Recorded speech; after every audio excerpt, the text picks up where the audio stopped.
Well, then we've already had a very exciting day of cricket yesterday. Malta, in both the men's and the women's, were unbeaten. They'll be looking to do it again, as it will be the second day of the European Cricket International Series. Both ECIs and ECI-Ws coming up here from the Malta Sports Ground. I hope you're ready. I certainly am. It is the last day of ECI action. Let's get things right underway. You're watching the European Cricket International's women's to start us off here on the European Cricket Network.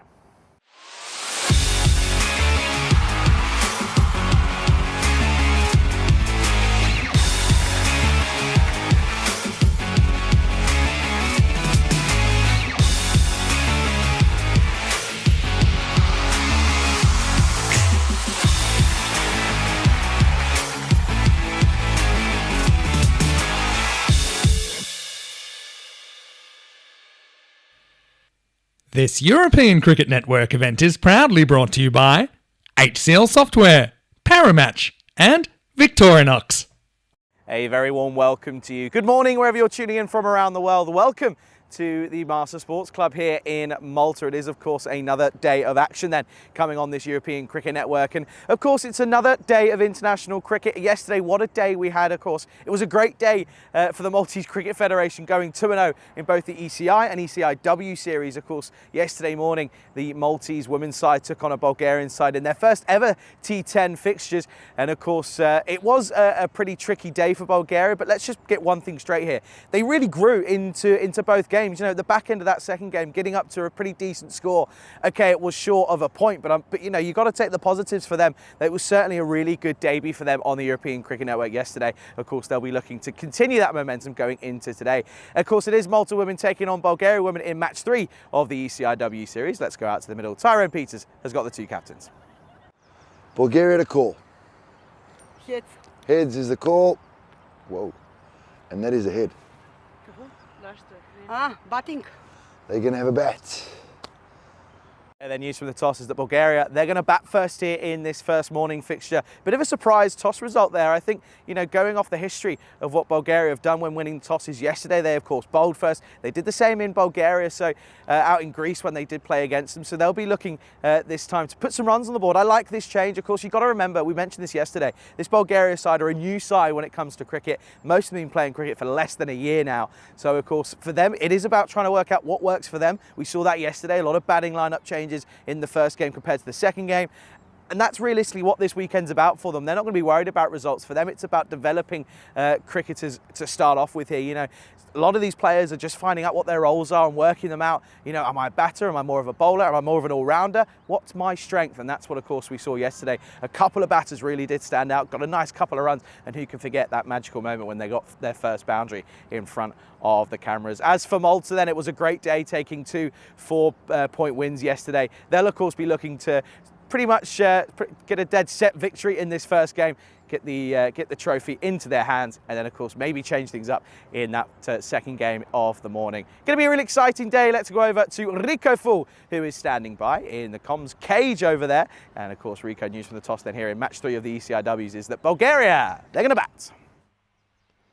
Thank you very much to Charlie Hunt, and good morning world, wherever you're tuning in from, or bonjour, as they say out here in Malta. It is a beautiful start to the day this Sunday, a day off rest for many, but not for us on the European Cricket Network, as we continue to bring you the action from this beautiful Master International Cricket Ground. Of course, we did see some matches yesterday, and this is what happened yesterday when Bulgaria, they batted first. They didn't really get too many runs on the board, and Malta, they knocked them off, winning by 9 wickets with 33 balls to go. And it's the first time that we saw a good look of Anupa Ramishan. She was very good with a good all-round performance and got player of the match for that. Took 2 for 5 and also scored a useful 10 not out, getting that win for Malta. So Malta chasing and doing well. And then when they were put into bat in the next match, they performed very well again. It was the first time we really saw what Shamla Cholasiri can do, the captain of Malta. She's an outstanding batter. She started the day on 2,012 runs, and she went on and scored her first ever 50 on the European Cricket Network. It was a day for her to remember, and that 51 got her the player of the match, as they put 122 on the board. But a little bit what Charlie's talking about there, the improvement in just one match from Bulgaria was sensational, and they found a little star of themselves. Yordanova was great at the bat earlier on. We thought she'd come up the order. She did, and she scored a fantastic 27 not out of 29. So encouraging signs there were there for Bulgaria, and they'll be hoping to build on that. We knew when they were coming here that it probably would be a difficult task for them to compete 100% with Malta, but we knew they would gain so much from it, and we saw that in just those 2 games yesterday, and expecting to see them build on that here today.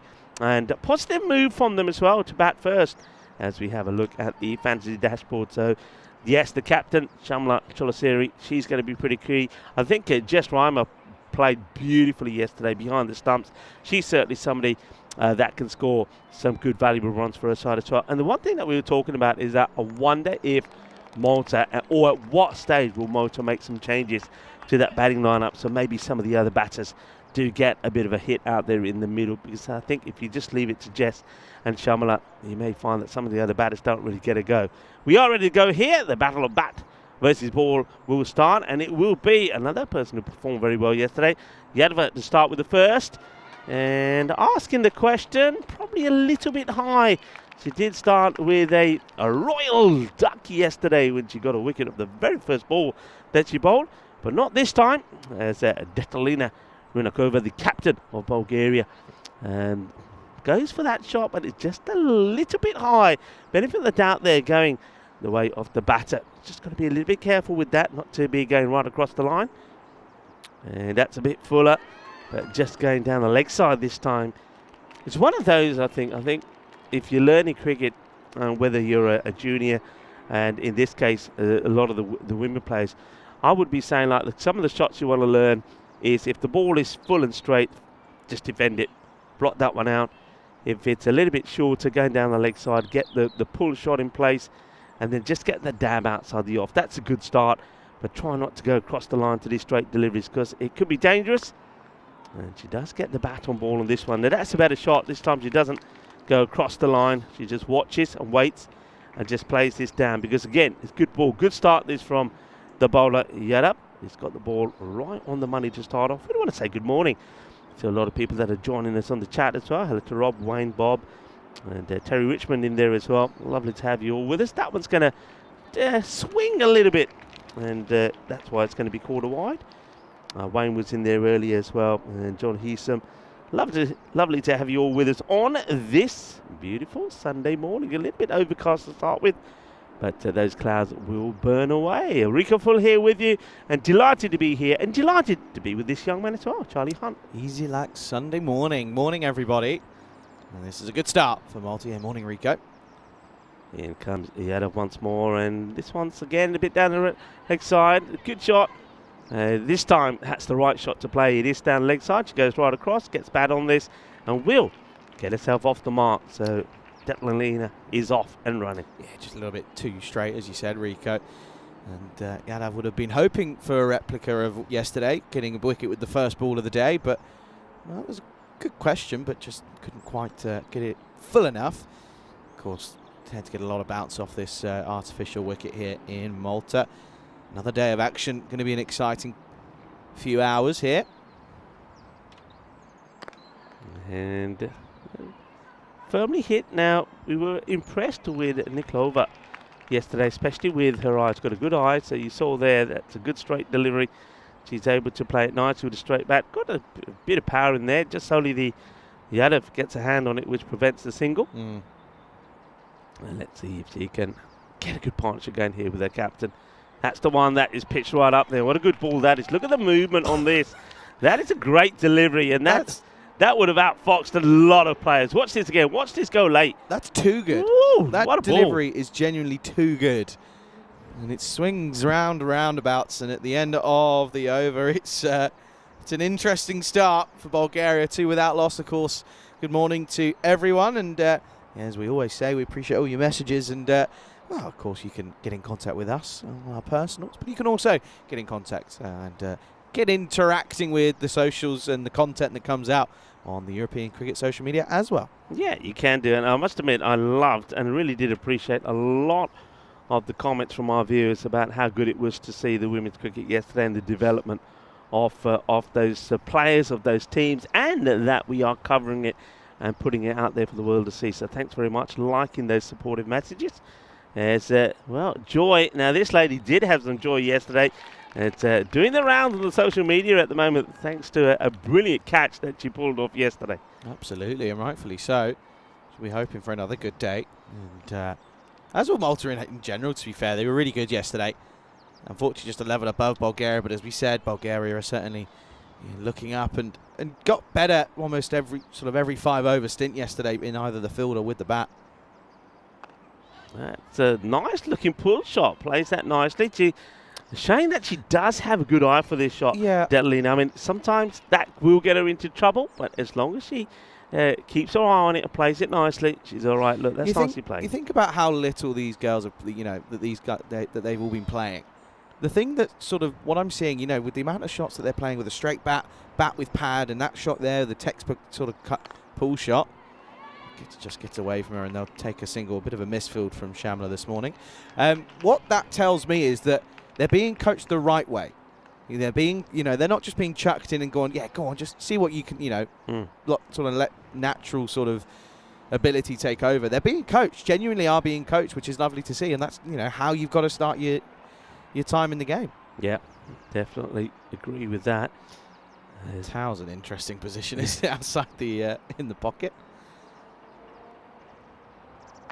And gets into position early and plays that shot again. So Vitalina Runakova makes a good start here today. What I loved also, from both sides, but particularly from Bulgaria when they were here this morning. Of course, we had a slightly later start because of a few technical issues, but they made the most of it. They were taking team photos, individual photos, doing a bit of some warm-ups. But they just love it. And that's the other thing. That one's going to be a no ball. They're taking on the fielder, and oh my God, is what was said there by Yanov, who gets the throw completely wrong. But that's good running. Look, one thing we marveled about Bulgaria yesterday is they're running in between the wickets, so they'll take the no ball, and then, let's go. Very good running.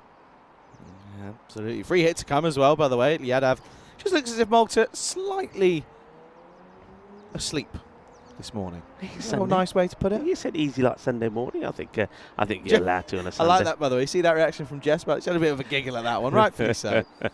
Take it all too seriously. Free hit. And hit well. Bit of power in this shot, and will be 4 runs. Shaba Ginna Sona. 4 carreras, the first boundary of the morning, and it is from the captain of Bulgaria, Vitalina. Her favourite shot. She plays this shot so well, and it's all about picking the length, getting into position early, and nailing it. Beautifully played. Yeah, it really is. And as you say, she's a very good judger of length, clearly. She's got that natural eye and needs to go fuller, does Joy. That's where Malta were effective last time around. They went full. And that's, again, the same shot. So she does like that shot, but once again, that's what I'm talking about. With time, you pick up, you add another shot to your list of shots into your goodie bag, and you get those out. So at the moment, pulling well. That one a little bit outside the off. Probably would have been another option to play out on the offside, but that will come with time. So this is, of course, what we saw yesterday. Both teams played each other 2 matches, and it was Malta who took literally all the points. They did the octopus, as we say. Yeah, they did take 8 out of 8, which was good from them. Malta, as a country, almost took 8 out of 8 yesterday. Ended up being 15 out of the 8, but still a very good day for the Federation. But, of course, still positives, as we said, for Bulgaria to take out of it. Their batting grew as the game went on, and their fielding did as well. They started off with a couple of issues, but then worked them out and just realised, just get body behind it. Doesn't matter if if you don't pick it up cleanly. Ramashan. Yeah, he's somebody who did have a good day yesterday, and that's been played away quite nicely. And of course, the issue that Malta are having this morning is they're having to deal with a lot of this dew. Pretty wet out. It is pretty wet out there. I know you've been out there. It's wet, and of course those grass clippings from yesterday getting stuck on the soles of your shoes. So the cloth there is going to be pretty important, and it's going to be difficult sometimes for the bowlers. Oh, that one misses just by a fraction. Nice full delivery. Yeah, and Ramesh getting a little bit fuller than what Joy did, and that means that takes the pull shot out the equation. Pretty close to hitting the timber. It's kind of where it has to be, of course, sort of typically slower bowling, but that often means not only an artificial wicket, it's going to be a bouncier sort of purchase off the wicket. Similar area, but this will be down the leg side.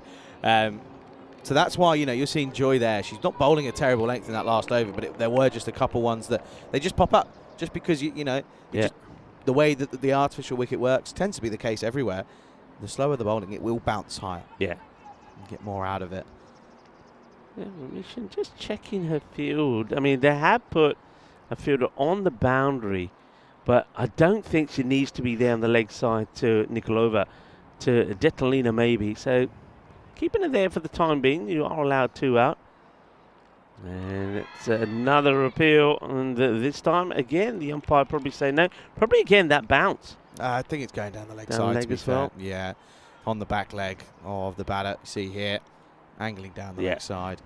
But it's still good bowling, nice and full. That's better from Ramashan. That's where it has to be for Malta, and they've got to realise that Anupam's onto something here. Yeah, let's see if you get one a little bit further towards that off stump. That could be a real challenge here for Nikolova. And she does well, deals with it, gets bat onto ball. So nicely done. Good over this though from Ramashan. She was very good yesterday. Did get that one player of the match. Well, she got a wicket maiden, didn't she? Yeah. In her first over. Not a bad day for her with bat and ball either, to be fair. It was crucial with the bat, was hitting some big boundaries. And they want to take this on. It's going to have to be quick here. And we'll make it. And that means that's the end of the over. 2 will come off it. Good over from Anupama. And that also means that Nikolova will go back on strike with the score at the end of 3 overs. The power play score is 14. Yeah, not bad from Bulgaria. They were a little bit less than that in their first game yesterday, of course. Kind of feel like Malta are kind of doing the opposite, where they're growing into this one. It sort of feels as if they're a little bit quiet this morning. I think that extra 10 minutes might have just pushed them off a little bit in their going about things. But you can see they're T10 too in the power play. And Joy's going to continue and bowl out here. I don't mind this. She bowled well. I just had that short one that just sort of went against her. Yeah, let's see if you can just go a little bit fuller. She's got the protection now of the fielder who's on that square leg boundary. And now they've got to be, yeah, they can push another one out. So long on now also goes back. Don't think you need to at the moment, to be honest. They're taking on the single, and we'll get there. Yeah, now I can understand if they, if they go with like square leg and mid wicket back. But yeah, long on, and also if you look on the offside, there's a sweeper on the boundary on the side. Not one ball's been hit out there actually. So I'd have that fielder out there when Yordanova comes out to bat. Yes, she for sure. was really good at hitting through the offside yesterday. But yeah, I think Bulgaria's strengths are all leg side. It just tends to be the case when you're new to the game. It's the more powerful area. Ranikova looking to maybe go again here. And that's not where to be. It ends up being a very good stop by Jess. Probably didn't know too much about it, but she gets the body there and makes a stop. Otherwise, that one would have run away. So it just still keeps going towards the leg side. Needs to really try and push outside the off. Talk about some more international cricket, by the way. Talk about Test and ODI, shall we? India. Uh-oh. Yeah, it's all gone pear-shaped there. Oh, dear. And no one ever thought they'd get whitewashed in their own backyard. Oh, that's probably going to be a no-eat. And then we talk about Liam Livingstone as well. That's well fielded in the end. Liam Livingstone out of nowhere. What a knock that was. What a knock. But also, was it with, I can't remember if it was with you or Phil Gill. We had a random question. Who's the most underrated international player? Do you know who I said? Or, yeah, underrated. I said Sam Curran. Got a 50 yesterday. Yeah. I'm telling you, that boy, yes, he's had his issues in the IPO and stuff, but trust me, he should definitely be within getting in for the Test side as well. I just think he's such a good all-rounder to have. Free hit this, by the way.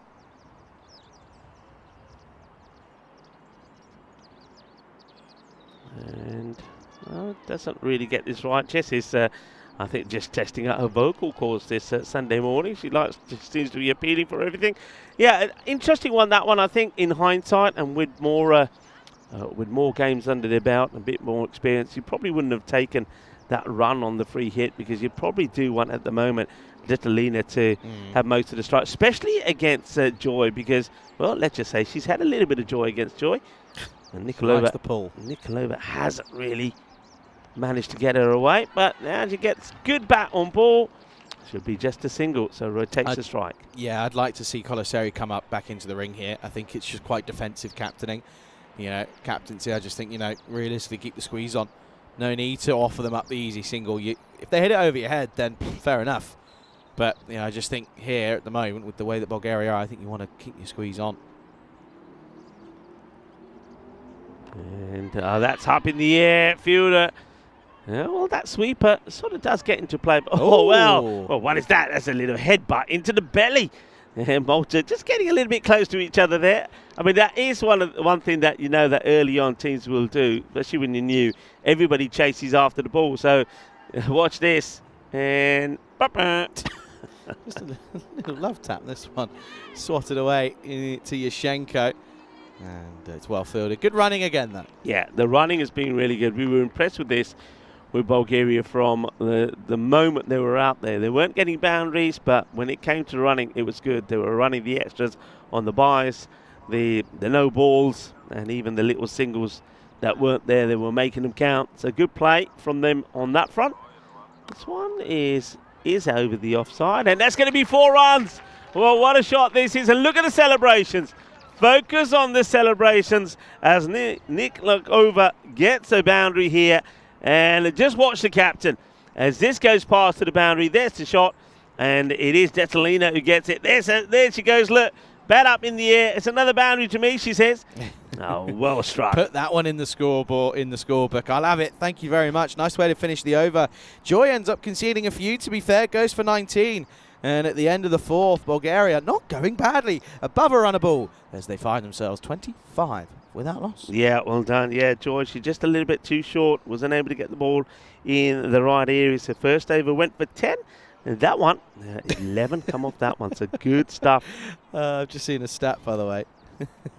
A 1.5 billion population country is about to lose 3-0 at home in cricket to a nation with a population that's less than Melbourne.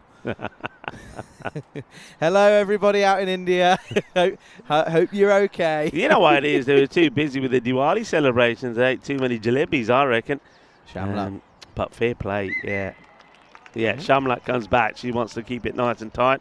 Wants to get a wicket here. This is a very good partnership, this, from Bulgaria. Yeah, Malta would like a breakthrough here. And another very unnecessary appeal, because that one there's no way this can be out. Long way forward, will gain away down the leg side. But if you don't ask, you don't get. I was going to say, look at yesterday. Almost nobody asked and they didn't get, but someone had to. And eventually Bulgaria did get the wicket. Oh, Just genuine edge. no run this time. Just thought Jessica just maybe on the move a little bit too much sometimes behind the stumps there. Stands a little bit stiller. You see there, she's... Ben still up? Yeah. Every time. Hello to everyone watching out in Fan Code. How are you? Yeah. And that's going to be out. That's great work from Jess. Excellent. That's the first wicket. And that's what she gives you beyond the stumps. We said this yesterday.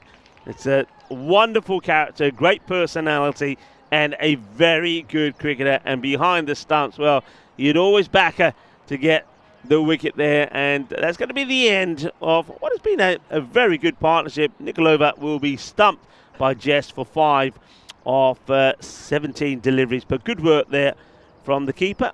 Yeah, and have a look at side on when we can. It just comes down. She was tempting her into it with Shamla. As unfortunately, she's going to have to go. You can see it's full. She has to come forward to it, and it's well done by Jess. Yeah, good work, good moment. And we just said they need a wicket. They do get one. And credit there to Jess, but I suppose the bowler will get her name in the book. There's a wicket to Shamla Chilaseri. As another batter comes out, and we'd expect this to be the hard-hitting sort of star of yesterday for Bulgaria. Yeah. See-ball, hit ball from Yordanova. See how she can go about things here. They've made the changes here. Look, long on and long off now back. And that's been hit beautifully. What a shot, what a start. And you can see why we're excited about Simona Yordanova. She really is a star in the making. Yesterday she got a little knock coming in about number 7, and we thought she hit a boundary. We thought, we like this girl, she should be up the order. She gets promoted to number 3. She batted beautifully yesterday with a score of 27 not out, and here she is, starting with a boundary straight away. Lovely shot, really is. Played nicely into the leg side. This one doesn't quite get the meat of the bat, but still will take a single, so her strike rate's been fantastic. Yeah, it certainly has, and she's been the diamond in the rough for this Bulgarian side. And that's what I said at the top of the morning. I said, this tournament's not about results for them. It's about discovering who who your players are. You know, it's about them discovering their own game and what they like and what their preferences are in terms of their game. End of the 5th, it's 30-1 at the halfway stage. Bulgaria will be very, very happy at this stage. Yeah, I think they will be. Remember yesterday when they batted first in that first match, got to 38-5.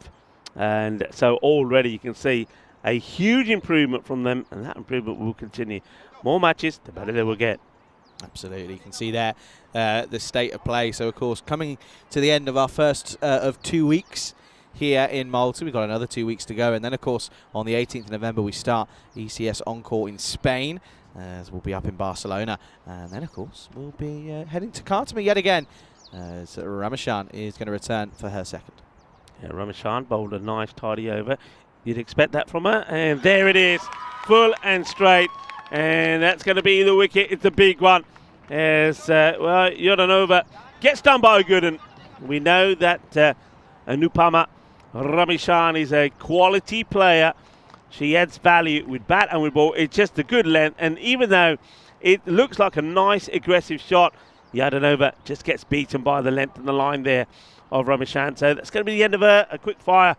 5 of just 3 deliveries. Yeah, it was just, that was the only issue, was trying to go leg side too often, unfortunately, and does play around the straight ball. And Ramachan, I have to say, very much putting a couple of pieces of paper in the old hat with her name on for the call of the MVP. Yeah, I think so. You know, good all-round performances, and you know, it takes big players to make big plays in a match, and that is a big play, because we do know that Yordanova, when she's going, is good for a lot of runs. So that's going to now make it difficult for Bulgaria, and that's where I think Tatlina Runakova, the captain, who at the moment is at the non-striker end, becomes pretty key now in this innings, as we see Ivana Tatarova come in at number 4. Yeah, Tatarova again. This is the thing, now you're looking at a bit of a comeback from Malta, and this is again a learning curve for Bulgaria. How do you ride the wave here?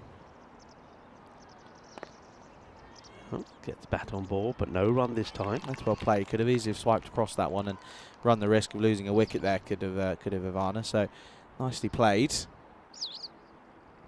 At the end of the day, though, I do hope that this Bulgaria side are enjoying their weekend here. That's that's what you want out of it. Nicely played. End of the day, that's, as I keep saying, they're not here for results.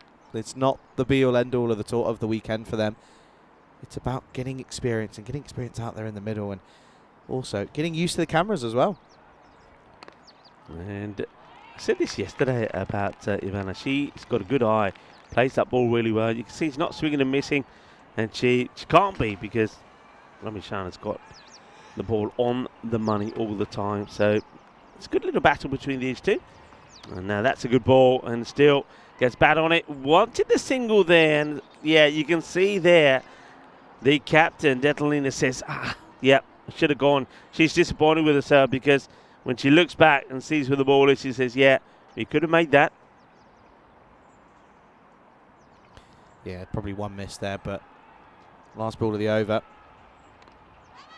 And we'll take the single. So this is now, I mentioned this at the end of the last one, just taking a single of the last ball, which I know there's plenty of time to bat, but it means that Detalina Runakova is not getting on strike. So end of the over, another very good one from Ramachan. Just look at her figures.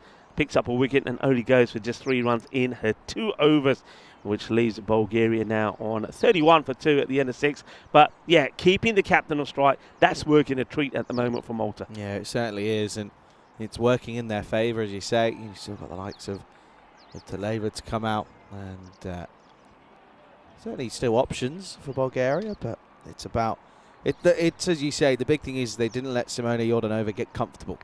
Yes, she came and gone, and as you said, Runikova's been there from the start, but she needs a partner, and well, maybe Tatarova could be the one to provide that. Here's Sharafuddin. Okay, good start, good areas outside the off. Yeah, it's an interesting shot, trying to play on the offside. Just couldn't quite connect with the drive. But a good start for Sharafuddin outside the off stump.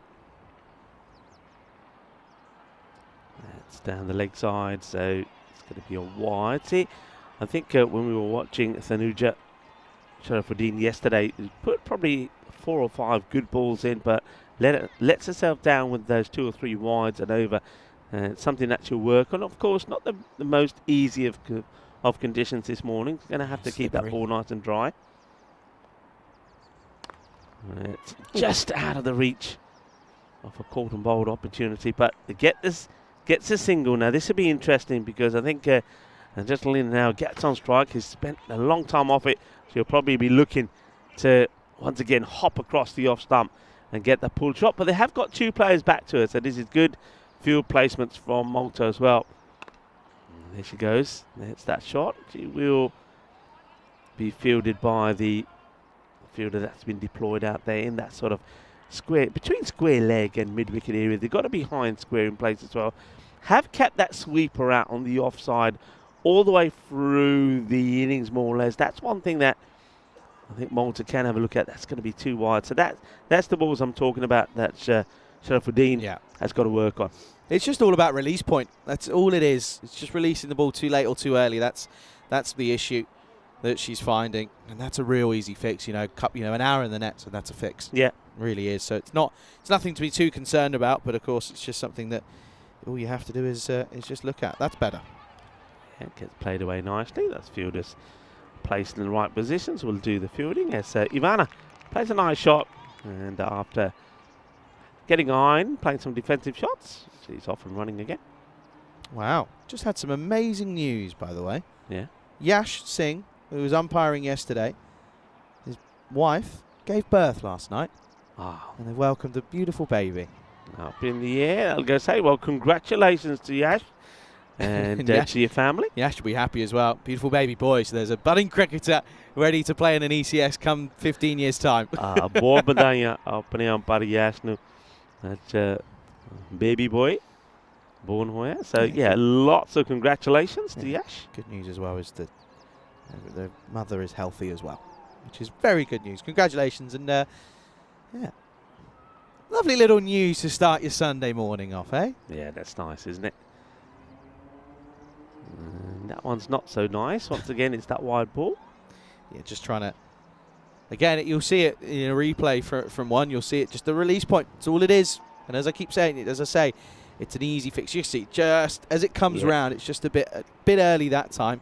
And if it's off, then if it's late, if it's on the offside, then it's too late, the release. But again, as I said, a very easy fix.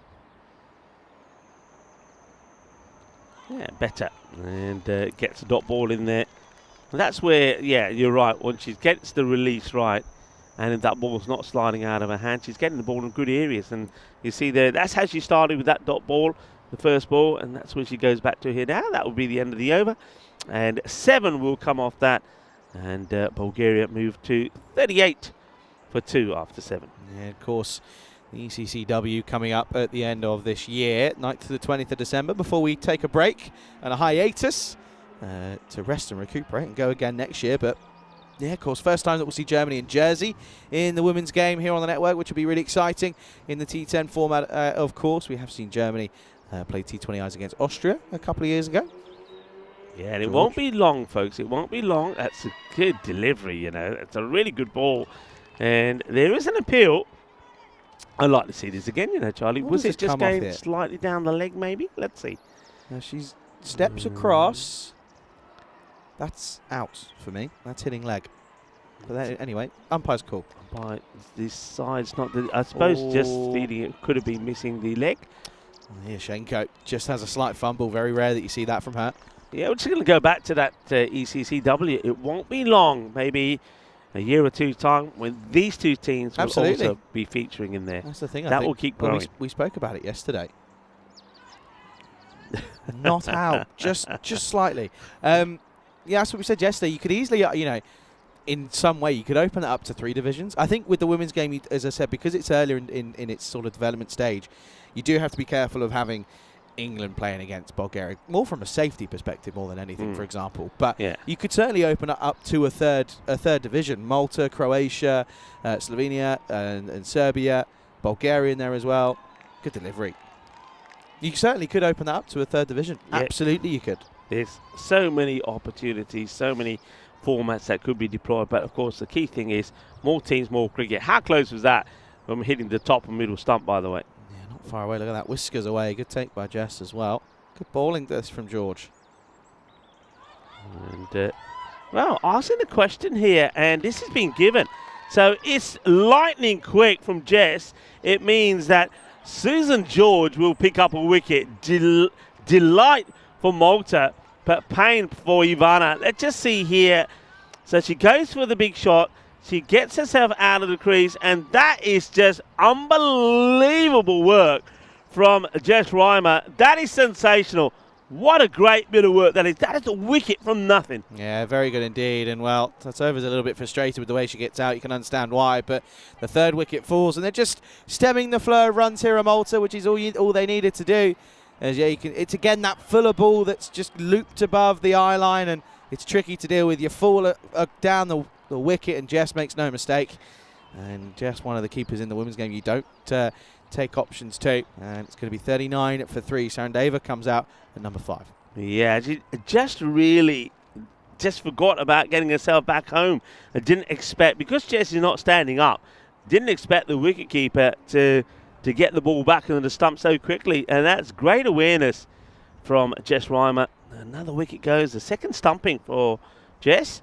And a couple yesterday as well. She's having a good tournament.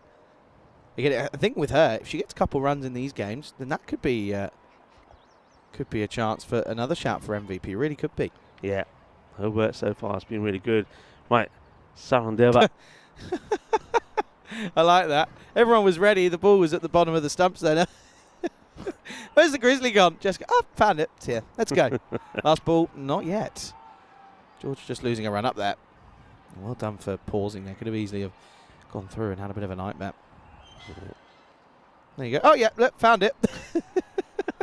I love this. Look at umpire Anga there. He's got a big smile on his face saying, I knew I didn't have it. Oh.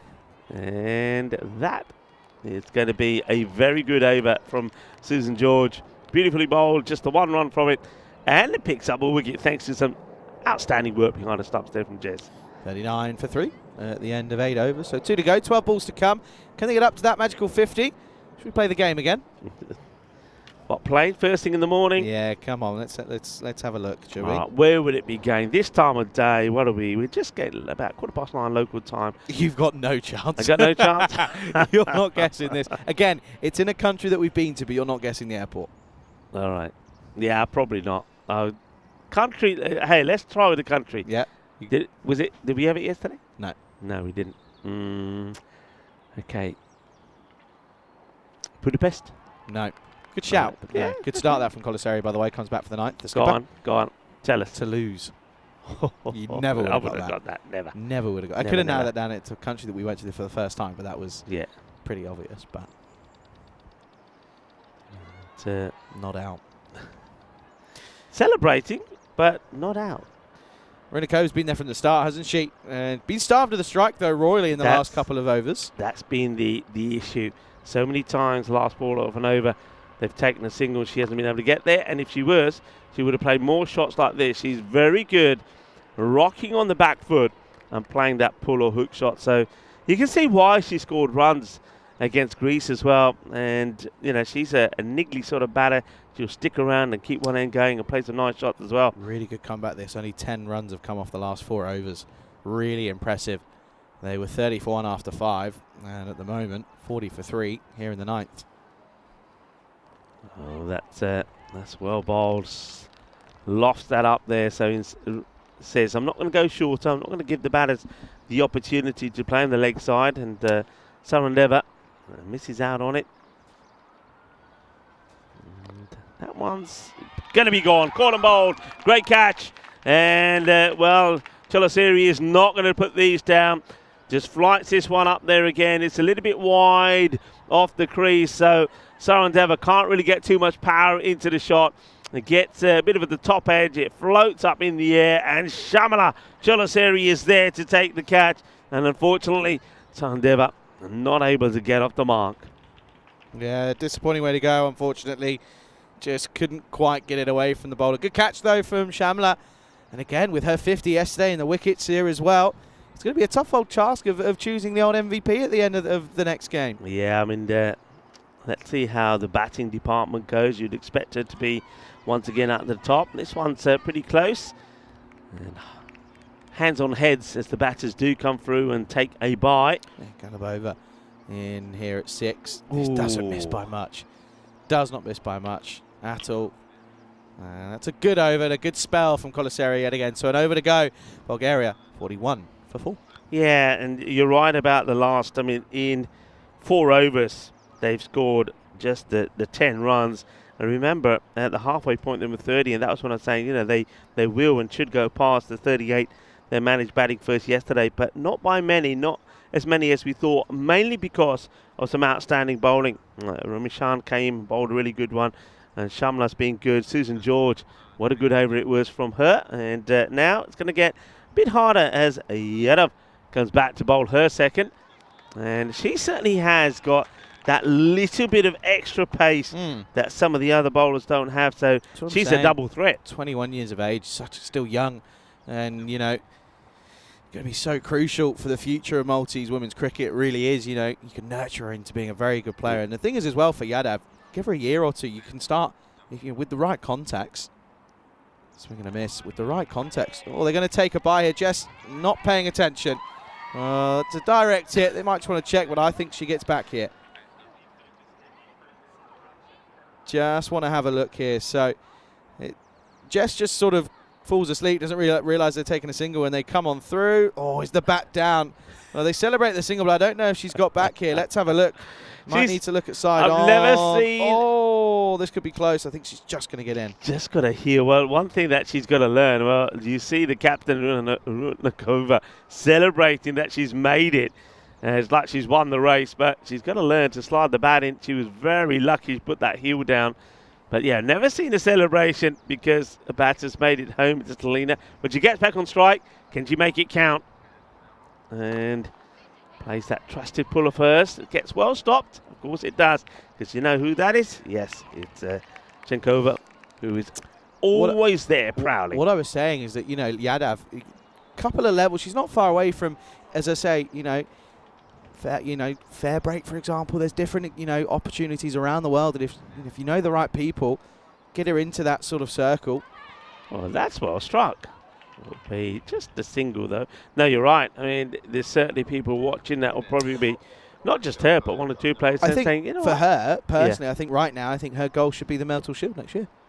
I don't think it's out of the question. I think she's not far away. It's just about having a good winter, training well, developing the skills, and I really don't think she's far away. 2 balls to come then, by the way.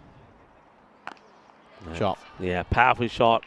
Doesn't get it in the gap. And that credit to Malta for that as well. They know the danger of Detalina and their shots on that leg side, and they've they plugged those gaps pretty well. But I genuinely think Malta Shield, genuine shout. Yeah, and she's one of a handful that could be looking to get into that tournament. Good delivery, gone. Full and straight, and that's the way to do it. And unfortunately, the captain hasn't realised that the stumps have gone over well. I'm not sure what's going on here between the 2 batters. Have a look at the stumps there, Detalina, because she can't keep running because Galabova has had her stumps knocked over. There they go. And look at her go. She's saying, "Hey, what are you doing over there? Run, run, run." She hasn't looked at the stumps. Come on, let's go again. She's calling her back. Under the Iba. And the stumps are down. She hasn't realised. She's not looking at them. And watch this. Let's carry on. What are you doing?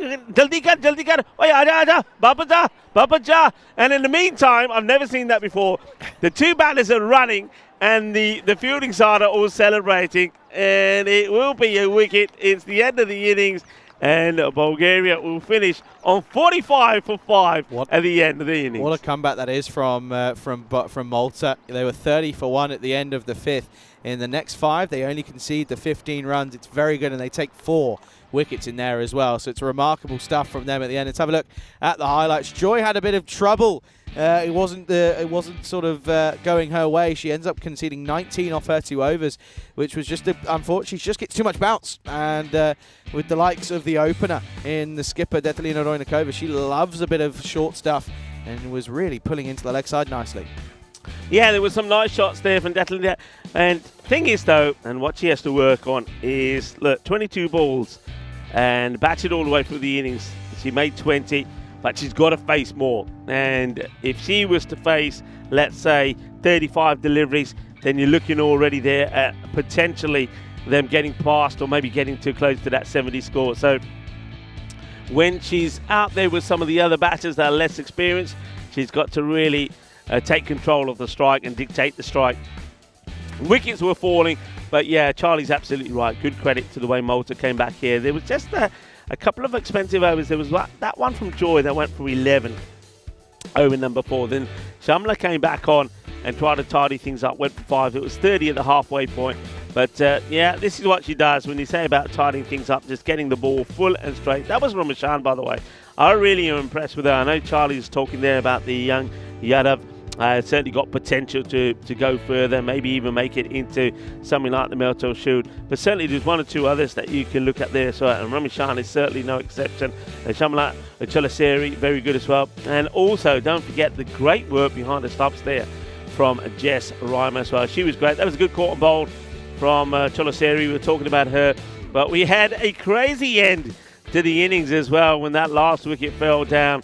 And this was a celebration here from Detalina. Look at her go here. Yeah, I made it. Yeah, she did. Only just though, thanks to the heel of her foot.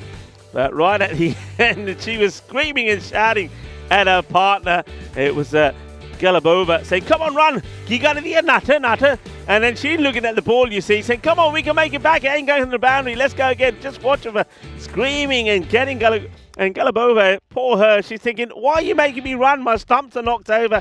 The players from Malta were coming over, and congratulations, Yadav, for getting the wicket. Meanwhile, the batters just kept on running. In fact, they're still there running now. Somebody called them off, will they? Anyway, it is the end of the innings, 45. So Bulgaria, better. We said that is better. And Detalina, once again, puts a good stint in there. Bats all the way through the innings, but doesn't get as much strike that really she should. She needs to dictate that strike. So many times you saw her taking a single right off the last ball of the over, which meant she's off strike, and then she wasn't able to get back on strike. Yalanova, she's another one. Yeah, loving her work. That's Simona. Came out there, cracked a 4 straight away. Shot of the day so far, but then got done by a good full straight delivery by Ramashan. And that's one thing that I think that players at this level can learn, and that is, if the ball is full and straight, respect it, defend it.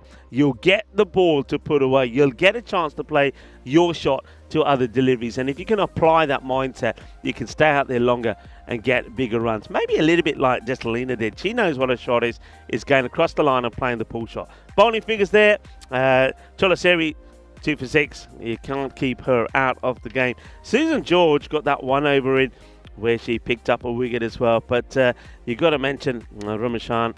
She takes 1 wicket and just concedes 3 runs off her bowling. And, well, Lakita Yadav there took a wicket right at the end. She as well, just 5 runs conceded off her 2 overs and the wicket. So the bowling of Malta is very impressive and very superior at the moment. They restrict Bulgaria to 45. We're going to take a break for around about 10 minutes time, and we'll see the reply from Malta. I wonder if Malta will make some changes to their batting, and I think we wouldn't be surprised if we do see that. It's a score that they may feel that they should get, and it might mean that they might just make a few changes, tweak a few changes. Maybe someone like Shamla comes in a little bit later. Maybe Jess makes way for somebody else, because the opportunity for the win is there. They don't need to take 4 points. They don't need to do it in 7 overs. If they get a win here, they win this ECI. It's as simple as that. So they could make those little changes, or they might decide, no, let's go for the win, let's make it safe, and then we'll make those changes in the next match. We'll have to wait and see what happens. Join me, Rico Full and Charlie Hunt, when we return in just under 10 minutes' time.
This European Cricket Network event is proudly brought to you by HCL Software, Paramatch and Victorinox. Hello viewers and welcome back as we look at one of the beautiful bays here in Malta, a sensational country. There's plenty to like about it as well. And when you're here, you'll see that there's a lot of memorabilia and a lot of ornaments to do with the Knights, because the Knights of St. John did rule here from 1530 to 1798. And they built many places and fortresses and held the Ottoman Empire as their crowning achievement was Valletta. So yeah, you'll see a lot of things themed around the Knights. Let's have a look at the bonus point equation here. 31 is the number to restrict to 31, I don't think that it's going to be pretty likely here. I think it's a case of get all the wickets and try and get a win. Otherwise, I think Malta will get there. They're not making any changes in this match on Malta. They're still going with Cholaseri and Jess Reimer. And nice start. Good areas from Galabova. Galabova, of course, was... well, at least he stopped running. I don't think she was ever going to stop running because the captain was making a run, rabbit run, run. Even though her stunts are knocked over. That was another classic moment on the European Cricket Network. Cricketainment is what we bring it. And let's see if she can get a big wicket here, because it would be a big one to get Cholaseri. Good start, good areas. And let's see if she can maintain that. And try to keep the dangerous Shamala Cholaseri quiet. Remember, scored a 50 yesterday, her first on the European Cricket Network. And she'll be keen to get her team to a victory here and win this series. That's down the leg side. So, first runs come on the board courtesy of a wireless umpire. Nice to see umpire Joy out there as well. And I'm sure he's enjoying himself watching the women play out here. And Aranga is the other umpire. Third umpire is Shubas, of course. All the umpires being well led by Tyrone Peters. Oh, that's a great ball. Absolute juicy one. And look at the smile on the face there of Galabova, because this one does out right, left and centre. Look at the movement away. That's a cracker. And the smile tells you the story, doesn't it? Yeah, great moment there for the bowler. Galabova. This one just going to be called a wide. Yeah, I think it was just a little bit of extra movement. And still goes chasing it. There's Cholaseri.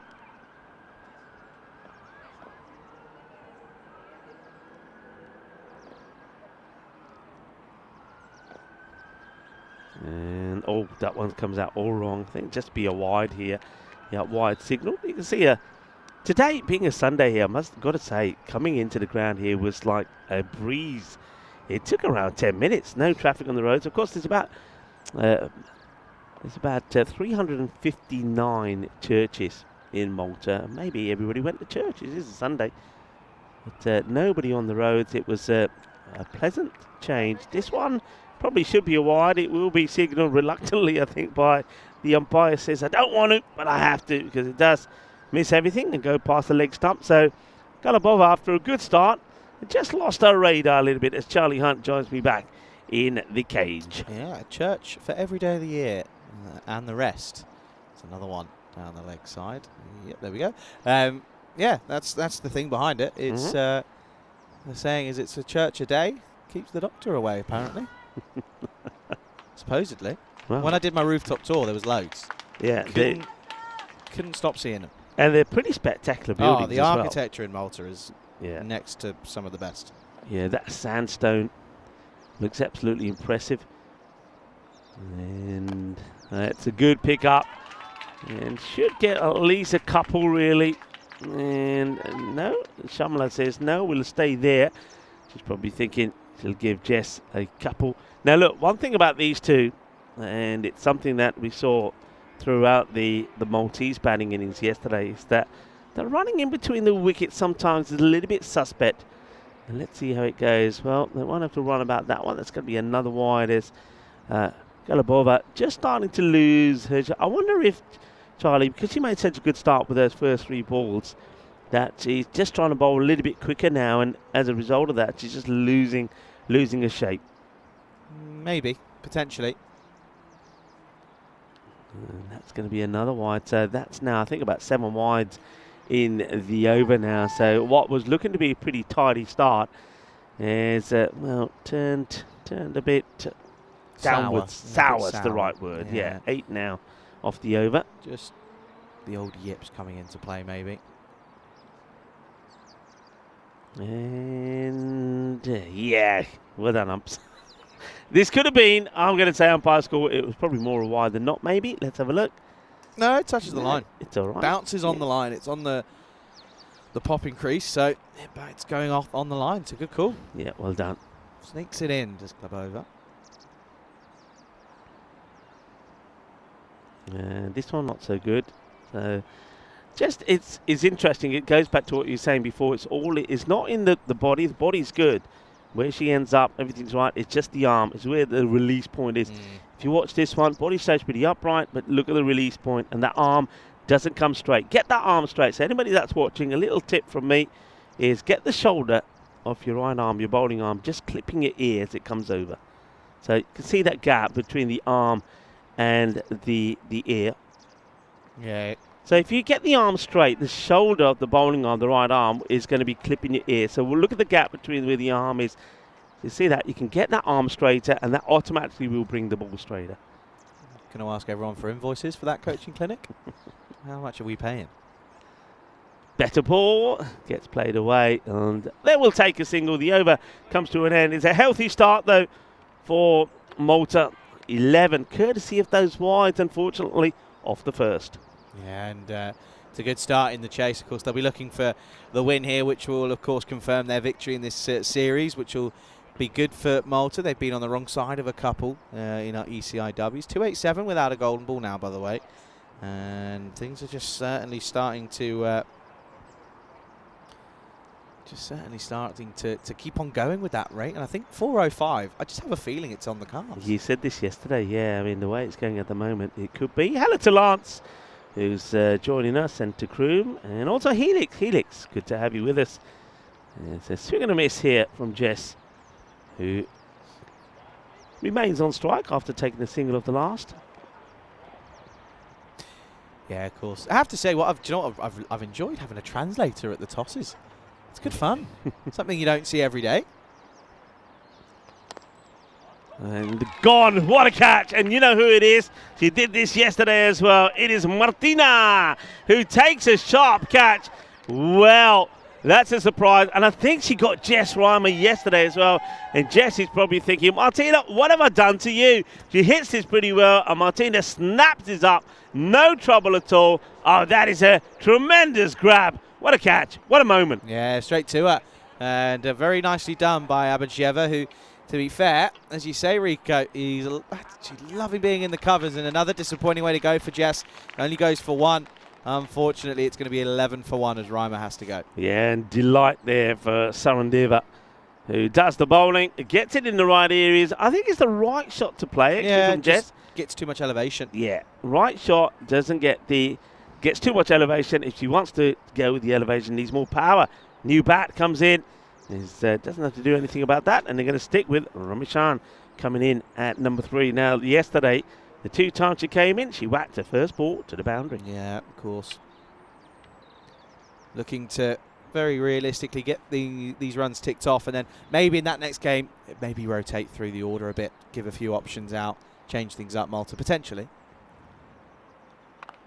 It's sort of sliced away, and she will keep up that record of the first legal ball she faces. She puts it to the boundary, not quite where she was aiming for this to go, but there it goes, and the chase is on, chasing hard, trying to get there, Galabova, but gets beaten by the Grizzly. Yeah, great chase, but a good shot, just carved it away nicely.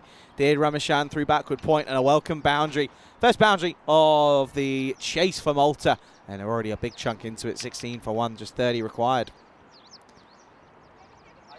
Endeavour tosses this up and almost gets through the defence of Ramashan. Good comeback from Endeavour. I like it that she's trying different things after staying outside the off. She goes a little bit straighter this time as that fielding is done there nicely by the captain. And chance, oh, fingertips. The fingertips almost has a caught and bowled opportunity, and so Endeavour tries to take it, gets fingertips on it, and the ball slips out. So close, but yet so far, just didn't grab it in time, unfortunately, so Ramashan gets dropped on 4. And now she'll slice this one away. The chase once again is on. This time, though, they should get there, and it will just be a single to end what has been a very good over from Endeavour. And she could have had 2. Almost takes what would have been the prize wicket of Ramashan, but it gets away from her. as we have a look at where these two teams are. And as we focused on already, if Malta get the win here, then they will be victorious in this ECI with 1 to play. Yeah, absolutely. And I think that's what Malta are playing for here. It looks as if that's what they're going for. I would like to see them rotate, change it up in that last game, because, you know, in a weekend of cricket, you've got players there that haven't bowled or batted at the moment. So they might look to offer an opportunity, maybe chuck someone like Iashenko at the top of the order potentially.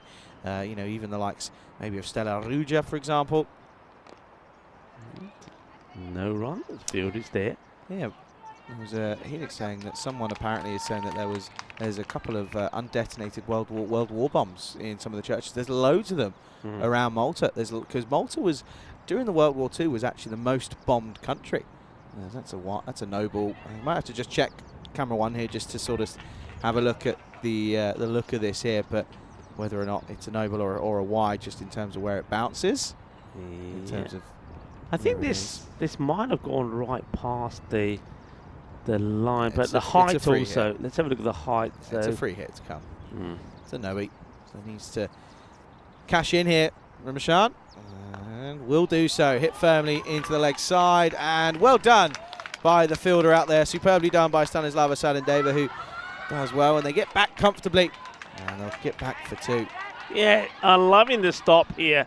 They'll get 2, and she says, nah, stay there. It came off a bat. Came off, so that's very sporty, but I'm loving the fielding. The fielder makes the stop, and the smile. Just see if you can catch the smile here when she realises that she's made a very good stop. Makes the stop, and just here, watch the smile. Yeah, I got it, I did it. Well done. Good bit of fielding. Makes the stop. And, well, she might be called upon again. And this time, there'll be no smile. There might be tears, because this time it gets past Sarandeva. And she's disappointed with herself. It's going to be 4 runs. It was hit hard. She just doesn't calculate the second bounce, as that beats her. It's going to be 4. Yeah, nicely done. Nicely done indeed. Good shot, Ramachan. She's really putting a name in the hat. I'm sorry. It's tough to overlook her at the moment. Another contribution with the bat and with the ball.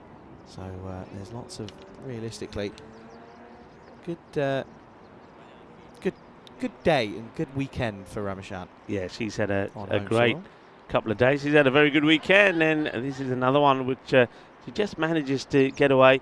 And the bowling here actually from Paskova has not been bad at all. She's created opportunities. She's created miscues. She's bowling to a batter in Anupama, who is aggressive, who is dangerous.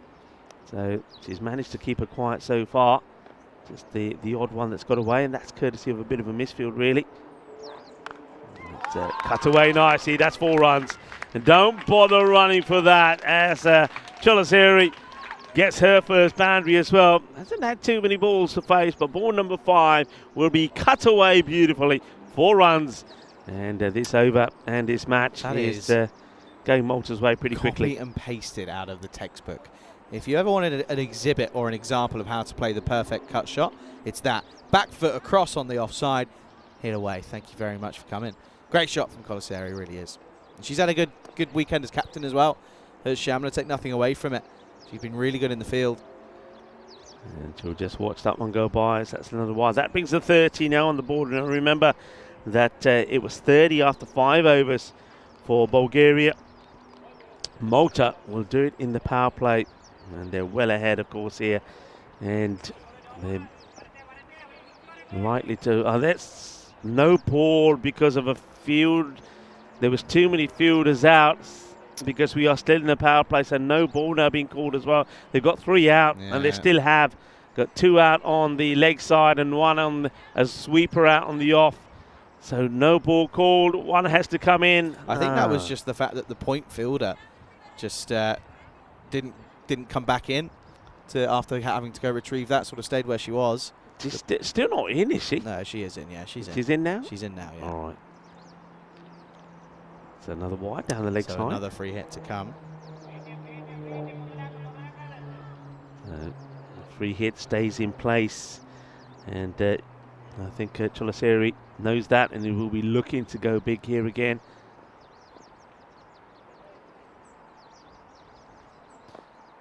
Still a free hit, this, of course. And that's Shot. well hit. Yeah, very good shot off the back foot this time through the covers. They have got one fielder that's pretty deep on the 30-yard circle there, but they're not going to be doing anything about that. It's another very good shot. It's all about footwork, timing, and placement.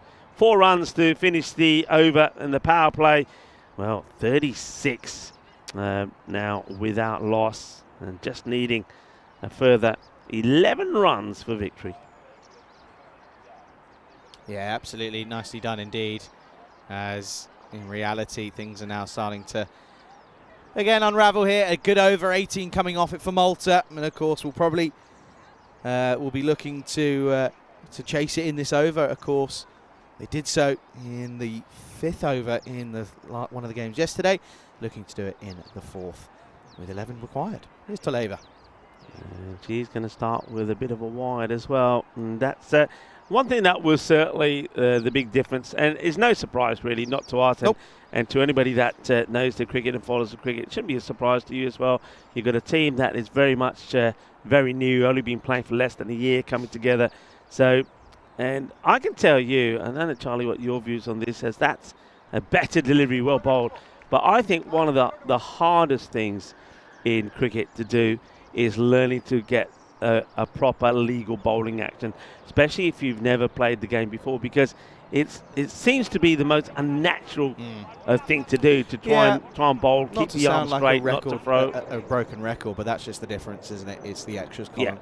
And that's something that has to, takes time. That's a much better delivery, though. Yeah, and what we've seen from all of the bowlers from Bulgaria is that, all right, the consistency isn't there. There's going to be wide. Sometimes it's just a handful. Sometimes it's more. But when they do get it right, they bowl well. And they will start, the more they play, you'll get it right more and more. It's just common sense. That's a good delivery. It's well played as well, down the ground. Chase is on the Eba will get there. The batters will turn and pick up 2 runs. But yeah, much better delivery. And what you'll see is the consistency will get better. The percentage of legal deliveries as opposed to extras will get better. And that will make a huge difference in your play. And that is one of the big differences between the two teams that we see out there at the moment. Yeah, absolutely. That's exactly right. But and with the bat, it's confidence. Yes. In the top 3, it's the confidence and more than the ability. Just 8 required. And it's going to be a wide hit. You can see the umpire really having to lean to see where that went. I think it was going to fall over here for a moment. Limbo. Do the limbo. La, la, la. Oh, very good. Get the odd side strains out. It is the right call. Absolutely. 100%. Nadia. Better. Up in the air. Opportunity. And it goes down. Unfortunate. It goes down. They had a play on it. Just catches the arm. You can see that. She gets there, but not able to hold on to it. It's Yonanova. Let's have a look at this. Yeah, tricky with the momentum that she was carrying through, had quite a bit of ground to cover, to be fair, and then has to put the brakes on, almost takes out her companion. Just 6 required. Ooh. That's good delivery. Yeah, probably misses out that, to be honest, is Colasera. Yeah, I like that for Nadia. Nadia, I think she was one of the pick of the bowlers for me yesterday, particularly on the Bulgarian side. It gets the ball pretty full, keeps it outside the off. A little bit, couple of wides in this over, but still not the worst. Just the 5 of it with this ball to go. Let's see if she can get a good finish. And she can. Great bowling. Very good bowling. And very good over. And that means that, well, they'll take it just a little bit further. 40 for 1 after 4.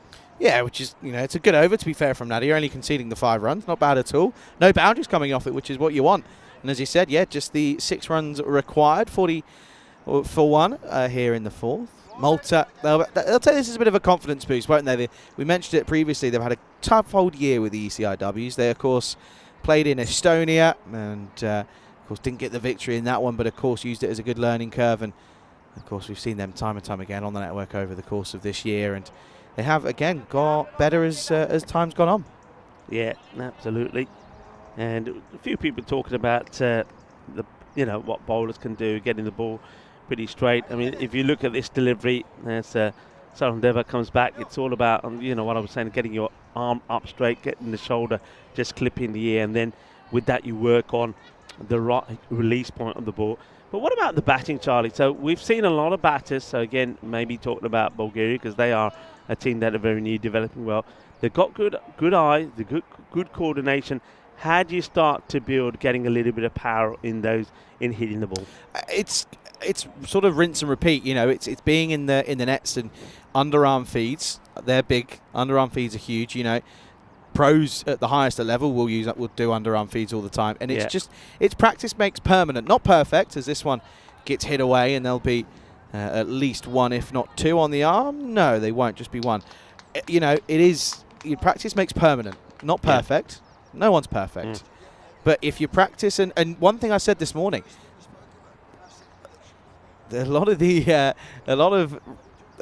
players look like they're being coached properly here at the moment. They really are. And that's, we're seeing that with the way that they're holding themselves with the bat. Good delivery, but spotted away. The dot ball, a very valuable dot ball potentially. So I think it is getting in the nets, or getting out in the middle with a batting cage or what have you, wherever you can go, and it's just rinse and repeat and just practice hitting the ball.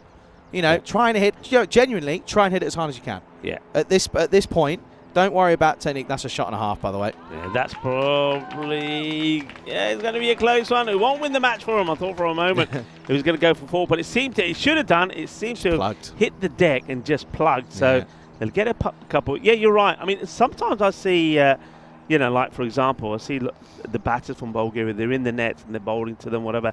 And sometimes I just feel like saying, forget that for a moment.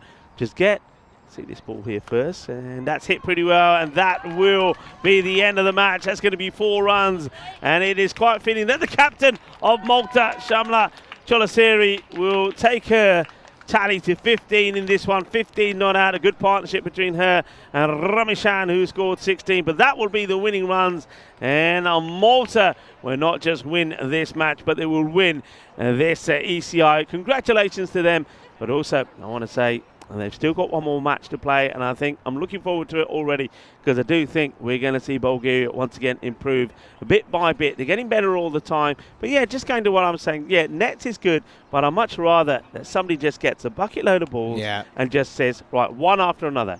Bang, absolutely. Bang, repetition. Bang. Just keep hitting it, and that will help you get the feel of the ball on the bat, and also start to generate a little bit of power. Handshakes all around. Malta will be victorious with 1 to play. This is the team sheets for the next match. Yeah, Sandra Koller comes in for her first involvement, which would be nice to see. And I think maybe could see a few changes, but at the same token, knowing Malta, they'd love to get a whitewash here, so they may just change things up slightly. But of course, Bulgaria, there'll be again no changes for them, so they'll be looking to try and just see if the likes of, as we said, Jordanova and Ronikova with the bat can maybe get some more runs on the board. But that one coming up in just shy of 40 minutes time. Let's roll the highlights then of this chase. Relatively simple one for Malta, to be fair. Yeah, it was, but look, they did have their chances. You've got to say that. I mean, this was a great catch. I mean, look at this.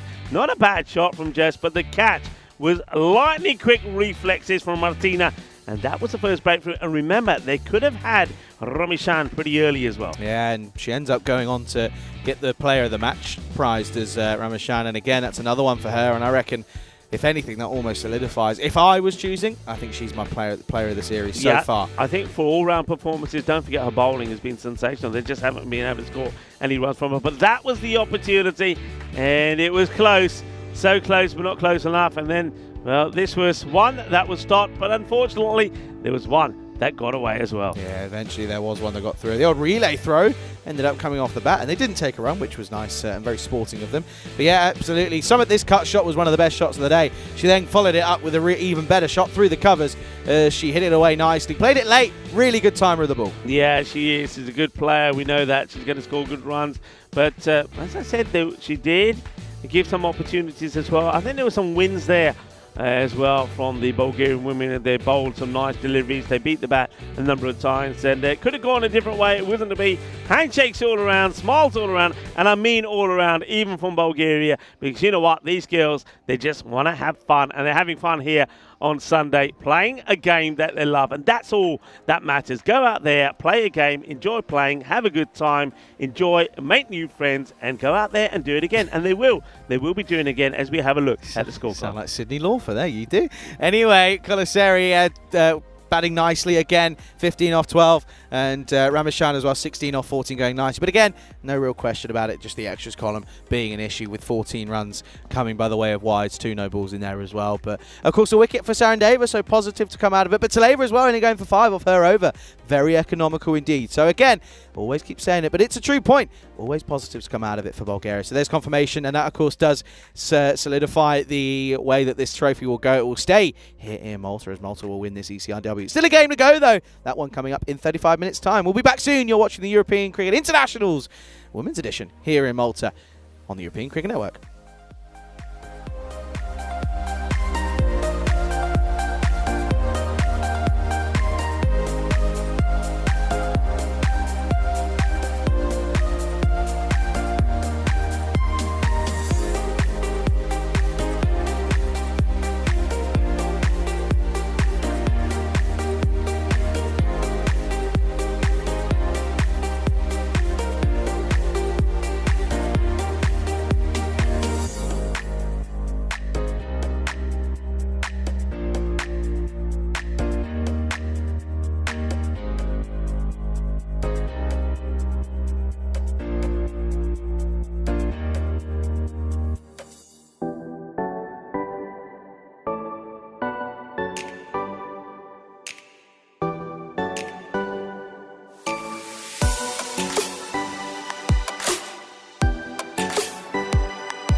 This European Cricket Network event is proudly brought to you by HCL Software, Paramatch, and Victorinox. Good morning, everybody. Welcome back to the Master Sports Ground here in Malta. It is, of course, the final game of this ECI-W series. And, of course, Malta will be taking on the Bulgarians. Of course, Bulgarians, it's their last fixture, of course. And let's just talk about how successful they've been. Okay, they might not have been on the winning side, but you've got to look at this as such a positive weekend for them. You know, the last 2 weeks, they've gone from not playing many competitive games. They played a handful now with, of course, their tour in Greece, and now here against Malta here on the European Cricket Network. It certainly has been a great pleasure to have them on our screens, and they've really come on leaps and bounds, and we, of course, look forward to watching their journey over the course of the next year or two, and beyond that as well. Of course, they take on Malta in this last game of the ECI-W series. Let's go out to tournament referee Tyrone Peters, who's got the two skippers. Malta to call. Head is a call. It's a head. We'll bowl first. They're going to have a bowl. Well, if it ain't broke, don't fix it. Shamla Koloseri winning the toss for Malta, and they're going to bowl first. It's what you do here in Malta if you win the toss. It's worked for them, bowling first, of course. It certainly has been the way proceedings have gone here. You know, Bulgaria, again, in that first game this morning, they would have been a little bit disappointing. They were 30 for 1 at the halfway stage, but could only muster up another 15 runs in the second half of the innings. So that was a little bit disappointing to them, but that was just down to Malta applying the squeeze. Maybe just a little bit slow to get going out of the blocks, but they really did motor along and bowled really well in the second part of that innings. As I said, Bulgaria, they'll be looking to increase their top score in the 40s at the moment, maybe get on a little bit more. That's what they'll be hoping for their success, as they're going to have to bat first, try and get some runs on, and then see if they can take some wickets in the second innings. Of course, Malta, maybe they'll be changing things up a little bit, but we'll have to see how that plays out. Let's go out to Rico, who's standing by in the cage over on the other side of the ground. Rico, over to you. News for the toss here is that Malta, they're going to bowl. Thank you very much to Charlie. Yep, we're still in the cage. They haven't let us out, and they've stopped feeding us as well. But we're still here. We're doing well. I want to say a big thank you to everybody that's joining us in the chat on this Sunday morning, and a very big thank you to Naknud, who gave us a donation earlier. Much appreciated. And it's great that you are enjoying the cricket. We took a little time there to mingle with some of the players, and I can tell you that both sets of players are, well, big smile on their faces. They're loving the fact they're playing cricket. Had a quick bit of a chat there with the Bulgarian ladies, and they said they're just thrilled to be here in the sunshine enjoying the cricket. They're loving Malta, and said some of them had a bit of a wander yesterday. Of course, that's the benefit of them get the two matches out of the way, and then they've got the whole afternoon to go and see some of the amazing places that are around here. Let's have a look at this. So we see a little change there. Sandra Colejo coming in to the side. Looking forward to seeing what she has to offer. But there on the Bulgarian side, they remain unchanged. Of course, the big question is will we see some changes from the Maltese women in terms of who bowls and who bats and where they bat? Maybe we do, maybe we don't. We'll have to wait and see. Malta, of course, have won this series now, this international series between them and Bulgaria, as they've got a 3-0 win and haven't allowed Bulgaria to pick up a point. I think that's one thing that Bulgaria, will be looking to do here. They may feel that with the more experienced Maltese side, getting a win may not be possible, but they love to steal a point away from them. If they can do that, that will be like getting a win. So we are ready to go. The umpires to this one, umpire Gopal and umpire Shubas, with Joy is going to be the third umpire for this match. We're ready to go. And Lakita Yadav, very impressive bowler, starts. And, well, interesting delivery. Comes off the back leg of the batter, and she ends up spoiling a wide, but they will take a leg by. And not often that Lakita misses her line by that much, so that's a real loosener for her. She bowled very well in the last match, picking up 1 wicket and only conceding 5 runs off her bowling, so that won't go down to her. She thanks the batter for that, and that's what she does. Gets the ball pretty straight, this time no run. Somebody else is pretty straight in that very important position at short mid on is Shamla Koloseri. Good tight field being deployed here, and that was played into the deck, and it'll be off the mark for Nikolova, who gets away, and she's out there with the captain. And remember, Titalina Runikova. They haven't managed to get her out yet. She batted all the way through the first match, made 20 runs. And let's see if she can just get some more of the strike. But I can see already the Malta, they've done their homework. They have got a fielder back there on the square leg boundary. Just like to go across and play that type of shot. And straight away that fielder comes into play. And this is all about learning. And this is something where I think you'll see teams do, the coaching staff get involved. They look at certain players and try to communicate that across to the teams. One thing I also like, I like the fact that the coaches are able to walk around the boundary and talk to the players. I think that's important, especially for the likes of Bulgaria. Just getting a little bit of support and advice from the coaches during the match plays a big part. Yadav comes in again and just manages to get that wide off the bowler. They'll take another single. The stumps do go down. Nice work there from Shamla. She gets the applause as well. She comes in here. Good pick up and underarm throw on the stance, but the batters do get home. And hello to Wade, who's saying hi to me, and hello to John Heesum. I did say hello to your mates, and they said to say a big hello back to you and say they are missing you. And one man we've missed for a moment, but he's back. It's Charlie. Charlie, good to have you back. Howdy, folks. Yeah, this is a good start for Yadav. Would love a wicket, though. That type of delivery won't get you one, but will just be a single. But it's a good start for Bulgaria. They take 5 off the first over. It's 5 without loss. And the positive is that, you know, typically Nikoyova's really struggled to get off the mark and get going, but she's done nicely here. She started off with a couple of singles, which is good form, as it's 5 without loss after the first. Of course, we now have got some more teams, and of course we know that Roma CC will of course be there at Group G for the ECL next year. Some big groups with some big teams in there, Rico. Yeah, definitely yes. There's still some places to be filled. Of course, here in Malta, we don't know who will be joining the teams in Group C. Of course, that one, Sophia Stars in there as well. I think that would be pretty exciting. Got the team from Norway as well. There's Skanderberg. They always play some good cricket. And then, of course, the team from Scotland. We've got Grange in there too, who probably, I think, when you have a look at that, probably Grange and the likes of Skanderberg will probably be the 2 favourites. But we do know that, well, Malta, if it's the right team selected and depending who turns up, certainly from what we've seen here, it could be pretty. And held! Oh, yeah! And that is probably one person who's one of the best fielders that we know. Lushenko holds on to the catch a little bit deeper this time to Detalina. Once again, good field placements. It gets crunched pretty well by Detalina, and it goes in and out, and she's going to have to go. And they do get the breakthrough. Detalina this time does get out. She hits it really well, Charlie, but yeah, Lushenko, she is class, and she holds on to a spicy catch. Svetlana Ioshenko is not the fielder I'd want to be offering chances to. She very rarely puts them down, and that's a superb catch for Ioshenko. So the first wicket falls, and it's an annoying start for Bulgaria because, well, the skipper has been very good and reliable at the top. But Nikova will have to go. It's 5 for 1 as Joy gets a wicket with her first ball. She's going to come back to live action here.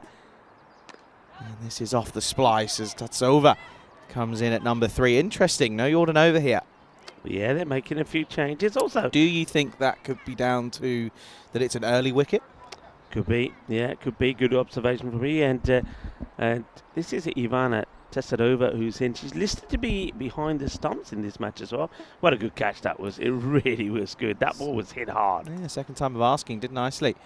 It's a bit of a looser ball on the leg side, but they've got protection out of it. That was hit nicely by the likes of Nikoyova, who just swats it away into the leg side. We'll get a single. Yeah, certainly, as I said, Ioshenko is one of the better fielders that we've seen on the circuit, on the old ECI-W circuit. One of those names that pops up every now and then, and you spot her in that lineup, in that fantasy dashboard, and you go, she's going to get you at least something in the field. Yeah. She's always in the hot seat. Edge, flies to Yadav. A bit of yes, no, maybe. Oh, well, it's at the wrong end, though. It's a good bit of action from Yadav, but didn't realise, to be fair, that Nikolova was halfway down the pitch and could have easily had a run at the non-strikers. Yeah, let's just have a look at this. I think the batter is good. I think she just gets the bat down, or does she? Oh, that's close, you know. Or does she? That's going to be really close. And yes, she does, I think. Just see here. Yeah, that's the shot we're after.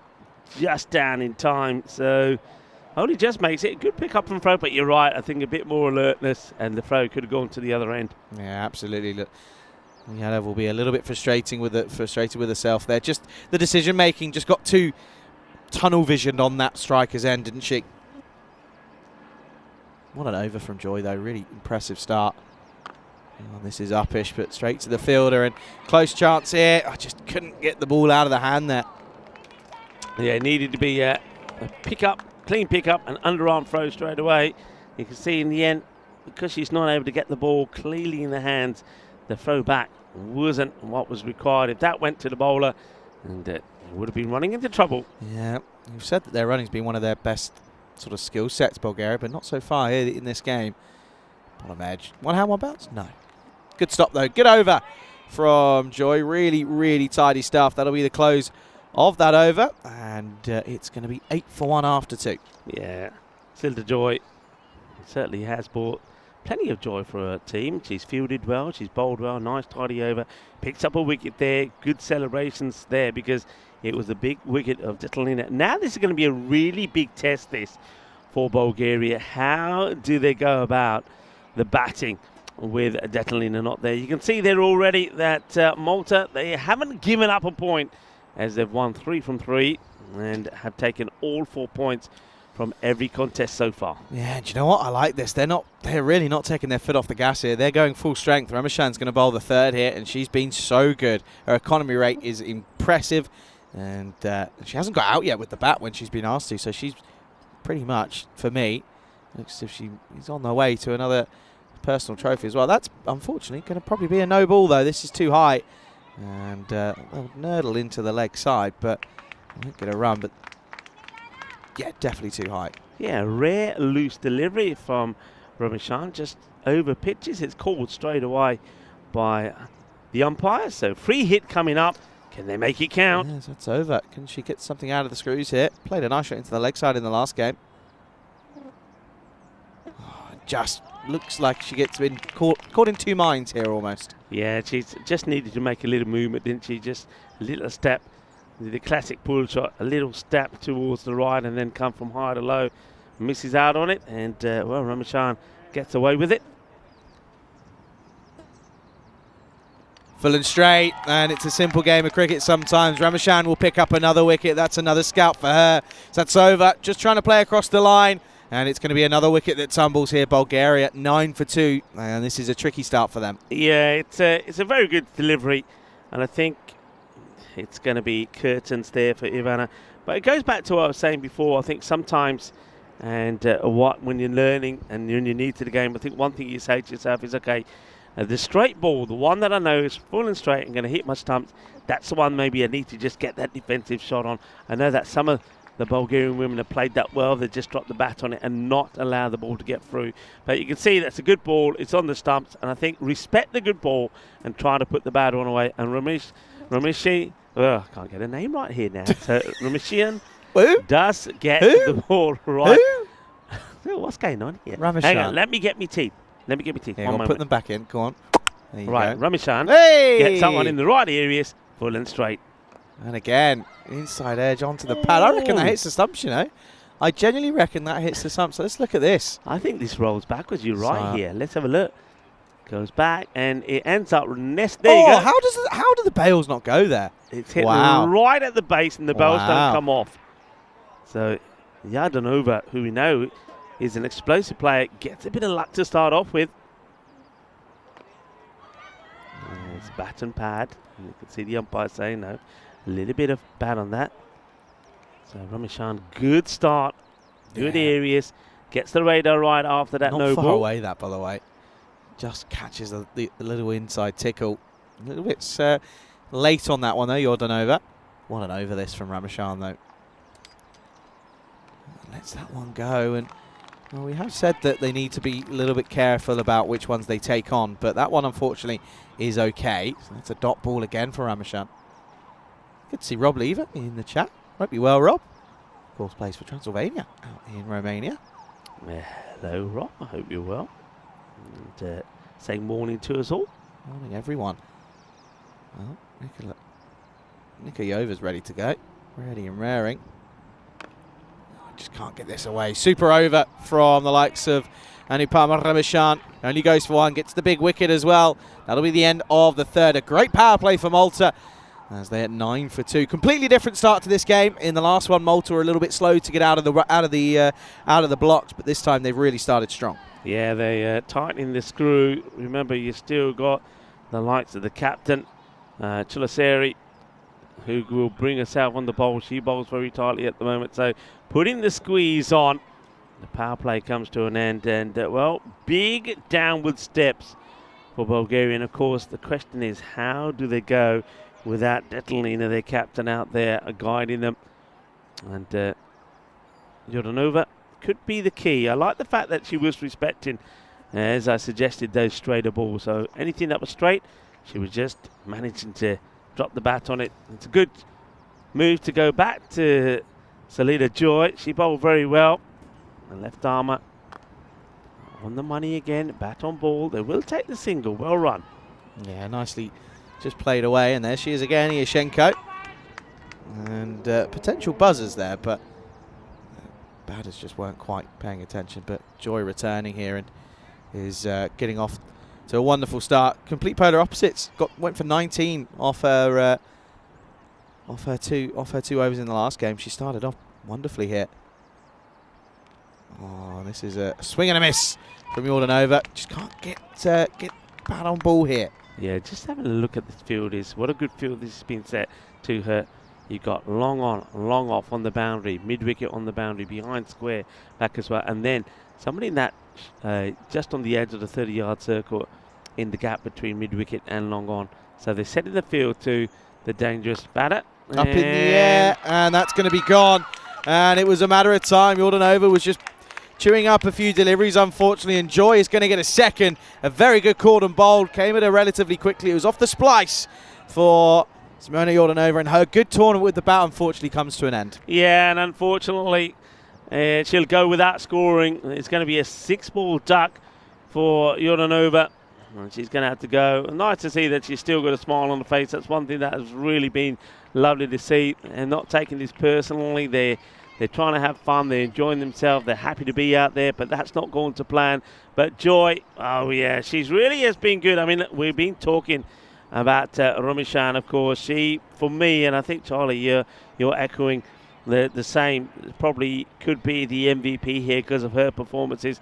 But the bowling of Salida Joy has been beautiful to watch as well. She's right up there as a contender. Yeah, absolutely. Ahmedziyeva in, and this is hit away. Nicely played, but a dot ball. This is a really, really good start this for Malta. You know, we saw them in the Valletta Cup last time around, and they didn't quite perform, but I tell you what, they've come back here really strong. Yes, up against a slightly weaker opposition in Bulgaria, but still, you know, they're doing the basics right. That's a nice shot, though, from Ahmedziyeva, who will get off the mark and goes away nicely for a single. Disappointing that for Jordanova, because for me, she's probably been the pick of the batters for Bulgaria in this tournament. Yeah, she's been the one batter that's been able to be super aggressive and has got some good power hitting. And, of course, we've talked a lot about Luschenko and her fielding. The batter out there at the moment, Martina, she's been fantastic for Bulgaria as well. Currently at the non-strikers end. Oh, swing and a miss. I want to see this again here. Just get a bit of turn here, does Joy. Let's have a look. Good spell, nonetheless, as it's going to be a dot ball, but a bit of grip here, maybe. Yeah, turns away just slightly. But nice bit of tweak from the left arm offie. Very good stuff from Joy. A good comeback after going for 19 in the last game. She only goes for 5. Picks up 2 wickets as well. This is a very good start for Malta. No, not really letting much off the gas, as it's 11 for 3 after 4. Yeah, you see that wickets falling continuously. The first over 5, and then after that they've scored 3, 1 and 2 of the next 3 overs, but in each over a wicket has gone down, and that's the issue at the moment here for Bulgaria. They're going to turn to George. Susan George. Oh, that's not far away. Not far away, and Ahmedziyeva again just realistically there was really stuck in 2 minds. Wasn't sure whether to come down or go back. Ends up sort of stuck in no man's land. Yeah, good start from Susan George. She only bowled the 1 over in the last match and picked up a wicket and only conceded 1 run, so you can see why she's getting another chance. Very good again. Swing and a miss. Yet again from Ahmedziyeva. Yeah, it's good areas. Good outside the off. Good to see Indica in the chat on YouTube. Very warm welcome to you, Indica. Hope you're well. Says thank you, ECM, for the support and developing women's cricket. Thanks for having us, Indica. Yeah, Indica. Good to have you in the chat, and does well to get back onto this. And we'll get a run, so well done. As Martina will scarper through to the other end. Catches up with it nicely. Yeah, Indica, of course, done some marvellous things here in Malta, not just for the men's game, but now starting to do it for the women as well. And I know Indica is involved heavily in getting cricket into the schools as well. Indica, nice to have you in the chat, and hopefully look forward to seeing you at the ground pretty soon. It was a wide ball, but they take it on straight to the likes of Rameshan. Will just be one. Of course, no Tanuja Sharafadine. She's dropped out for this game. Of course, drops down to the substitute fielder position. And, of course, Sandra Cullen comes in for her first involvement. Yeah. Yeah, it would have been a wide, but yeah, it's nice to get back on the ball. And up in the air, opportunity, and well taken. Yep, girls just want to have fun, and they're having fun here in this Sunday morning in the Malta International Cricket Ground. And it is Sandra who comes into the side, who takes a brilliant catch. Lovely moment for her. Speak of the devil, and they'll appear. That's a lovely catch in the covers, and she's batting outside off here, and that's why it kind of goes sort of in and out the bat swing, unfortunately. And that one is a good catch, and rightfully so. And very vibrant, and she almost absolutely clotheslines to Sidaram, but ends up with a really good catch. It's going to be 13 for 4. Yeah, and a few concerns out there. You can see Yadanova. Yeah, she's going to be very disappointed. It's not the end she wanted. And she wasn't able to score off the 6 balls that she faces. So, yeah, it looked a bit gloomy there, but look, they'll pick themselves up, I'm pretty sure. Susan George, though, what a over this is from her, and I cooked it. It's the old commentator's curse as she fires this one down the leg side. Yeah, one just, but you can see that release point there, it's right behind her there. It's just where it is, but still, you can't really tarnish what's been a really impressive over this from Susan George, and rightfully so. Hopefully, we'll get another. As you said, only got one in the last game. Hopefully, here we'll get another over. Last delivery potentially. No, that's it. Don't move. Why would you? Stay there. Stand still. Yeah, Nadia Toleva just standing still, but I think I've got a little suspicion that a good straight, good full length delivery might just get through that gate that she's showing there at the moment, Nadia. Well, let's see if she can get the full one in there, and that might be wide as well. Touches the line, that Rico. Yeah, I'm just going by what we've seen called out here, the umpires. Anything that just touches the line, they've been calling it on this one. That touches the line. Yeah, it goes over the line. Really shouldn't be a wide. One thing I want to clarify, it's over the popping crease. It's not where the stump line is. That's not where it is. It's where that batting crease line is. That's where it goes. That's the point of where you cross and you work it out. That is okay. Yeah, and that's going to be a dot ball to finish. A very good over. Yes, a couple of wides are snuck in there, but it's still very good. Takes a wicket, does George. And at the end of 5, halfway through, Bulgaria struggling at 16 for 4. Yeah, they are struggling big time, and you can see there that Nadia Toleva, he was just trying to just even block that one out. The thing is, though, if you're not trying to score runs, I think they are obviously have lost 4 wickets at this halfway point. But if you want runs on the board, you've got to be a little bit aggressive as well. I don't think you're going to get too many. You'll get a few extras, but you won't get too many loose deliveries, as it's only going to get harder here now, as it's time for the captain, Shamala. Yeah, Colasari comes in then. That's a good delivery, nice and full. As Nikolova, who's been there from the start and has just watched it all unfold at the non-striker's end, just pushes away. A wicket and over is what they're averaging here, isn't it? Which isn't ideal. Gets herself into all heaps of bother here, and I think we're going to go upstairs here, and this could be another one. Well, look at Nikolova here. She just says, "No, I made." Look at her. Look at her reaction to the umpire. Oh, we're going to have to go close here because I reckon there's. She puts the foot back up. Watch this. The foot there is up. You can see daylight. She gets the foot down, but then it lifts up. And you can see she's protesting to the umpire. She said, no, I was in. But the foot goes down and up, and there's daylight there. And I reckon that that should be out, Should be out, really. In my books, that should be out. The foot goes up. I mean, there's the shot there. There's daylight there. And it looks like they're going to... Yeah, here we go. Yeah, there we go. That was the confirmation we needed. You can see there, genuine daylight. You can see the green between bat and on the side. And that is going to be a really disappointing way to go. If I'm not mistaken, I'm pretty sure that that's a repeat of how she got out in the last game, stumped. Yeah, and Jess, she's so good. I mean, if she stayed there, she was fine, but then she puts the foot up, and look at her hair, says, no, I think I made it. I'm good. Please, don't check it. I'm good. Don't check it. In the end, they checked it, and the poor thing, she's going to have to go Nikolova. She was in, but then in the process of going backwards, the foot just went up in the air, and unfortunately, because we've got the cameras, it has to be given, and it's the right call just here. Just in the process of, she just lifted the foot up there. This could be another, it's up in the air opportunity, and it's taken. Of course it's taken. Lyschenko, Charlie, gets another. Lyschenko, it's what she does. She takes them, and this one made no mistake. It's going to be a golden duck for Sarandeva, who's going to have to go, and things just going from bad to worse here for Bulgaria. Unfortunately, it's going to be another one that bites the dust. Kolasari's 2 wickets, no runs conceded yet, and Bulgaria 16 for 6. Oh, well. It's going to be a golden duck here. So it's going to be the old...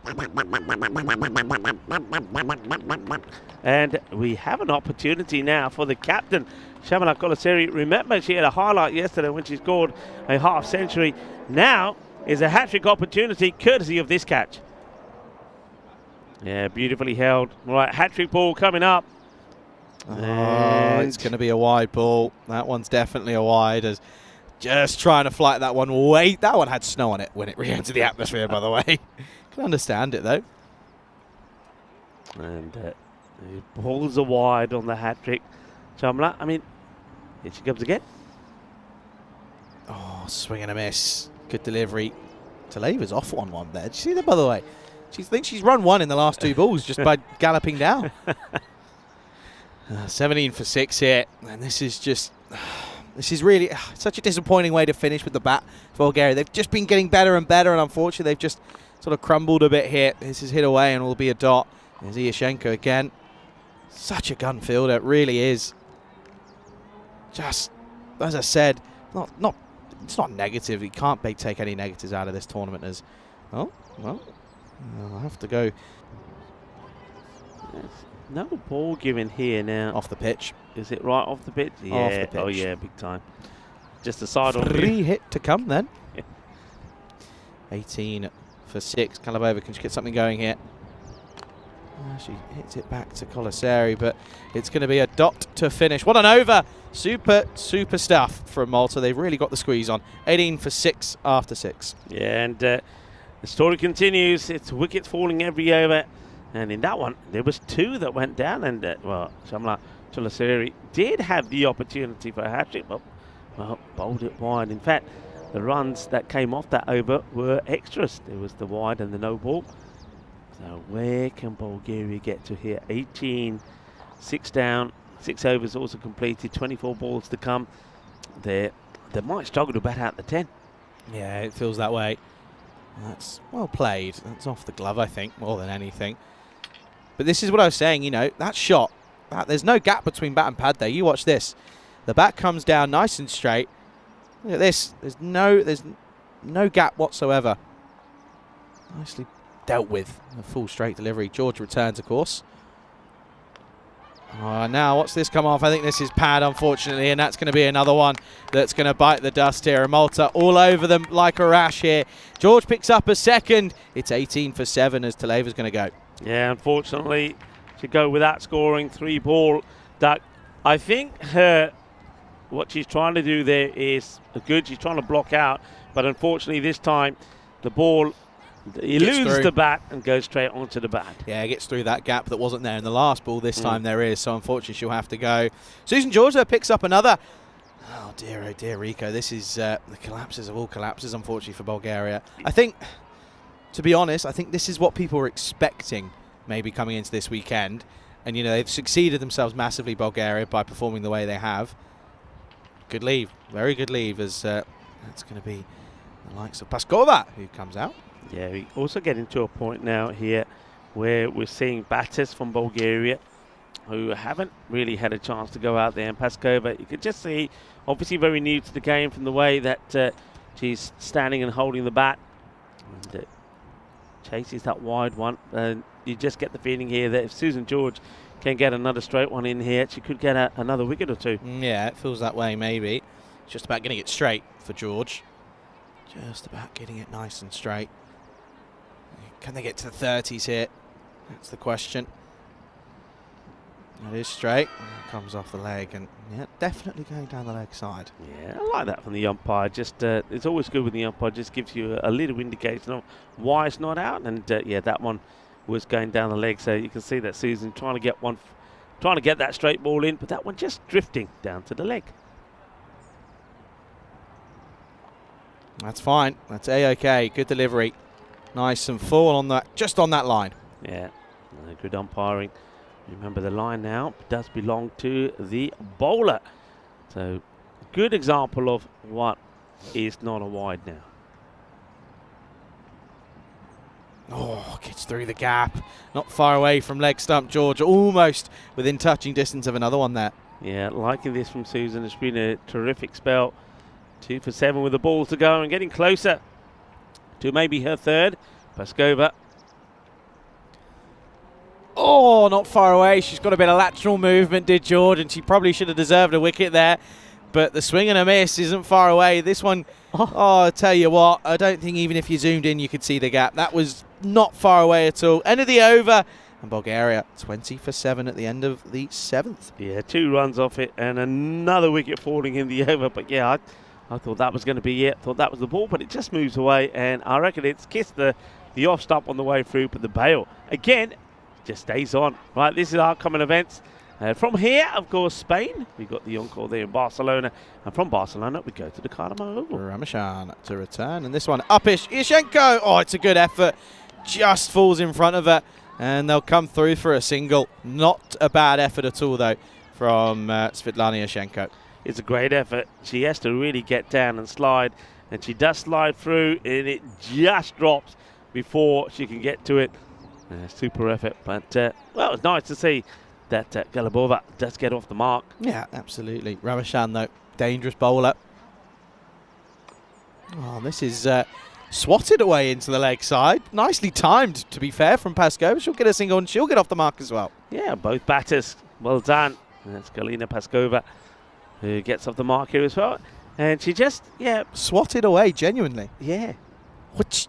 And the old swat out. She's probably thinking, hey, that just pinged off the bat. Yeah. That sounded really good. But this is what I'm saying, you know, with the confidence, and we talked about it in the last things about the power hitting. It's just, this is where you just need to go in the nets and just feed them underarms and just say, just whack it, go on. Try and hit it as hard as you can. And then you kind of, from that, you pull it back slightly and you go, okay, same intent, but obviously I want you to focus on just getting the impact right.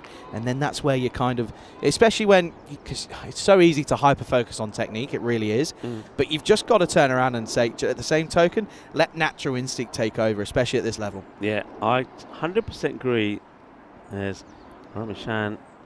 Oh, at the moment, these bowlers are just missing the stumps by about 3 millimetres either side. Yeah, there's another one goes through. I think you can see, can't you, though, from what we see from Bulgaria, that they put a lot of emphasis in defending their wicket because they're not trying to hit the ball too hard. They're just trying to drop the bat on the ball.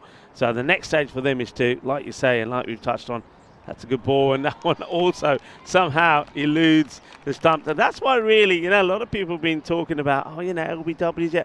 Don't forget, there's a lot of bounce on this wicket. If that hit the pads and the batter standing in front, most people would have gone up and about and said, that's got to be plumb. But you can see there's bounce on this track. But yeah, I think the next stage for the Bulgarian batters is to say, right, defending the wicket, we can do pretty well. Let's try and see if we can get a bit of power in the shots. And well, Ramashan can't believe that she's beaten the bat again, and once again not able to hit the stumps. The over comes to an end. At least they do get through an over where they haven't lost a wicket. 3 come from it, and Bulgaria 23 for 7. Yeah, and this is, of course, with 2 overs to go. It's the race for the 30s, isn't it, for Bulgaria? Extras could get them there. Could do. They wouldn't say no to him. Here's Colaseri. That's well batted into the leg side, and they don't take a run. Oh dear. And this is just the difference here. That top 5 have batted quite a bit over the last 2 weeks with their tour to Greece and now here. But of course the lower order haven't really spent much time up there, and that's where, you know, that was definitely a run there. And Yashenko now goes square of the wicket. And nice move that. I think that's where the ball's mostly going here. There you go. And this time goes to a left, but that's a super diving effort. Super stop indeed. And ends up doing a very, very good bit of fielding. Take a bow. Luschenko, take a bow. I mean, she is just prowling and making that area hers. This is mine, and I'm not going to let you get anything past me. It's off the toe. That's what I mean. She's there again. She's just ever present. You can't keep her out of the game, and she's just a bit like a Jack Russell. You know, just keeps going, doesn't stop. She's always there. Jack Russell, I'll say Rottweiler. Oh well, asking the question here, and well, the batter's walking away, but umpire doesn't look too happy with this one. Let's have a look. I think it might be, she might have just kept the foot down here. Let's see this side on. So. Oh, there's a slight bit of movement. I think she'll be okay. Let's have a look at side on here. Let's see here. It's up in the air. Oh, there's on nothing. The line, on the no. line. And, well, you make up your mind there. We can't, looking at that, the toe, is there any part of that gets past the line? If not, unfortunately, it could be out because, look, the foot on the line, is anything past the line? That's what we're looking at here. And close call. They might stick with umpire's call. I think they have to stick with the umpire's call. We go back to the live action, and the next one, it gets played quite nicely. They'll take just a single. Yeah, been some tight ones today. Reynes in the hot chair is getting his money worth before he leaves us tomorrow. Yeah, this is the ball we just saw. Again, a nice shot. Yeah, that will be a single to end the over then. There's something's come over the ground here. It looks all misty. Yeah. End of the ninth, and the score here at the moment. Yeah, I think there might. Is there a? I think 25. I think there's a ball to go, Rika. Is there one to go? There is a ball to go. Yeah, there is. They're saying, right, get back over there. Still a ball to come. Ball to go. I thought there was. 25 on the board, and a nice shot. I noticed that time round that Paskova actually hit the ball even better. She thought, yeah, you know, I just touched the one last time. It went pretty far. This time she actually did hit it. So, again, confidence. And there we go. A bit more confidence taking on Luschenko. Gets the underarm throw in, but the batters do make it good running. I'm liking this from these two. Galabova and Paskova, they've come in when wickets were falling all around them, but they're starting to put a little bit of a stand here together. 26 for 7 after the 9 overs. So we've gone now 3 overs, or 2 overs, where they have not lost a wicket, so that's good.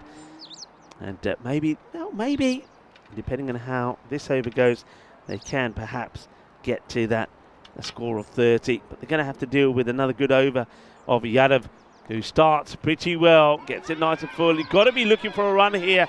And it could be a crazy run out.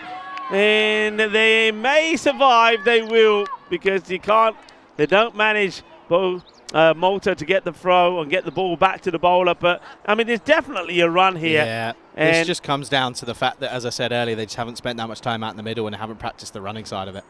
Yeah, look, she's watching the ball, sees the partner. Panic in sets, doesn't it? You can see it. Oh, now swap this away. Dot ball. And Yadav just walking back. And she's been fantastic, hasn't she? I mean, I know that you've liked her. We've even talked about her maybe progressing and pressing, going to bigger things. We thought maybe even she could be somebody that features in the Melton Shield, definitely. Get away into the onside, straight to Yashenko. And a good arm. Oh, there you go, direct hit. I think the bat is just down. I think of taking another, but, well, they're getting screams from everywhere else. The stumps are taking a battering. Oh, dear. The stumps are taking a battering here, not once but twice. Let's have a look at this throw first. Good throw. Knocks the stumps over. The bat just gets down. Stay down? Stays down. Very good. And then, well, the stumps get battered there, then get battered again. So they get a single. The other end. They take a single. The umpire's got some work to do with the stumps. Says, hang on a minute, let's get these stumps sorted. And the batter waits patiently. And yeah, just says, hang on, my shoulders are getting tired. Just takes a bit of a rest. Says, okay, I'm ready. Here we go.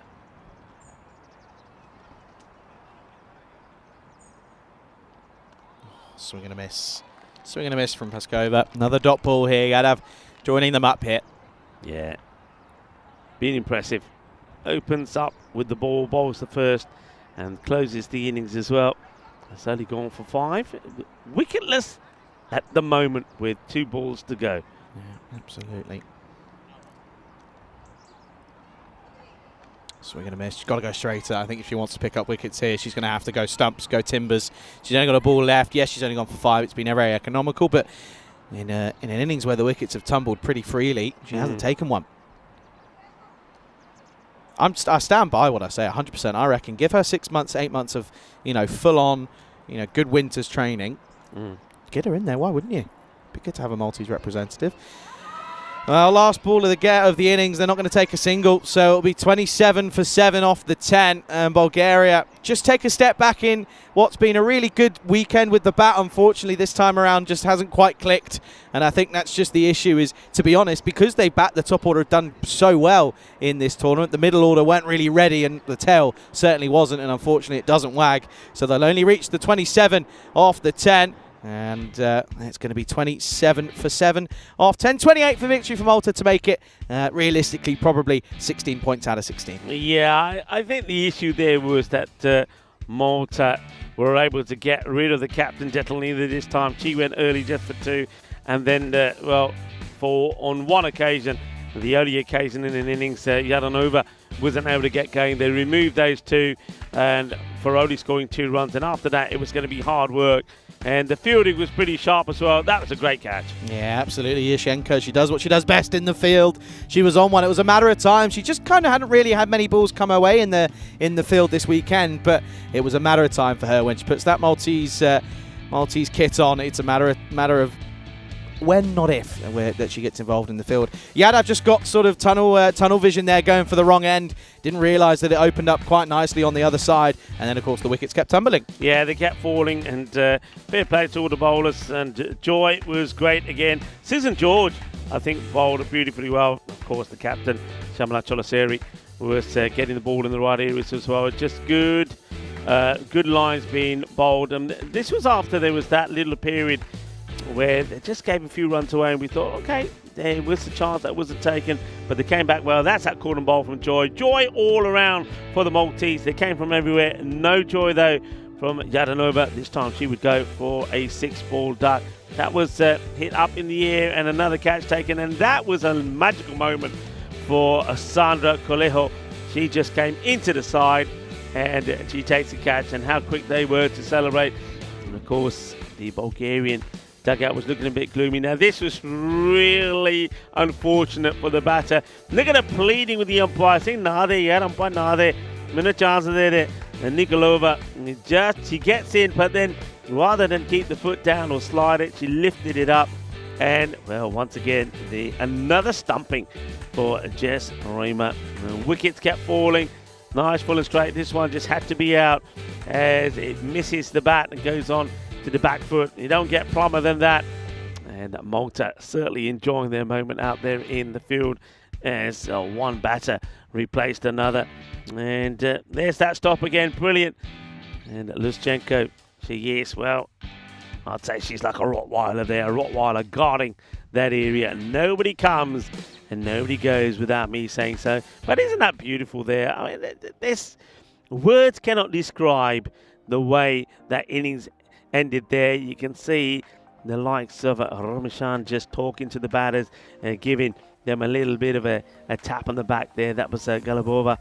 And just saying, yeah, well done. You batted really well. The encouragement and the support has been superb. Extras ends up being the highest scorer in that innings with Detalina and also Yodanova not being able to get going. And if they don't get going, then they really do struggle to get runs on the board. Let's have a look at the bowlers and some fantastic economy rates there. 2 wickets for the captain, Cholaseri. I think it's going to be a pick really already between Cholaseri and Romishan, who gets the MVP here. Romishan again picks up 1 wicket and just concedes the 4 runs. So it's a good victory. You would imagine this will be from Malta by just restricting Bulgaria just to 27. And I would like to see that batting lineup just changed up slightly. I know that you want to win, but I think there's 1 or 2 batters there that probably would like to get an opportunity. I think with the score of 28 required, there certainly is potential for Malta to just change things up a little bit. Are they going to do it? Are they not? Well, we'll have to wait and see. But not too long. We'll be back in about 10 minutes' time for the innings of Malta.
This European Cricket Network event is proudly brought to you by HCL Software, Paramatch, and Victorinox.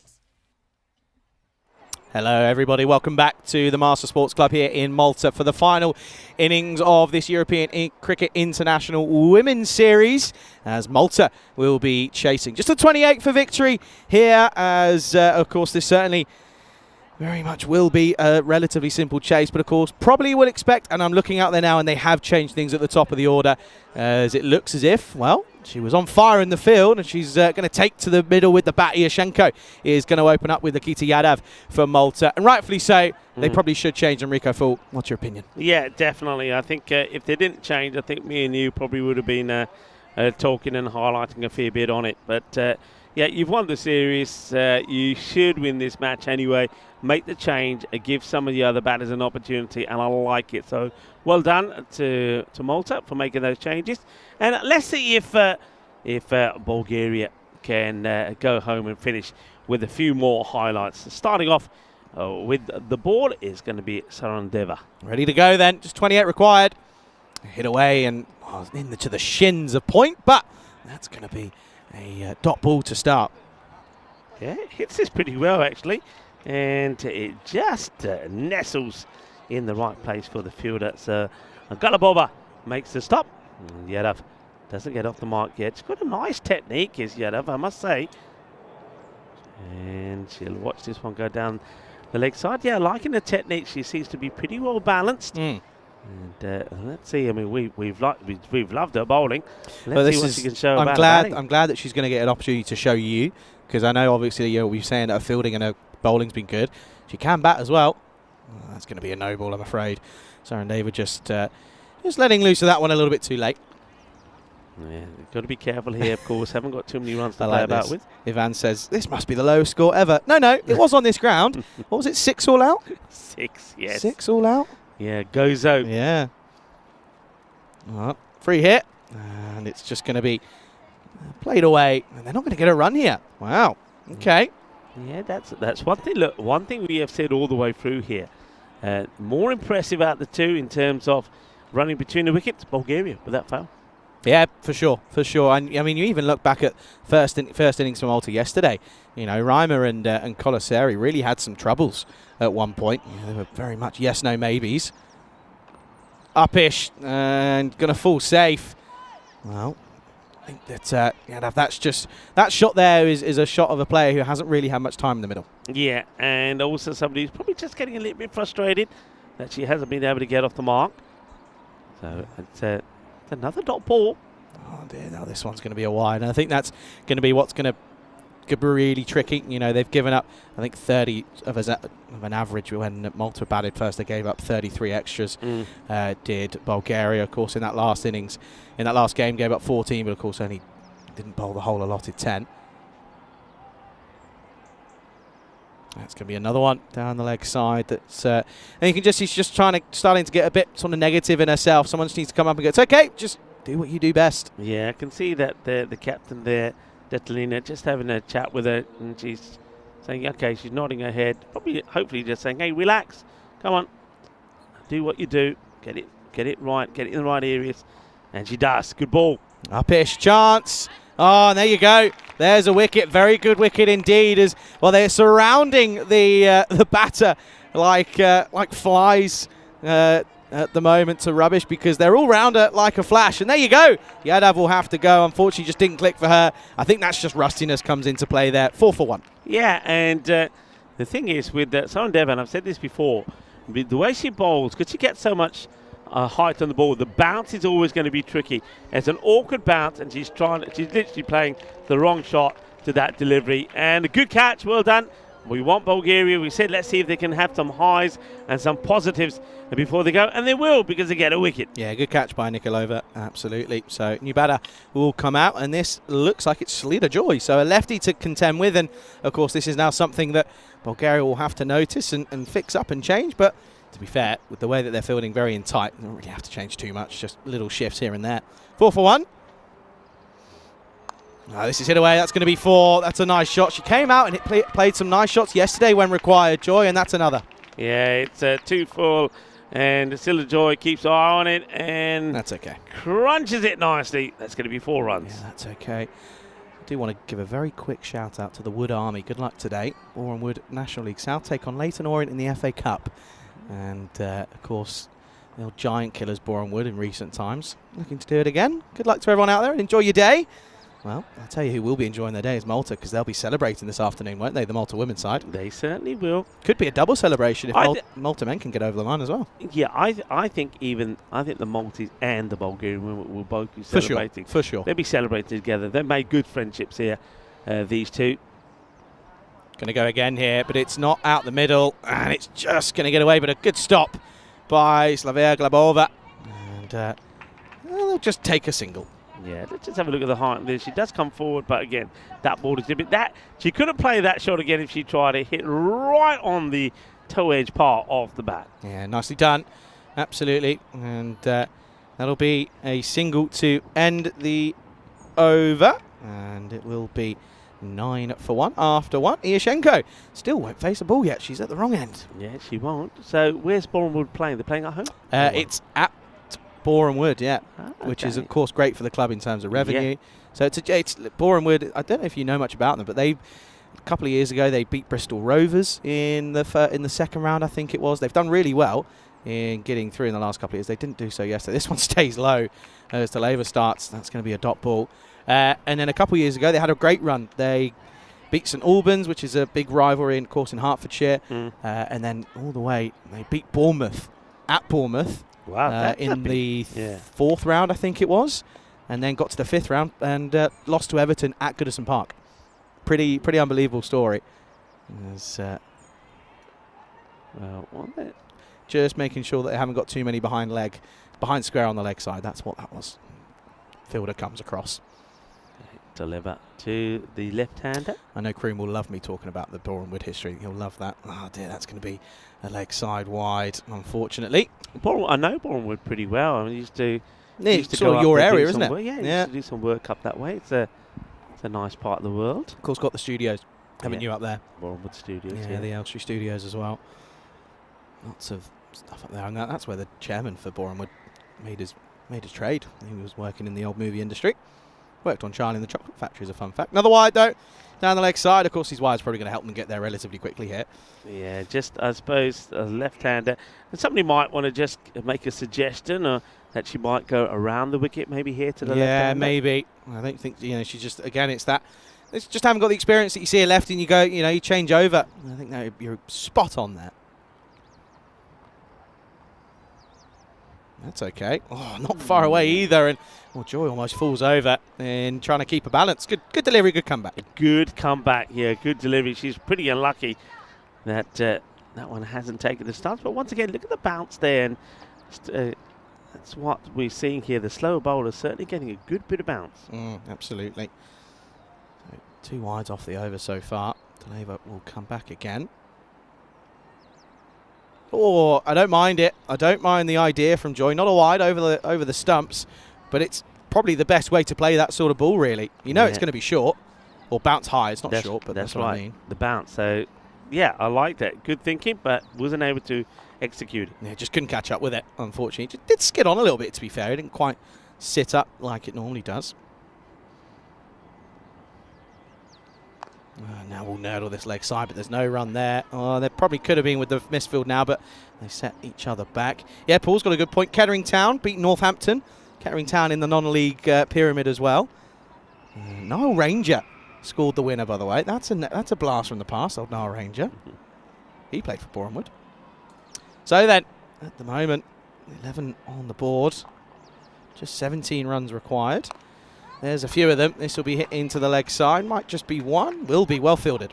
He's had a good time of it as in the field as Nikolova. Yeah, that's well fielded. Also, good field set. We saw that Selena Joy played a nice shot in that area to get a boundary. So they thought, okay, she likes to go across. Let's put a field about there, and that's a work. It's a treat.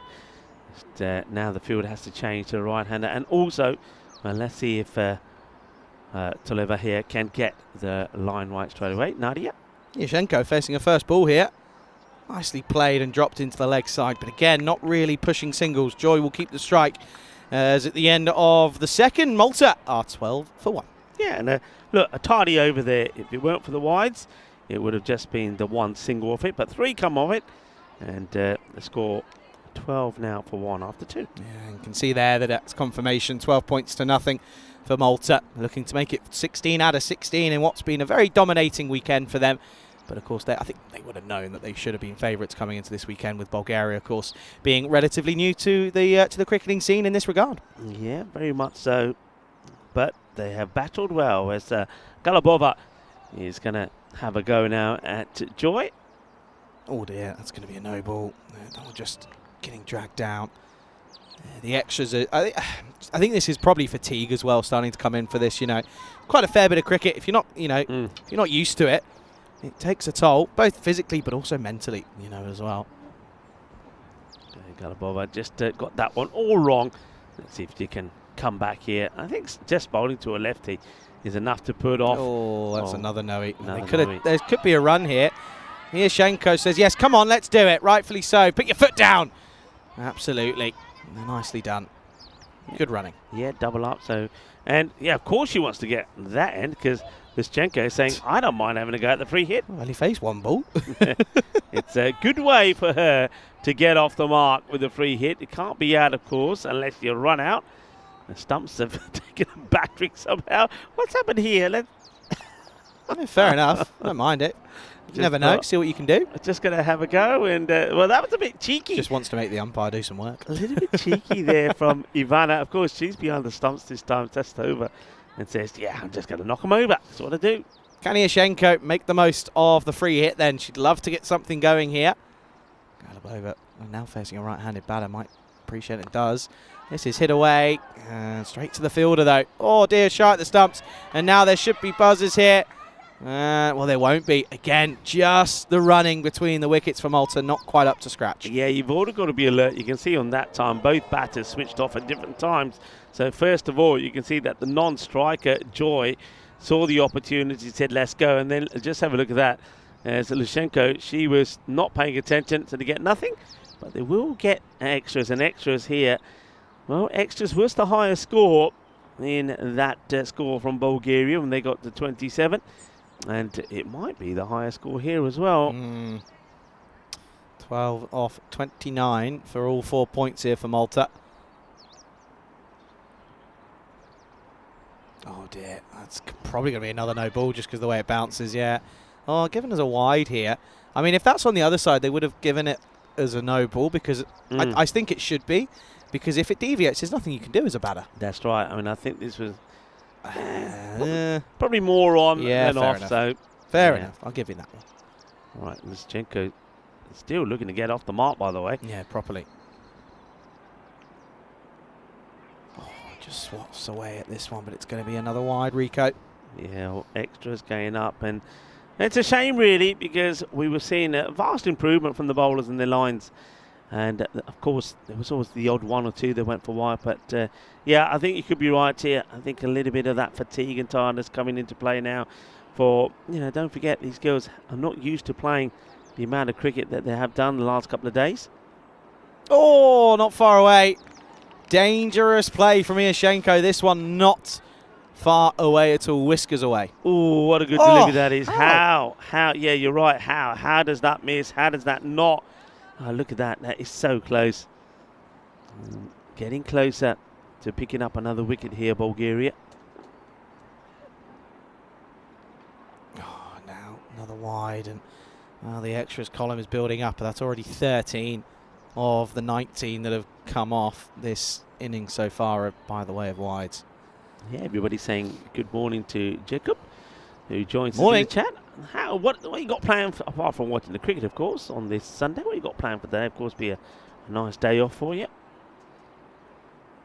Oh, that one will be a no-y. It's a no-y, isn't it? Yeah. It's just the wheels just falling off here for Bulgaria. Really is just. It's not a downer, because you can't look at this weekend as negative for them. You really can't. They've come up. At the end of the day, they've come to a new country. Many of these players probably. Some of them may have never left Bulgaria before going to Greece and now here. It's a great experience for them nonetheless, no matter the outcome. Free hit, swing and a miss. Miashenko, and you can just see the frustration starting to kick in for Svetlana here. Yeah, extras, of course. I mean, that's 14 extras out of this score of 20. So if it weren't for those extras, it'd just be 6 on the board. So Bulgaria know where they have to improve. Look, you know, one thing that I hope, and more on that after this delivery, which hits the pad. Into the pad, so it'd be a dot ball. But yeah, one thing is that they go back from this on a high, excited, go back to Bulgaria, and then pester the likes of Prakash Mishra and say, we want to play, we want to play. We want more. Book us the ground, we want to play, we want to do more, we want to practice. Because if they've got that enthusiasm, and I believe that they have, then the next time we see them, trust me, there'll be a huge improvement. They really will. Yeah, absolutely. And see this here, does this touch the line? Probably not, to be fair, swinging away. Yeah, absolutely. And the thing is, I mentioned it yesterday, you look at the impact that a country winning the World Cup did for the game in England and of course New Zealand this year. Yeah. I feel like it's going to be a similar sort of effect here. Watching, the women go about their things as this is up and over the top. Could be a run here, surely. Oh, how are they not taking a single? Lutsenko doesn't want to get off the mark. No, I don't think it's Iashenko. I think it's Joy that says, no, I'm happy here. How? She hits this, It's a great but shot. she should be running. She should be saying, come on, let's go. But she said, shall we? What shall we do? And in the end, oh dear, come back to live action. Leg side, straight to the fielder. No runs. So no runs off the bat, but a fair few wides as 9 come off the over. And it will be 21 for 1 after 3. 7 required. yeah. And the other thing is, look, we know Bulgaria very well. We've been to that beautiful academic cricket ground there in Sofia. And surrounded by universities, remember their men's cricket is dominated by university sides and players that are at the university. And there's plenty of women that are studying there as well. So they would have seen cricket being played and thought, hey, yep, let's get involved. And I think these women have started something here. I think they'll go back and they'll go back and get more people interested in the game. So For sure. good signs for Bulgaria. Bit This one away. gets played away. By Joy. Straight to the fielder, though. Just going to be a dot. It's Rojnikova, the skipper, is going to come on and have a bowl. Yeah. And, Rojnikova, she should be very proud also For sure. the way she's led the team. She really is. I mean, I love her enthusiasm. I love the way she gets excited. I tell you what, she picks up a wicket here. That excitement will be big. And let's wait and see that excitement. Here we go, up and down. She gets a wicket. That's what I'm talking about. Let's have those magical moments as Nella takes the catch. Look at this. Yeah, let's stay on this for a moment. This is what we're talking about. This is what it's about. It's about partying, it's about celebrating, it's about, doesn't matter what happens with the match, doesn't matter what happens in this series, it's about taking all of these beautiful, wonderful moments and building on them. Good catch taken there by Nella Gocheva. She takes the catch, the captain Detlina takes the wicket, and it's party time for Bulgaria, no matter what the result. Absolutely. Slightly frustrating for Joy. Was certainly getting opportunities there to take it away, but couldn't get the runs on the board, so that will be the end of her. And well, with just 7 runs required, looks as if they've sent out, I believe this looks like George. It is. Another chance for Susan George here. And this is hit away. Should be a run here. Got to be a run here. Absolutely. Well done. George calls Iashenko through for a single. Yeah, well, that's one thing. I mean, let's face it, if they'd taken all the runs that were there, and I'm not talking about the sort of the risky ones, the easy ones, this match will be over. But, well, George does get off the mark. And let's see if Lutsenko can as well. Iashenko hits this away, straight to the fielder, but gets through, and there'll be runs, and she will get off the mark, as this will be pushed down the ground and will probably just be one. She probably could have got off the mark a while ago, but this time finally gets it going. And Martina just for fun says, hey, I might as well knock the stumps over. And the umpire's not looking, say, how's that, umpire? But yeah, here we go. Runs finally from Lutsenko as it gets past the fielder. And Yadanova just couldn't make the stop.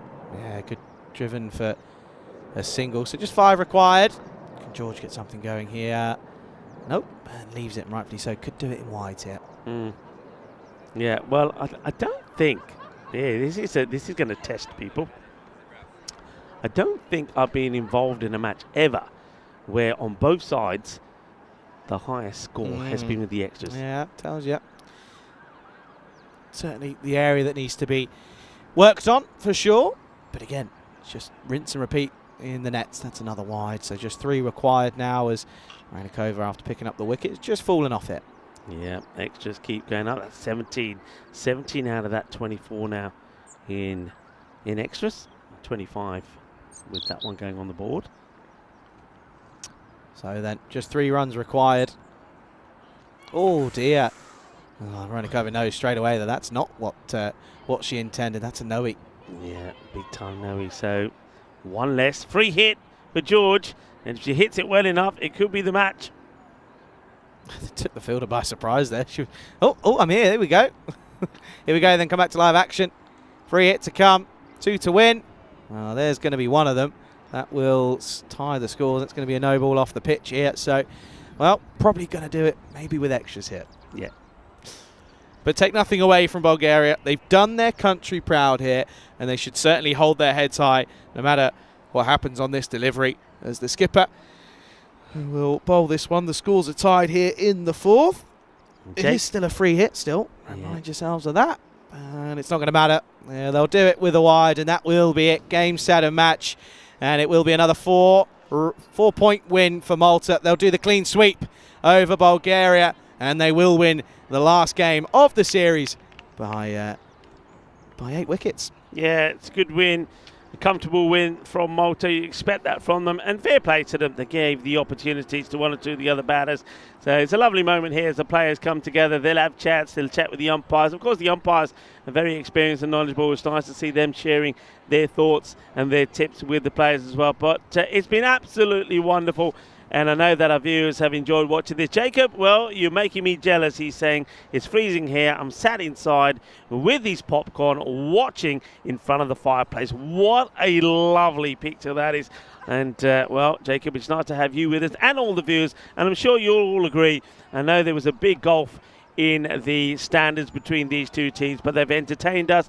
They've played some good cricket. They've given us some highlights. And Malta, well, they're going in the right direction and improving all the time. And Bulgaria, from what we're seeing from them, I think in a year's time, if they keep on practicing and playing the way that they are and keep enjoying the game and having fun, they're going to come back much better and much stronger. Absolutely. You can see they had another couple of chats there as they walk off. But, of course, started off as Yadav would go.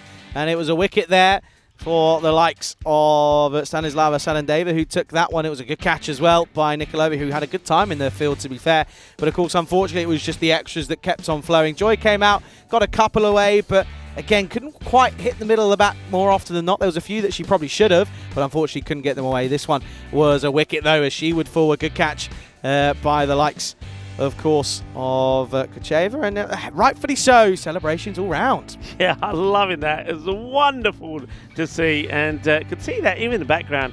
Even the birds were getting involved with that celebration. That's what it's all about, isn't it? I mean, look, it's skills, women out there playing hard and having some fun as well, trying to do the best for themselves, trying to do the best for their countries, and I think in doing so, they're doing their countries proud. And also, one thing they're doing, and we've touched on this as well, they're making sure and encouraging more women to take up the sport back in their own countries. I'm sure that the Maltese women have certainly impressed, and it certainly would be a few more out there that have watched and said, you know what, I can get involved. And I think back there in Bulgaria, there's probably a lot of women that are in the universities there probably saying, you know what, I'd like to play some cricket maybe. And I know a lot of those women in university, yes, the same with the men, reside in the UK. So they probably know cricket. They probably may have even played cricket. Probably didn't realise that cricket was being played in Bulgaria. So great opportunity for you. So go on, go out there and have a go. There's no excuses. There's the final match summary there. So a very straightforward and simple win there for Malta. I've certainly liked the way that they played. Credit to the likes of people like Priya Pushpajan, who's been supporting the national side there, the women's national side, and also to Indica Pereira, who was in the chats doing the women's cricket proud as they continue to develop. But someone like Shamala Kolaseri, she's been superb as well, a good leader, good performance from her. I mean, we'll have to wait and see who the MVP is in this one, but she certainly got a great shout for it. The same as Ramishan, who's been absolutely brilliant as well. So Malta playing good cricket, got some good players in there, getting some good coaching. And Bulgaria, they certainly would have learnt plenty from the matches that they played here today. They'll go down in on 4 of them.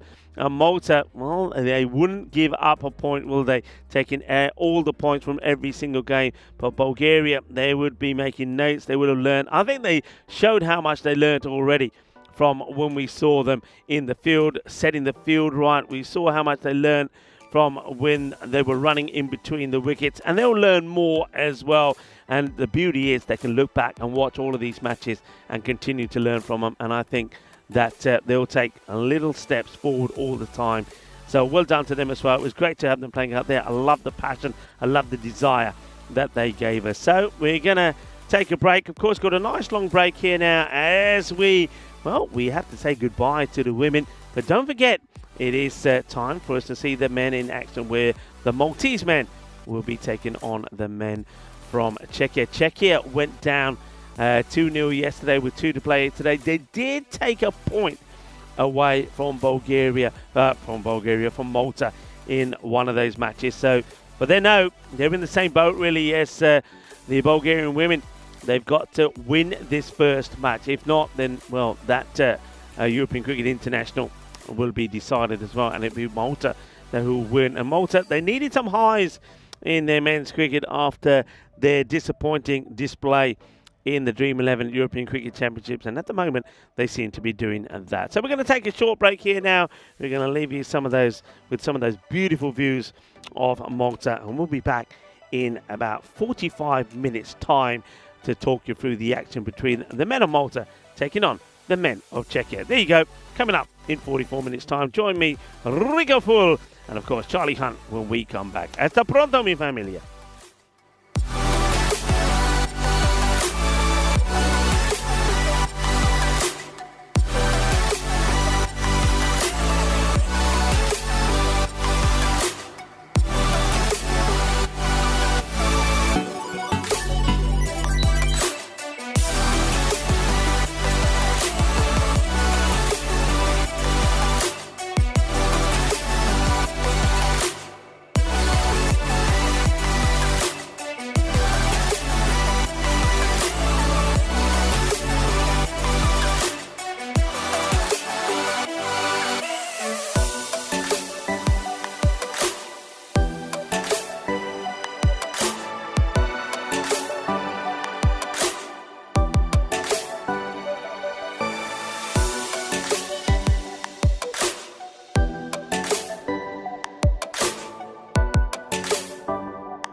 This European Cricket Network event is proudly brought to you by HCL Software, Paramatch, and Victorinox.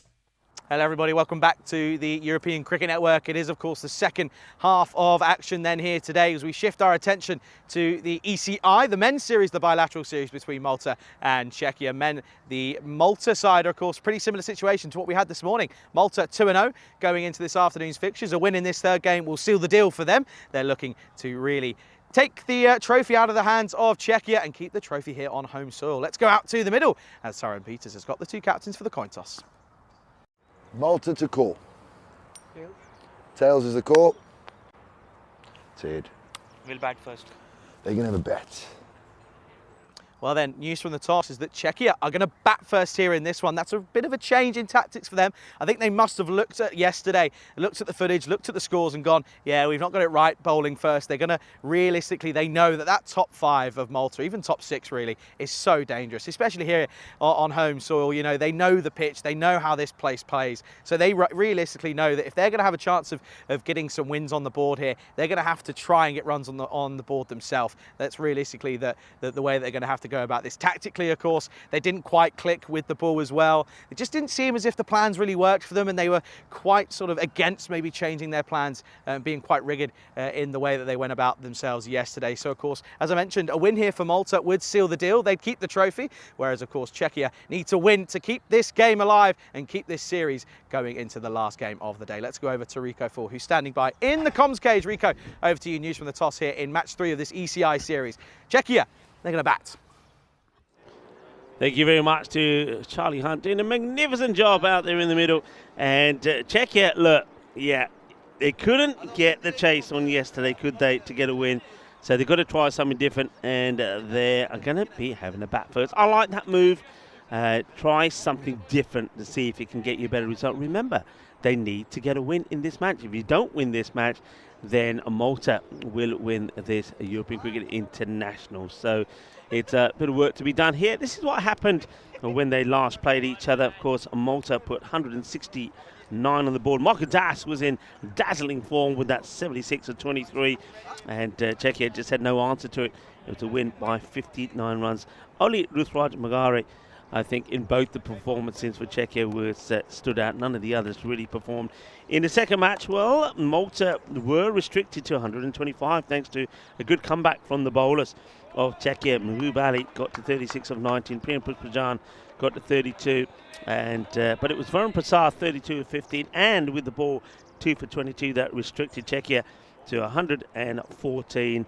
Czechia would get a point, but they would go down by 11 runs. So you can see from those two graphics, one thing that Czechia didn't do well yesterday was bat. Even when they had the opportunity to get a win, chasing 126, they weren't able to do it. So that's the way it was looking. Malta 7 points. Czechia that 1 point, which they did pick up, which could be absolutely crucial. One man who would share our thoughts on this as we look at the lineups. And there's been a late change there as well, Charlie. Yeah, there has. Gaurav Mahtani's come in. Michael Das, unfortunately, in the warm-up, split his webbing, taking some catches. So, unfortunately, he's going to be missing out on this one, Will, of course. So, hopefully, we'll see him in the last game. But, of course, it's one of those with a split webbing. You've got to be so careful with him. Kunal Rakal comes in for Malta. And, yeah, of course, good to see Venkateswamy in for Czechia. And, of course, Piyush Baghel on the right side this time around will be coming in as well. Kunachi Rakal, now that's a name and a half, isn't it? It's a serious name.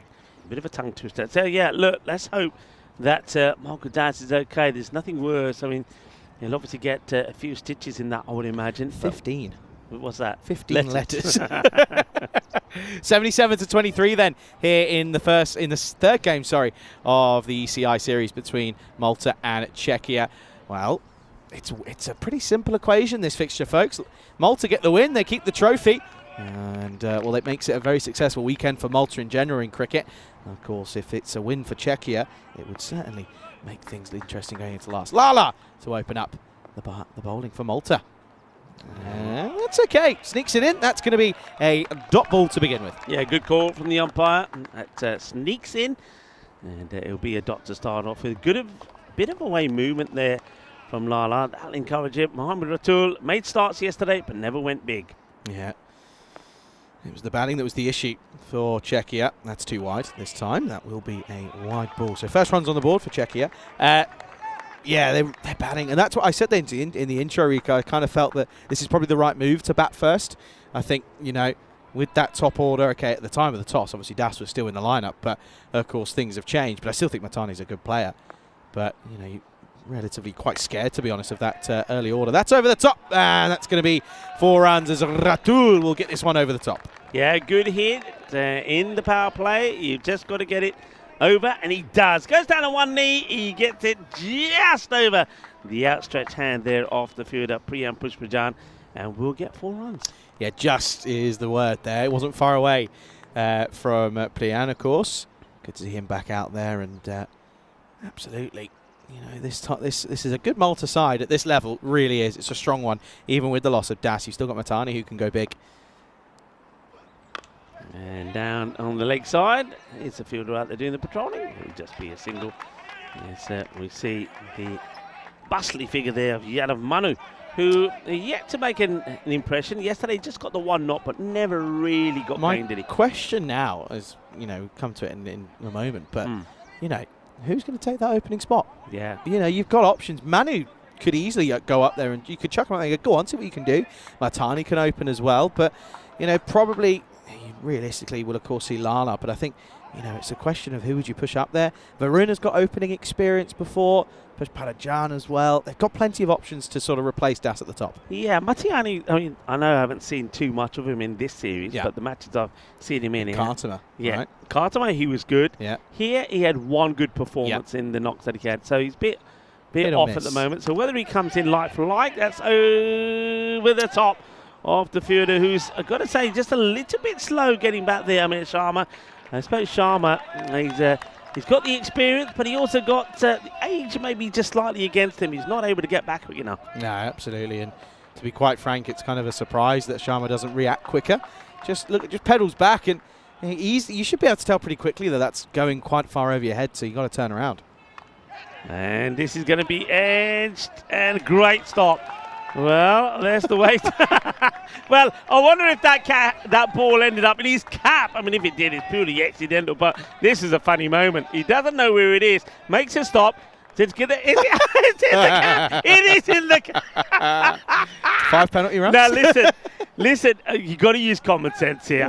It's accidental. I've never seen that. Oh, can we see that again? We've got to look at this one more time, surely. Have We've got a time look. here. Have you ever seen this before? First of all, great stop. Look at this.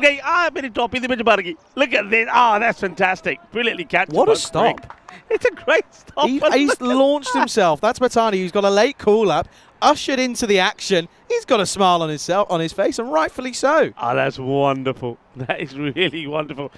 I love that. I've never seen that before. Let's have that up in the social medias because, well, the Grizzlies got a hat on. There he comes. Oh, that's a good shout, you know. It's a good shout. And what does the umpire... Now they're asking about the run out, and probably because the umpire could have played a part in this, doesn't get out of the way of the batter. Now, there's all sorts happening here. This looked pretty close to me. What do you reckon? I just think the reasoning is here, I think it's pitching outside the leg stump. Oh, it's close, I'll tell you that for free. We'll have a close look at that in a minute, but then let's just have a look at the direct hit here. He's going to be okay, I think. Yeah, just slides the bat in, but then he almost runs it. The umpire just goes the wrong way there. That was a close call on the LB, you know, very close. I wonder if we can have another gander. Here we go. Question is, does the umpire feel it's just pitching? Also, it's rising as well. Let's have a look here. I reckon that's just pitching outside. Just, though. Umpire's call on both pitching and impact, because is it above the stumps? That's the question. Is it going over? Tough call. Could easily go the other way, to be fair. Lala, though, not a bad over at all to start. Adil Latif will carry on. Yeah, Action-packed first over. Grizzly puts the hat on first, and then that LBW peel, and then the umpire was colliding with the batter. You just couldn't quite write it, could you? Latif, well, had a good first game. Second game, not so good yesterday. What can he do in the third? That's a good call. Absolutely fine. Yep. Good start at all. Pull to cap it all off. There you go. But thank you very much. Very good from you, sir. Hello to everyone, by the way, in the chat. Pleasure to have you with us. To Jacob, to Paul, to Wazza, and to John, to both Johns, and to everyone in between. Good to have you with us here. Yeah, it's great to have you with us, and a lot of chat, as we'd expect from you all. Have to say, there hasn't been much chat from India after that test match today. Yeah, you're liking rubbing that in there. Oh, You're making enemies with some of our friends. Just watching a little fan bit. Hey, listen, the game's the game, all right. When England lose, everyone pounces on them. You know, if you're going to give it, take it. That's all I'm going to say. That's true. If you're going to give, you've got to be able to take it. This is a good start from Latif. He's hiding it across that line, isn't he, of the left-handed Ratul. Check it out. They've got to find some form with the bat. They did get a bit yesterday in that last game. They ended up getting pretty close. They picked up a point. And that's a lovely strike. It's big, and it will go all the way. Boom. Shakalaka. Where's this landing, by the way? Lost. Where is this landing? That's gone That a is long old huge. way. That's a monster strike. The thing is, we're very unsighted here because of where we are. I lost that. Tried to look up, still couldn't find it. The birds were going. It's not there. It's not there. Where is it? Well, the Wow. plane's taking off. Maybe it got hit. Oh, what a strike. That's a Bizaway Super 6. Absolutely it is. Speaking of which, I'm going to need a new Grizzly. Oh dear, oh dear.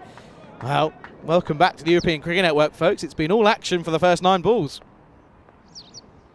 Oh, that's wild. That is wild. This one, well, now, wide is called probably the right call because it goes past the line of the stump. You can see that the batter's saying, how come a wide? And the reason is it doesn't hit the deck until it gets past the line of the stumps. So there you go. That's the proof. Proof's in the pudding. Have a look at the action for Latif. When he's about to bowl, it's almost like he's tripping him over his own feet. He also goes quite wide as well. Yeah. The limbs all come into play. It's not very compact. It's quite fly around. Here we go. Oh, that's a chance. Push Panajan, that's a chance there. He holds himself to high standards in the field. This one just dropped before him, but I think this is a chance, you know. Okay, let's sliced up. Push Pajan. Yeah, I'm with you. Just doesn't see it. I'm with you. I think you gotta create those chances. And Push Pajan doesn't really take off. Good start this for Malta. A bit of an inside edge. And the throw goes to the bowler sent to try to surprise the batter. Surprised everyone, that did, from Varun. Hey, got a good run out on the first ball of this series yesterday, didn't he? Yeah, he surprised everyone. He kind of went the old 1-2. Here you go, I'm going that end. Nope, going the other end. Yeah, it's good to see that Ratul was looking. He turned and said, right, come in my end. And he got the skates on. All right, Ruthrat Magari. Let's see if he can get a boundary here. It's a much better, much more positive start here from Czechia. So batting first time we've seen them doing this in this series. And that's taken off, but the keeper's done well. Does well to get something on that. Is that a Rocky Nesh who's behind the stumps? Yeah, changing it up. Of course, they went with a different option yesterday, but that option not here today in Singh. So yeah, Rocky behind the stumps. That's the end of the second. And Czechia, they'll be pretty happy with the way they're going. 18 on the board, have still got all their wickets intact. They're over going for 8. Yeah, this is just another confirmation. Look here that a win here for Malta would seal the deal. Of course, it's, as I said in the intro here for this game, it's very similar to the first game this morning. It really is. Malta well on top after yesterday, and the visiting side in Czechia, of course, have a lot of work to do if they're going to somehow get a win here, because of course not only have you got to get 2 wins, you've got to get 2 convincing wins at that as well, because you'd have to basically do it by the way of bonus points. Yeah, very much so.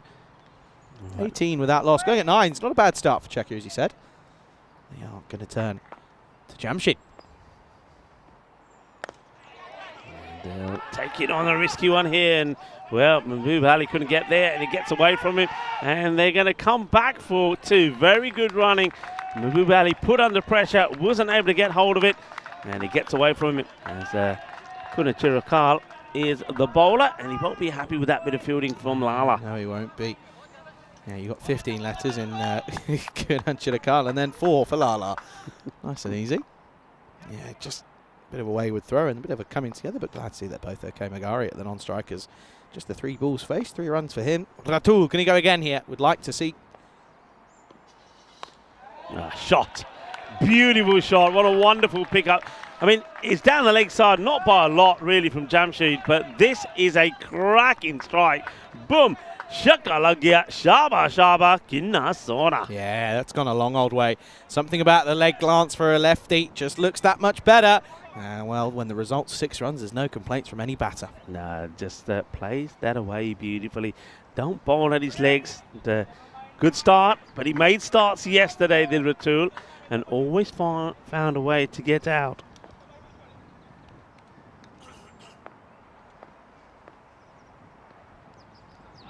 Shorter, and he'd be disappointed he's missed out on that.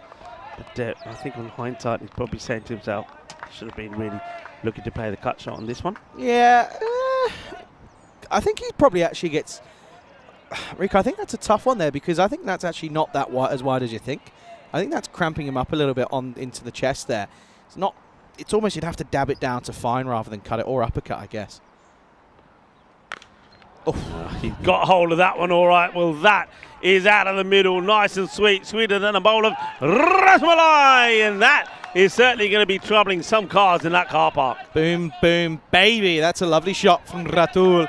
Just in the slot, unfortunately, from Kanancha de Carlas.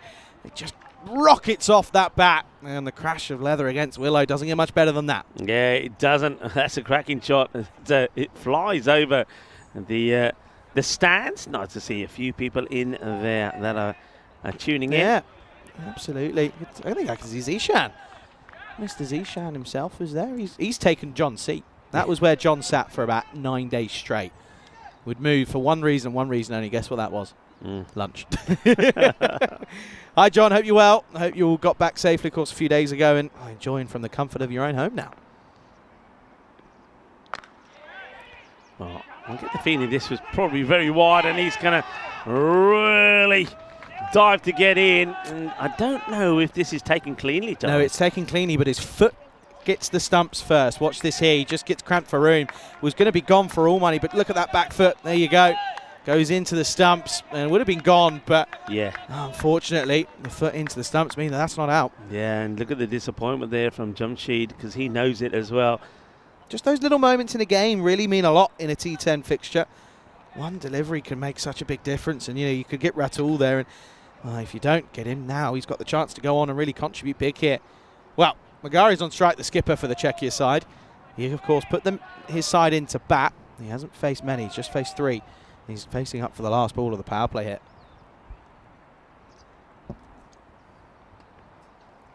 And that's not a really good shot, actually, from Ruthraj. It's going to be a dot to finish. 15 come off the over, pretty healthy.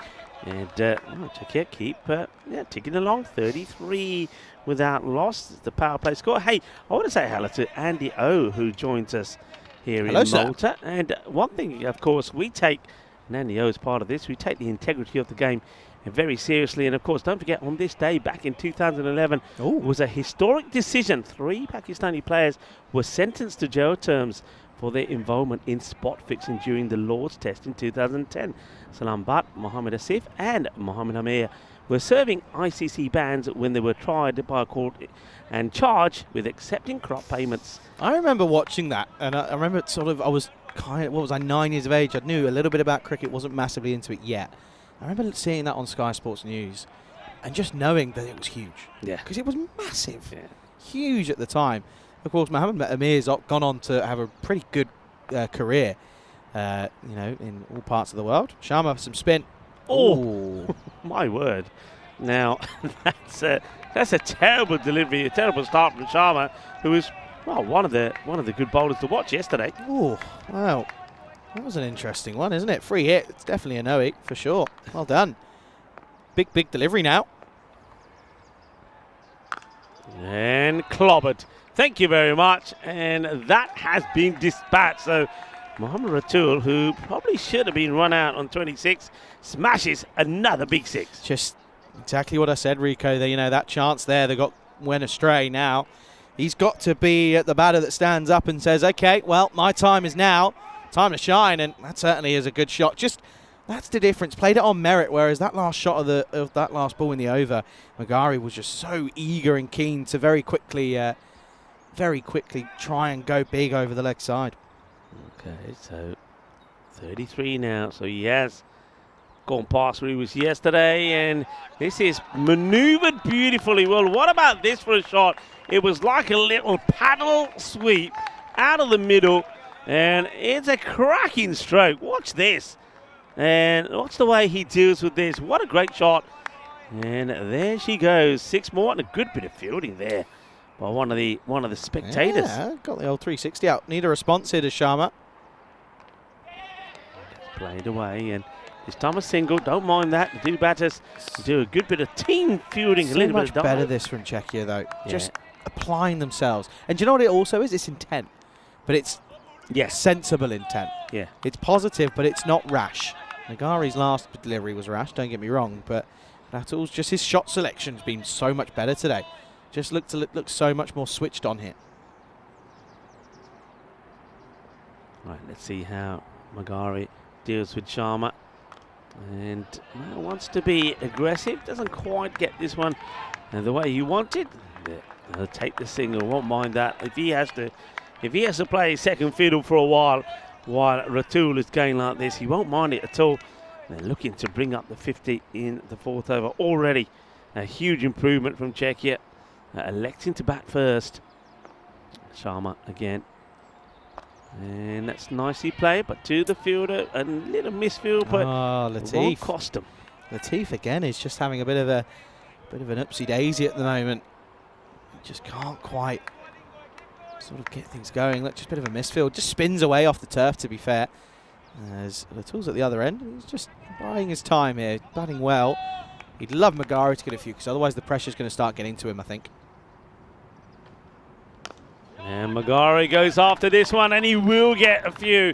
We'll make that 6, and that takes him on to 10, and that certainly will please the Czech supporters, as the 50 does come up at the end of that 4th over. 55 after 4. Going nicely. Oh, Czechia. That's a bottle crowd catch, by the way. Could see Svetlana Yashenko is sticking around and watching from the sidelines. Of course, very nice to see. And well, I'm pretty sure that Alfred Soucek's family have travelled over here and are in the stands as well. So a huge welcome to them. Of course, probably turn around and saying, you were really harsh on my son yesterday, but listen, I've seen his highlights. He's a good bowler. He knows it as well. It just wasn't his day yesterday, and that's just, unfortunately, if you're having a slightly off day in international cricket, you're going to get some punishment. Yeah, it happens. We know it happens, and maybe today will be a different story. Well, it certainly seems to be a different story so far for Czechia, as they're looking to press on from here.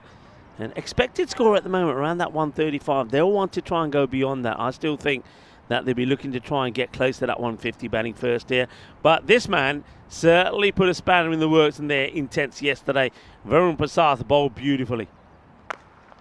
It's going to drop just short of the field. It's another one that Ratul sort of fetches. And Varun Prasad is just having a chat there with the field and said, right, next time round, I want you in a little bit closer. Yeah, he's looking for quite one-dimensional, but it's working for him at the moment. If it ain't broke, don't fix it. But Magari wants another one here, potentially.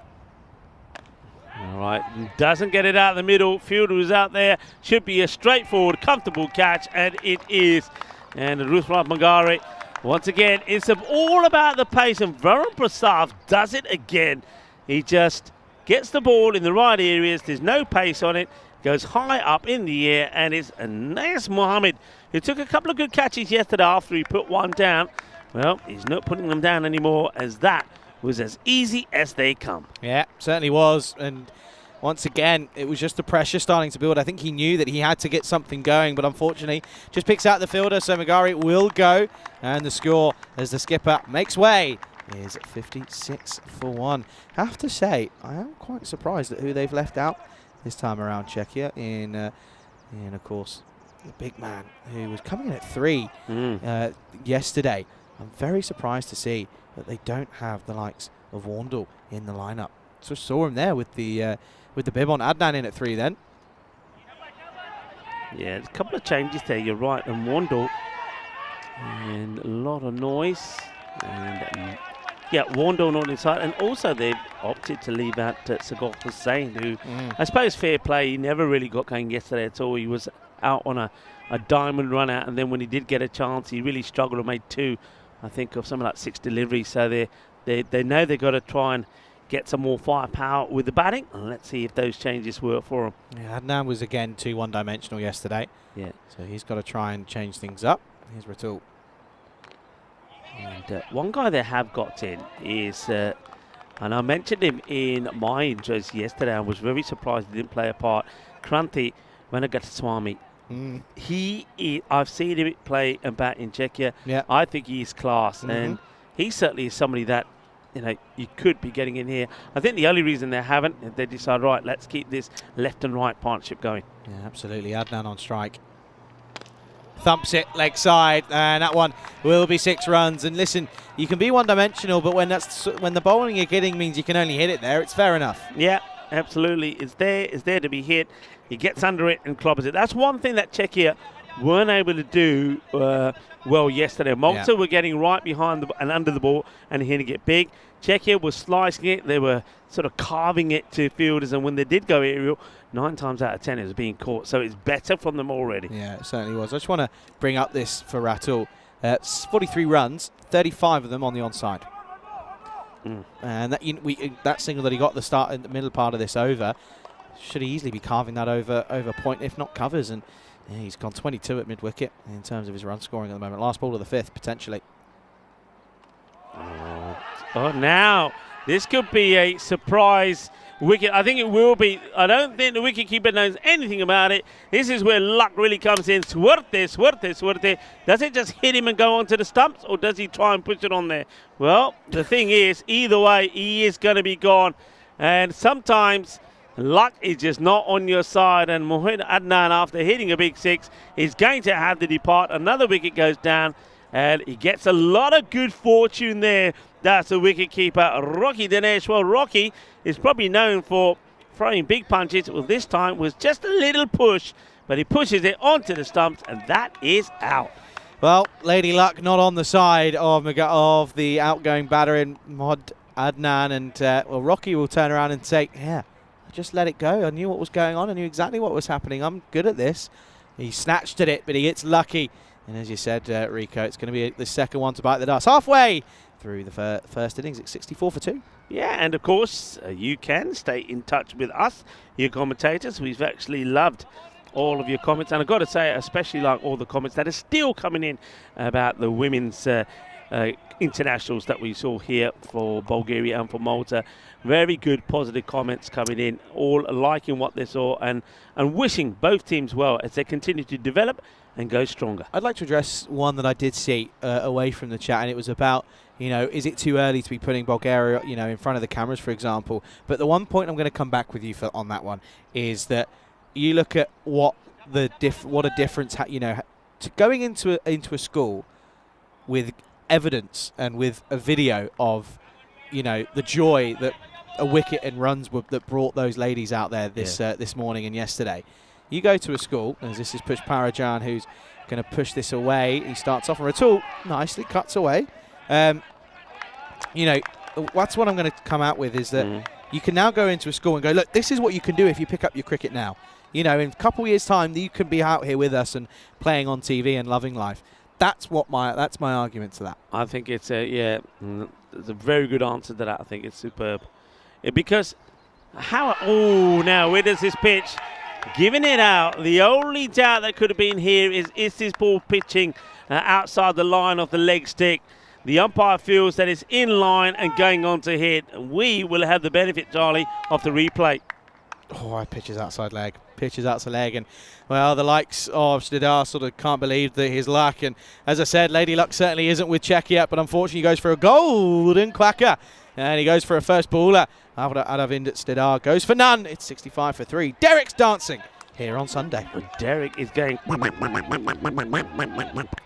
Luck is also another big part of any sport. And you can see that they're saying, yeah, well, we don't know. I reckon that this is pitching outside the line of leg. You can see the batter can't believe it. And I can understand why. Umpire don't get to see that. He's given out. That's 2 bits of big luck there for Malta. The run out, the stumping, I should say, and then that LBW. Absolutely. So here we go. Then your wish comes true as Venkataswamy will come out for Czechia.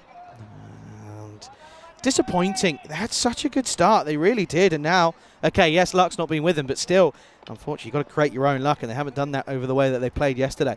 Yeah, okay, let's see if Venkataswamy can make a difference. He's a talented player. I've seen him bat really well. My first time in Czechia this year earlier. Let's see if he can bring some of that form into the national side here. Yeah, of course, he's got a good record. He averages 20 above, 20 just above 20, sorry, on the network in the T10 format. Of course, has played T20 internationals, just the one. And I tell you what, it was good. Got 55 against Luxembourg. Not a bad record to have. But yeah, in the T10 format, pretty good batter. Yeah, it works that away beautifully. Gets the wrist into play, and that's going to be 4 runs. A good start. That's what happens when you don't play one-dimensional. When you open yourself up to playing the ball on its merit, you can work it away into different areas, and that's exactly what he does. Plays it late, soft hands, opens up the blade. Thank you, 4 more. Yeah, liking the wrist work on that. It's looking very exquisite and elegant. Of course, Venkataswamy also does offer you maybe a sort of 6th option, maybe with the ball as well, if required. Good comeback there from Pushparajan, though. He knows straight away there, Venkataswamy, that was just too close to his body. Straight away, he goes around, he goes, no, come on, better than that. He's trying to run it down to 3rd. Yeah. Gone. Got him. Yorker length delivery.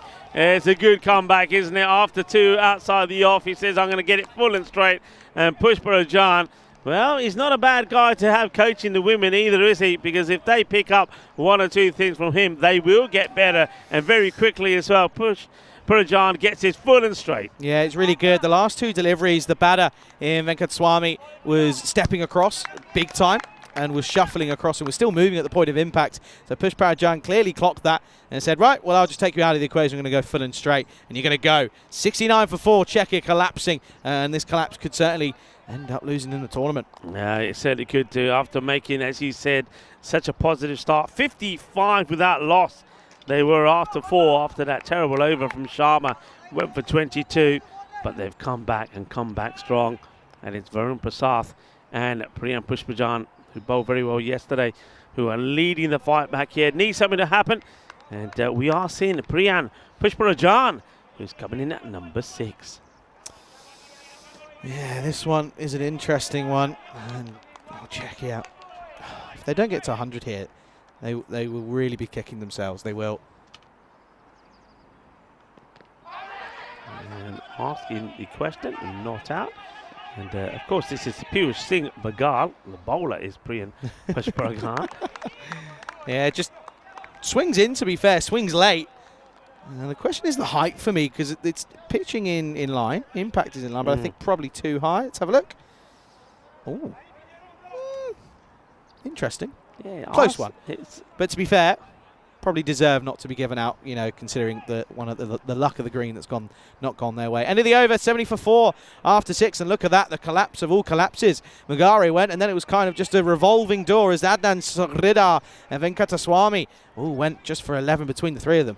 The good news, I suppose, for Czechia is that Ratul is still there, though he's struggling sort of to get on strike. He's got to. As Piyush Singh Bagal, didn't see him in action yesterday when he was the 12th. Let's see if he can at least give Ratul some support. They still got 24 balls here.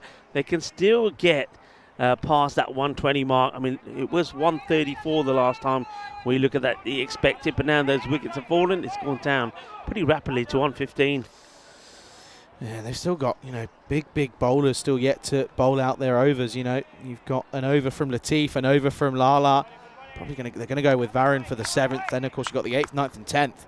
So you could easily go back to Pushparajan for at least for his 2nd. And then probably won't go with Arma Sharma. All right, he gets a fair chunk of this, and that's a powerful hit over cow corner. 6 runs, good start to the over for Czechia. Just too full for Prasath, just in the slot, and he knows that that's not where you have to bowl. You really do. That's a good shot, good pick up. Yeah, I wouldn't be surprised if they go with Lala in the last over. It's kind of what they've tend to go to. I think they'd probably go Pushparajan for the next over. for me, that's where I'd go. Stick to him. He's bowled well. Needs responsive, does Varun? And that's beautifully played. Oh, what a lovely shot. Well, is this your Victorinox shot of the day so far? What a beautiful shot this is. Just have a look at this. And just leans into it. And cracking placement. 4 runs all along the deck. Just too full. It was an overcorrection. Tried to go on the offside and not be as much of a slot. So tried to go Yorker, but went too far on the offside, and it was easy to throw his hands at it. Nice timing. 4 runs for Bagel. Sorry, I wanted to do it for the last 4 balls. Are you a fan? Yes, love a bagel. Oh, it's a genuine leave. I think he gets surprised by that one. Just goes on with the arm. Good delivery. Gets away with it. Cream cheese and salmon. It's one of my See, I love... okay. I like that move, though. Mm-hmm. And this one is a move that the batter's going to like because, well, we're talking about bagels. Well, that was nice and spicy because it goes for 6. Yeah, nice shot, really is. Good pick up, but Varun's just lost his rhythm here. He's bowling slot deliveries. What I do is it's kind of like my version of Eggs Benedict. So cream cheese, toast the bagels, cream cheese, 2 fried eggs, and then I put some nice Perinay sauce on top. Oh, messy though. Messy but nice. No, but good. No, with the fried eggs? Yeah, no, but I cut with a knife and fork. Ah, I see. I actually like, you know when you have a breakfast bat, I like the fried egg in there. Sunny side up when it's in there, and when you bite into it, the yolk goes everywhere. An explosion of flavour. This is going to be a single. Well, we're talking eggs. Normally Dave is talking about eggs with us. As we say hello to Jeffrey Mobbs. Hello, Jeffrey. Hope you're well. And Narendra Aswathi is in the chat as well. And lovely to have you all with us. Okay, this is a slightly better over if they can go without losing a wicket here. The fight back sort of continues. The over's gone for 17, as Varun tries to make a change by coming around the wicket. And he won't go well because he's too short. And Mohammad Ratul has this one. Well, that has clobbered something, Something is broken. Not just the bails there by Varun Prasad. What a good shot. Not a good ball. Too short. Gets a swivel on it. It's a mighty hit. 50 for Ratul. Well batted. Just comes off the top of that silver thing and then off and goes into there. Yeah, 50 up, by the way. Really good innings, 50 off 23. Should have been run out for not very many, though, and that's a big, big moment. 93 for 4 after 7. 18 deliveries left. Can they get up into that 130s? That's what they'll be hoping for. They really will. The difference 1 over makes. 115 was the expected score before the start of that over, and that one goes for 23. It's the second magical over. Sharma earlier went for 22, and just like that, things are looking a little bit better. And they're going to continue with, as you suggested, Priyan Pushparajan is going to bowl this one. And let's see.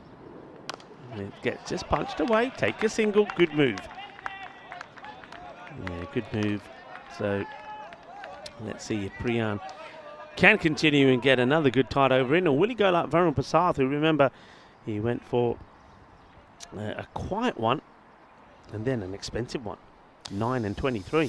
Yeah, I like the move to stick with Pushparajan. I think that's what you got to go for here in the 8th, and then of course the 9th you would probably look to go Latif, but I don't know if I would. I just think he struggled last time in yesterday's action to bowl out his second over in the back end. Lala's pretty dead set probably for that 10th. You look at the options that they've got. Maybe they go back to try something with Kanancha Dakal, or Yama Sharma can give you an over as well. It's tricky. Oh. That's sort of the good areas to bowl to something like Ratul. I mean, we've seen yesterday he played similar sort of shot, got out when he was caught on the boundary. Nobody on the boundary here this time. Wide. As you say, going across him as well, he's always going to try and go leg side. He's always going to. Take it away from him. Yeah, that's what he tries to do here, and he'll get out. So they're going to get a big wicket here because that Ratul, who brings his 50 up, will go. And goes for 25 deliveries. But, yeah, I mean, at this level, you're playing international cricket, you've got to have, even though he scored a 50, and, it's a big score considering the circumstances of the match, but you've got to have more shot selection than that. Absolutely. If you're playing international cricket, you've got to be able to hit more runs than just at square leg and mid-wicket. And you'll see there you go. There's his wagon wheel. He goes for a strike rate of 200, which is okay. But of course, 50 up and out for him. But good to see that he finally gets a bit of an innings with it under his belt. But as I said, 42 runs coming on that onside, just the 8 on the offside. Yeah, George holds on to the catch, and well, Priyan Pushparajan, his day gets better, 3 for 6. Yeah, he's having a really good time, and good move to stick with him. Cope comes in at 7. And firmly hits it into the ground. We'll take a single. Cope, I think, is a bit of a fitness guy. He's maybe their motivator, because before the start of this match, he was the one who was getting them doing all the warm-ups and putting them through some drills. Yeah, I did see that, absolutely. What's Cope's story? Wasn't involved for a while, for when I first saw Czechia, but has come in the last, year or so? Yeah, first time that I saw him was just before the ECC. It's a swivel on this, but no power, and it's a simple catch. And Priyan Pushparajan picks up his 4th, and who knows, with a ball to go, we may have a Michelle Pfeiffer. Yeah, this is a good delivery, though. It goes straight onto him, and just again, nothing really, just sort of paddles, swings it away into the leg side, and unfortunately, another one will bite the dust, as Priyasing Bagel will have to go for 18 off 8. It's 95 for 6 now. Well, the Bagel has been gobbled up, whichever type you like. Toasted and gone. Yeah, toasted and gone. Now then, let's take a look at this. The last time we saw a Pfeiffer was in of course, the Italian T20 finals for Hussein Raza. And didn't he bowl well before that in the T10 format? We have to go back to, well, the European Cricket Series, Malta here. Match number 1 when it was Srinath. And they're asking, it could be, It could be. Oh, he can't believe this hasn't been given. I must admit, it stays a little bit low. I thought it was full. Let's see. What are your thoughts here? Outside down leg side, yeah. Now, this is actually what we were saying about the one who got a bit earlier. Yeah, outside leg. Good call from the umpire. On that pressure, could so easily have given it, but he doesn't. They get a leg by. That'll be the close of the over. Super spell for Pushparajan, and potentially getting them right back in the... right back in it with 4 for 7 off 2 overs, and the score now is 96 for 6. Yeah, cracking over, cracking comeback after the Varun Prasad over went for 23. That's exactly what you wanted. 2 wickets fall in it, 3 runs conceded, 95 for 6. Yeah, looking at 2 lots of 15, but remember, you've lost all your main batters. Joe Cope and Ravi Kumar Solanki are going to try and get them to, well, if they can, at least close to that 120 score. Expected at the moment, back down again to 117. Yeah, so Solanki then. Oh, Czechia.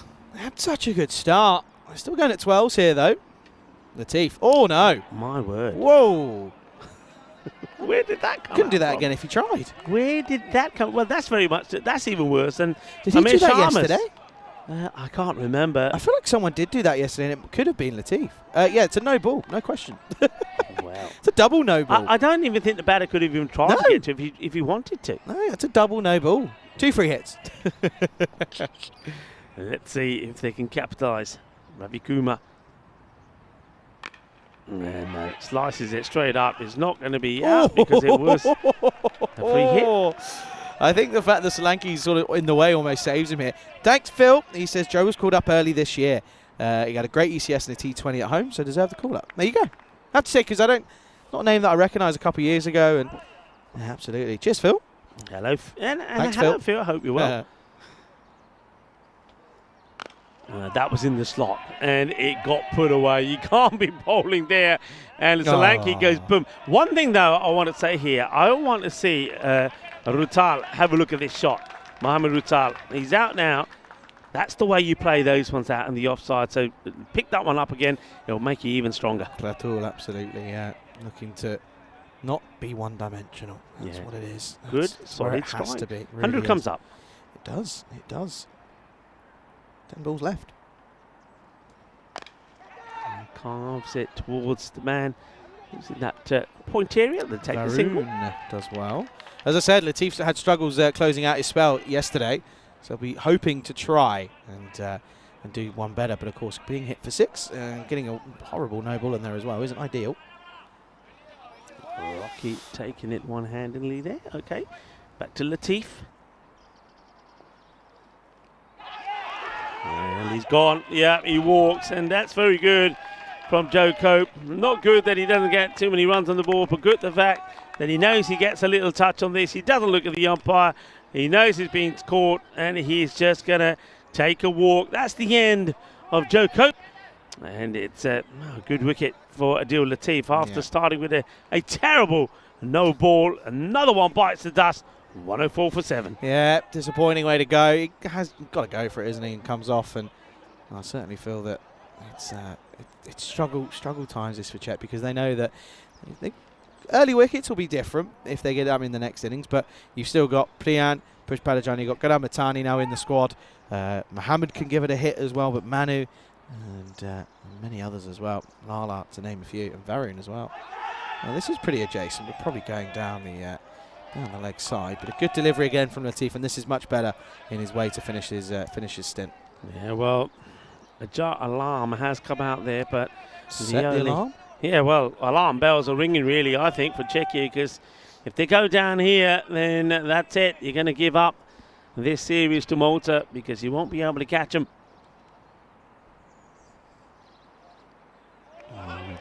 Just trying to guide this away, but that's too close to play that shot. It's the end of the over. Latif started it badly, but he comes back and wins the over with only just 8 coming from it.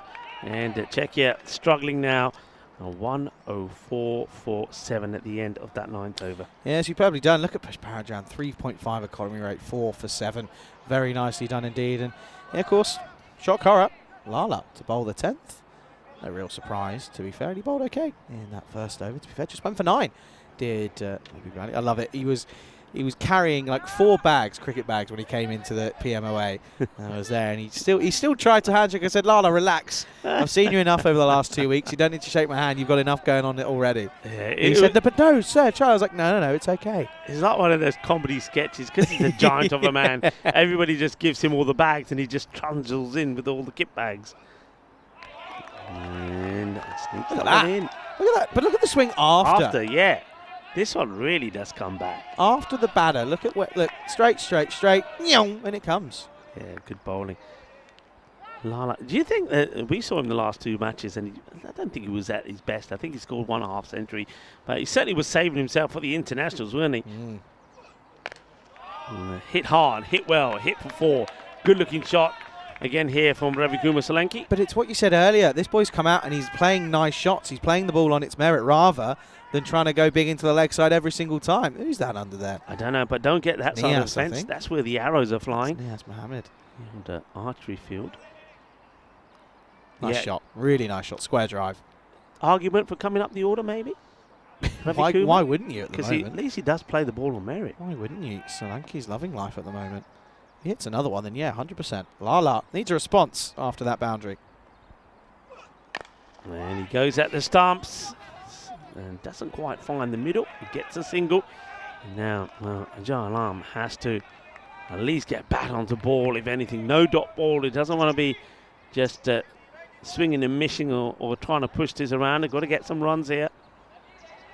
Mahbub Ali will be trying to keep it just short of a length outside that off stump to him. Yeah, for sure. Certainly. I think that Alarm's going to look to just see ball, hit ball. 3 balls to come left in the innings then. And gone. Steps right across. And Mahbub Ali sees him moving and fires in the Yorker. Tremendous bowling. He's a talent, isn't he, this man, Mahbub Ali? Sees the early mover, what? Sees, okay, fine, full, straight, jog the putty. And that is the end of another batter. The impressive thing for Lala for me is that, he's not the quickest, but his radar, when he's on, is unmatched. His ability to go full and straight really is unbelievable. And, well, it feels to me that all that coach for the Czechia side at the moment is just patting the back of batters that coming back into the Hucks. There's been a lot of them. It's 8 down for 109 now. Yeah, and Alarm. The alarm is sounding as he goes back. And 109 for 8. There's enough sirens going around the ground anyway. It's around here, isn't Actually, to be fair, it's peaceful. It's quite quiet. It's Sunday.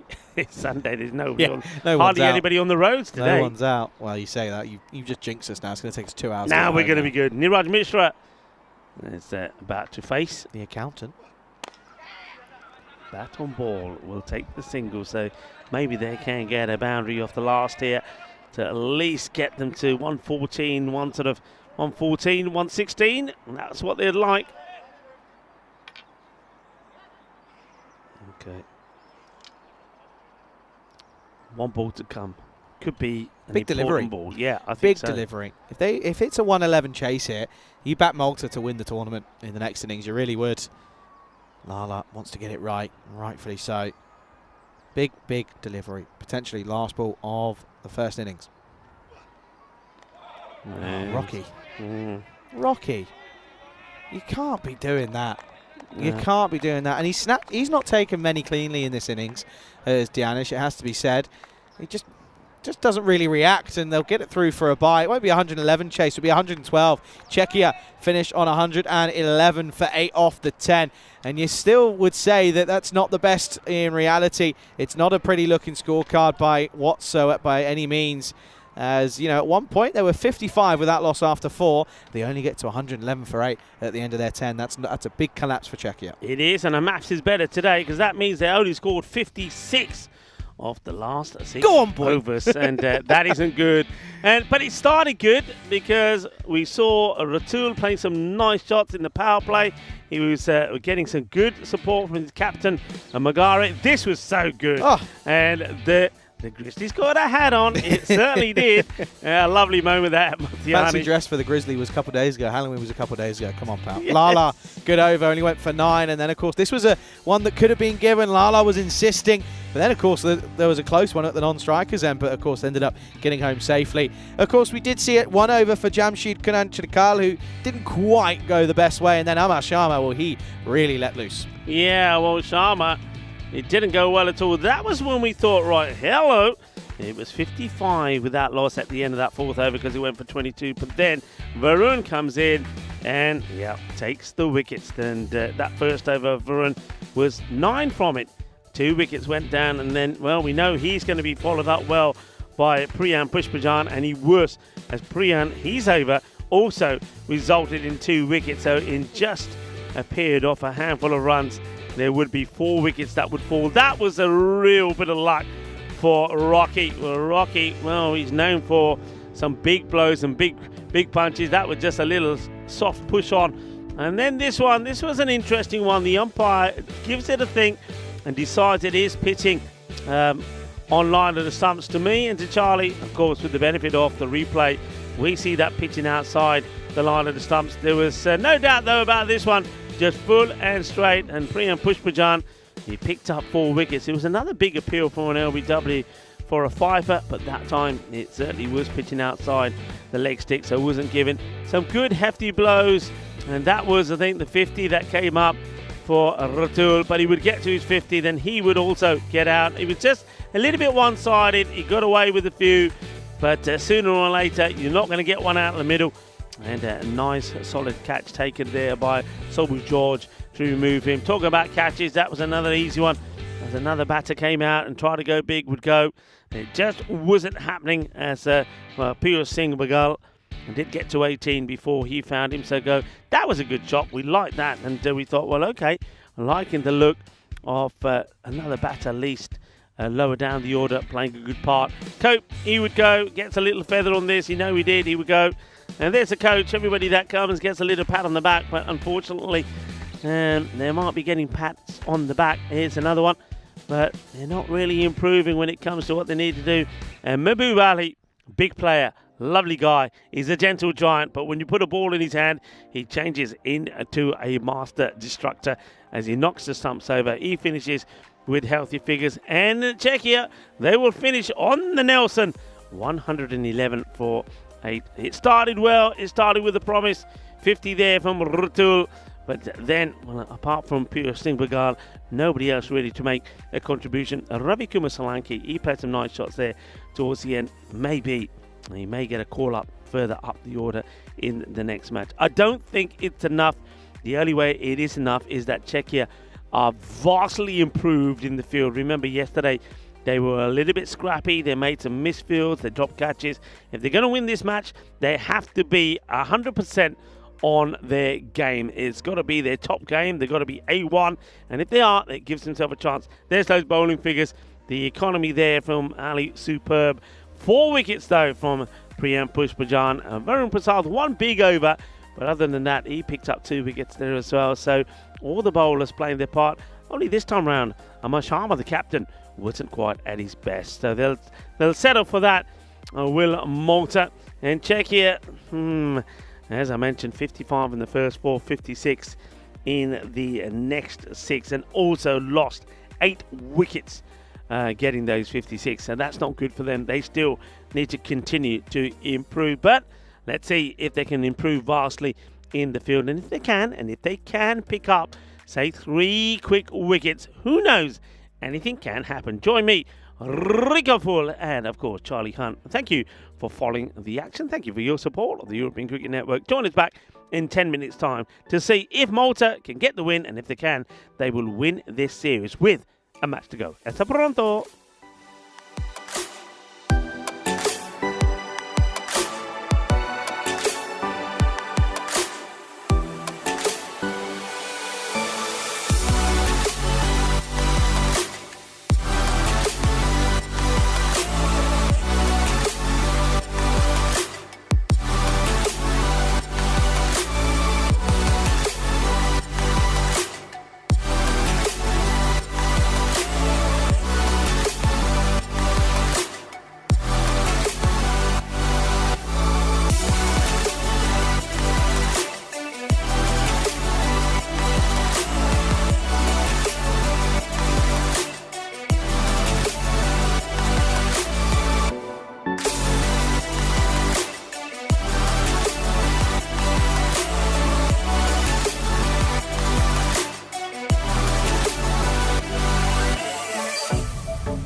This European Cricket Network event is proudly brought to you by HCL Software, Paramatch, and Victorinox.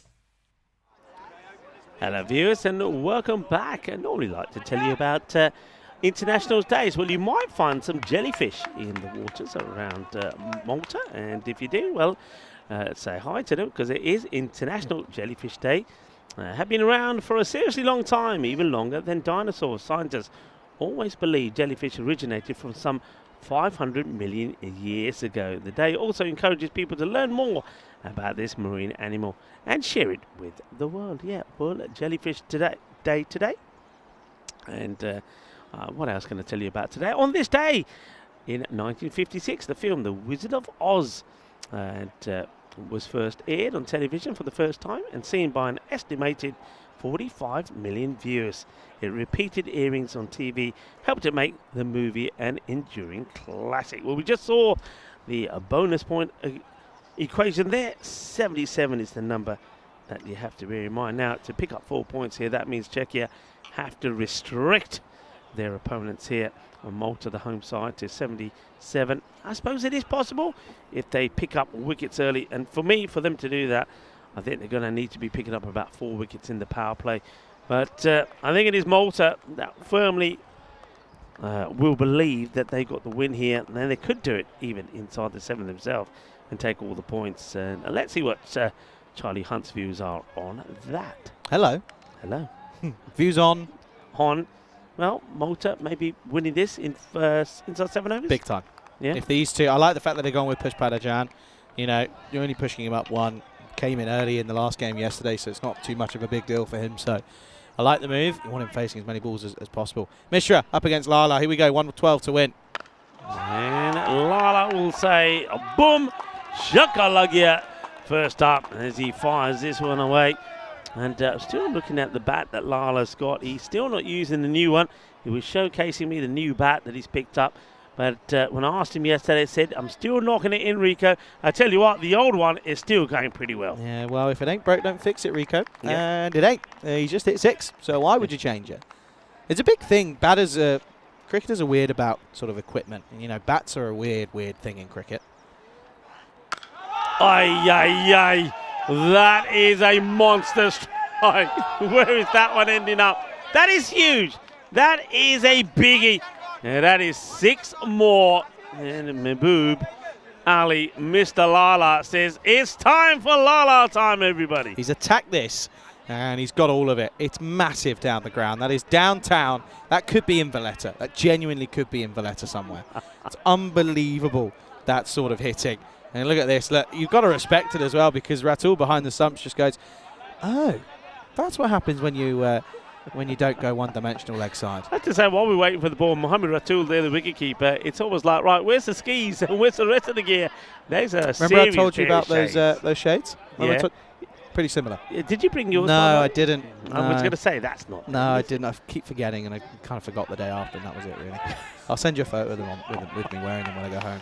Well, there's the shades there, and the keeper is trying to encourage Niraj Mishra to get a good ball in here. How'd you come back from that 2 massive sixes? Well, I guess the only way is by getting a wicket, to be fair. New Grizzly, please, because that's gone a long, long way. Yeah, well, look at the win percentage here now, 95%. Czechia still being given a 5% chance. I tell you what, if he smashes another big 6, that'll take a dent on the percentages there as well. Okay, here we go. And this one is going to be just 1 bounce for 4. Signalled there by the ECM photographer, Diana Ores, who's getting ready to take a few more shots of Mahbub Ali. But this time, doesn't quite get the 6, but still gets the boundary. Ooh, where's the maximum? Come on. Well, Wanted 6, not 4. Boring. Send it back. Great shot. Muscled. Really was muscled over. Yeah. Mahbub Ali says, hang on a minute. Right, I'm ready. Oh, no. Oh, no. Oh, what? Hang on a minute. Hang on a minute. Oh, What have you seen? dear. Oh, no. I should have laughed. Get the paperwork out, everybody. Get the paperwork out. No. Well, you said there's not been any sirens. Well, there will be now. What Charlie has just shown me is something that we've seen Boom Boom George do. A windscreen of a pretty nice motor has been smashed. Cheeky little Beamer. Oh, no. That's expensive. And that's down the leg side. It's going to be white. How did you get that picture? Who sent you that through? D sent that in the chat in our crew group. That's, oh dear. Oh no. Aye. Okay. Pretty soon. I hope. You know what? Now I'm happy we're in a cage, because the owner of that car is going to come here pretty soon. And at least we've got the cage to protect us. Get yourself ready, because there's some verbal abuse about to start. That's going to be. Ooh, I don't know about this one. Let's see this one more time. Let's have a look. Whilst you're doing that, I'm going to put that photo into the chat, because that's the chat's got to see that. That's not a wide, by the way. Yeah, I think that probably does catch a little bit off the line. Yeah. Oh, well. What a smash. Yeah, cover up the number plate. Here comes Mishra again. Oh, that's not a good delivery. That will be a wide. And just can't get anything going right for him at the moment. That's going to be 19 off the over and a windscreen. I've just put that in the chat. That's, oh dear. That is, oh, wow. Someone's going to come off the golf course and not be a happy chap. Well, we told you that went a long way. It went over that fence and straight into the back of the windscreen of that rather flashy motor. Oh, he's trying to go again. It's up, and it's going to be 6 runs. It will be 6. Doesn't quite get the distance on this one. But it's going to be a very expensive start. And Niraj Mishra is going for another boundary. And that's going to be 6 more. Oh dear, this over is going from bad to worse. A 25 from it so far. It ain't done yet. It could be a supersonic start. And Malta, well, you know that question I asked you about, could they? Well, they're looking to do it. They want to do it inside the 7. And he wants to take the single. Whoa! Good on him. And it says, I'll stay on strike, thank you very much. As he moves on to, well, takes the score to 26. It was wide in there as well. But, yeah, Mahbub Ali and hits the ball magnificently well. So 26 it will be. He's going to stay on strike. He's on 23. And says, give me some more. Just chuck a golf ball in there. There you go. Nice and That's easy. a very good idea. Just chuck a golf ball in That's there. you are so. You've done this before, haven't you? You've done this Hey, before. Lamanga, it's not hard. That is good on you. That is. Hey, golf ball, anybody? Where's D? You have to say diamond. Don't tell everyone. Yeah, shh, shh, shh. Yeah. Oh, there you go. That's the evidence. 289, and we're not getting one here. Not happening. Mm. Not unless they can get Lala out. And this is leave it over as well. It will be. Oh, well, it's going to be a boundary. I'm pretty sure he's already stepped over the boundary rope here. They're not sure. Yeah, the umpires have said no, no, no.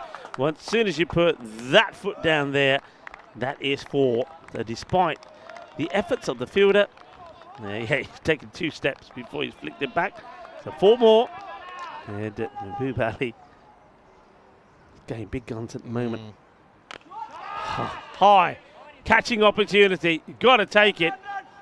And will take it. So that's going to be the end of an exciting Mahbub Ali, who now has to face face the police, who probably will be wanting to have a word with him as he smashes a windscreen and then gets caught on the boundary. So he will go, but an entertaining 27 of just 8 deliveries. Yeah, he gets some runs, but only goes for a few as well, a few balls, so not too bad at all. But he's got the Malta side off to a mammoth start as he will make away the score for Malta. 30 for 1 here in the second over. Yeah, you're right. I wonder where that Beamer owner is. He's going to be here soon, you know. Charlie's going to go and check it out himself. Charlie, take a golf ball. I love that from Charlie, that. It's great thinking. It is great thinking. That's one way to do it. Or just pick up a stone or a brick on your way there, Charlie. Oh, dear. It does happen. I know the first time I was here, that's what Basil George did, and that's why we gave Basil the name of Boom Boom, because he took a windscreen out. Look, I suppose the good news is, in a way, if there is such a thing. Oh, that's a wild throw, by the way. And that's the young man out there, Suchek. The good news is he could have missed the windscreen and got the bonnet or the boot or something, which would have been harder to repair. I mean, a windscreen can be repaired, can't it? So I suppose the owner could at least say, well, at least I'm going to get a nice, shiny bit of windscreen to look through me, to look at the rear when I have to. It's easier than doing some panel beading. And Charlie's back. Can't see it because it's all the way down that side. Yeah. Mental, by the way. So all right then. So in your opinion, you said all the way down that side. How many meters we talking? Oh, that is. How big a hit is that? Okay, we're going. It's 50 from the middle of the wicket. So add another 3 on, maybe 4. That's 50. That's going to be 80. That's 110. If not more.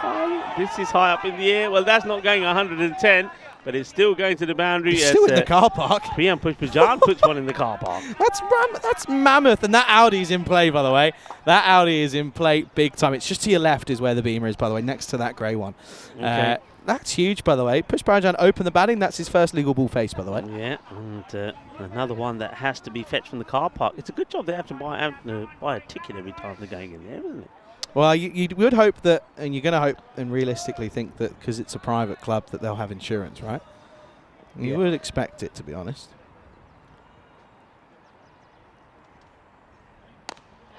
Pushes this and take the single. And Pushpajan says, yeah, don't let it hit everyone to the boundary. They're holding back Joe Cope here, by the way. I mean, Cope normally is their opening bowler, but they haven't gone to him. They maybe thought we'll do things a bit differently. It ain't worked.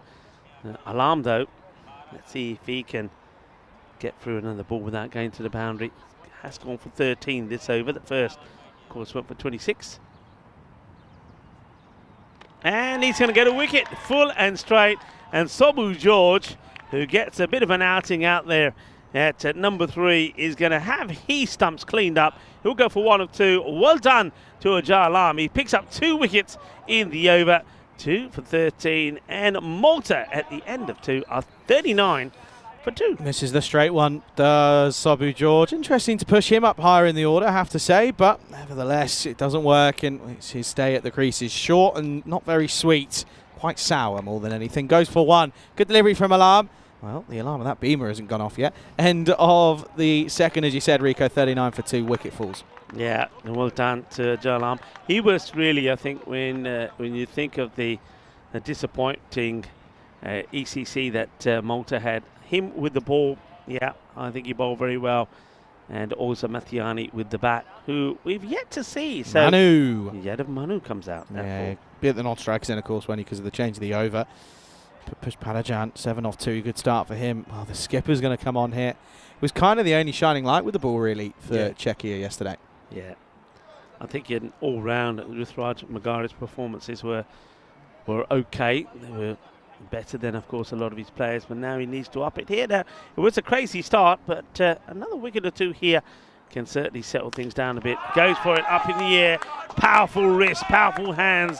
Priyam Pushpajan has, and he's going to get this a big 6 over extra cover. This man is such a good batter. He's such a good all-rounder. He took 4 for in the first innings, and he's now towed it for 6. That's a great shot. Yeah, look at the power, look at the wrist that come into play. And well, a lot, as you would imagine, of spectators around the ground here on this Sunday, International Sunday, and they're enjoying the action at the moment. I tell you what, they're enjoying fireworks, because that's what we're seeing as the Maltese batters are smashing the balls to the boundary. Oh, that's not far away from the Audi, by the way. That's a huge shot from this man. And this man Priyan is just unbelievable, really is. And you know, you see it at the domestic level, you go, okay, cool, well done, good on you. But doing it at the international stage is massive. 19 off just 4. Magari. Oh, the old flight, the arms are starting to flail about here. They really are. Ooh. Yeah, that doesn't surprise me. He didn't look happy there at all, did Magari? He looked very uncomfortable. I would be too if you'd just been spanked for 2 6s over your head. Car incidents, as we're talking about a windscreen being smashed. Any incidents you've had, any accidents or any weird things while you've been driving? Yeah, no. driving. No? Touch wood. No claims. Okay. Touch wood. Nobody's, scratched or banged the car and you come back and said, who's done that? Well, it's another one. And that one is just to the left of us. One bounce over the wall and will also vanish somewhere in that car park. Yeah, that's gone a long way. And I've learned that you're trying to find a needle in a haystack when you go and look for it back there. So that's going to be a new Grizzly, please, as that one's long gone. And a new Grizzly, por favor. Stigsy will throw it out. Thank you very much. Good arm set. Yeah, well, I'll tell you what, could be long gone as well. That any chance of Czechia getting something out of this contest, because Malta at the moment, even though they have lost those 2 wickets, they're just going out there and being brutal. They really are. Yeah, they absolutely are. You're right. Of course, could make that last game a bit of a dead rubber. Great view of it. You can't just keep bowling in that area, because if you are good batters, and Priyam Pushpajan is a very good batter, they're just going to keep doing this. Got a great view of it from being stuck on camera 4, which I'm not too upset about, to be fair. It was a lovely, lovely view of it from down there at, third man area. Look at this. Perfect. Here we go. Doing. Thanks for coming. Lovely jubbly. That's another 6. And now he wants a single, because easy single. probably says to his partner, look, you can have one and then I'll carry it. Manu, of course, he's a good batter himself. Got one opportunity yesterday, but of course didn't really make a difference. But he's got a chance. He really has to contribute. Look at this, by the way, mammoth power play, 64 for 2. And Czech would be like, great, 2 wickets in the power play, awesome. He conceded 64. Yeah, and this has been a very expensive over for the captain. And it's going to get even more. As he's going to have to bowl this one again. Good one-handed take there from Mohamed Ratul. This is starting to unravel right in front of Czechia. Looks as if they could potentially be going into that last game with no points on the board, similar to how Bulgaria went earlier. And that's played nicely down the ground. Oh dear. And I don't even know how this has happened. That's a Piyush Singh Bagel, who you think gets there, then somehow seems to flick this over him to the boundary. Let's see this again. Gets a slide in. It's a nice slot ball, by the way. It's a good shot. I mean, but needs to be stopped. Gets there, and then somehow he kicked it over the boundary for 4. Yeah, that's Bagel, who just knee kind of goes into the ground there. So 69 for 2, and that is absolutely mammoth from Malta. It really is. I just think the home soil The advantage is huge, and they're really capitalising on it. Check it out. Again, similar to what we saw yesterday, coming in, not bowling with a plan, bowling up slot delivery after slot delivery. Supersonic over that was from the captain. 30 come from it. And Malta are just well on top. 43 now, 24. 6, 6, 6, 6, 1 wide 4. Pretty tells you all you need to know. 43 off 24. Pushpadajan on strike. All right. Adios. Another one that's over the fielder. It will bounce somewhere in front of us. In fact, just like that gave you a scare, didn't it? It did a little bit because you can't see it at all. And then, there it goes. Just appears like a big snowdrop. Good shot, though. He just backs himself, doesn't he? He doesn't care about where the fielders are. He just knows that all it is 50 metres, and he covers it. Yeah, and well, you won't see it on the camera. We saw a good look at this. Just dropped in front of us. 6 more. There's a signal there from the umpires, and that's just guided out. There's a sweeper up there, and we haven't seen this man in action with the ball yet, Joe Cope. Maybe he has a bit of niggle, but they're just deciding they're going to go with others. Ajar Alarm bowled a very good first over. Remember, went for 13, did pick up 2 wickets. They could do with a few more from him, but they need him now, and because otherwise his match is gone. It's done. 99% already in favour of Malta, says the win predictor. Firmly hit, but good stop. Ouch. Oh, his hand here. Well, they say show no pain, don't they? But Arvind Sridhar says that hurt, and I'm going to let you know, because I think there might have been a little yelp of ouch here as well. That was hit firmly, it really was. He's already got band-aids on his hands, so that's not going to help. Well, put those in some hot water and keep them nice and okay. And forget it, that's 6 more. It's just hitting 6s for fun, and Priyam Pushpajan now moves into the 40s. 45, he's one big hit away from what would be a fast and furious half-century. It really will be. It's just poor bowling, Rico, I'm sorry, but to have this in the slot, at this level, time and time again, did it yet? We spoke about it yesterday, and unfortunately we have to bring it up again because they just they don't learn their lesson. And it's also been very much the same, hasn't it? There's been no change, no variations. And that's 2 wide. It's going to be another wide ball. Ajar Alarm will have to bowl it again. 84 for 2. Still 2 balls to go in this over. 28 off 20. That's all it is. We're only in the 4th. That's ridiculous. That's almost an over away realistically. And it's going to be another wide. Just not happening. Pushpadajan knows that should have gone over extra cover. He knows it straight away. He just loses his shape a little bit. Just a rush of blood. You can see where straight away his reaction gets the wide and goes, yeah, I know where that should have gone. Over there. I think he's saying, yeah, it's a wide. Otherwise, it would have gone over there. Okay, Ajar. Maybe surprise him with the Yorker if he can get it going again.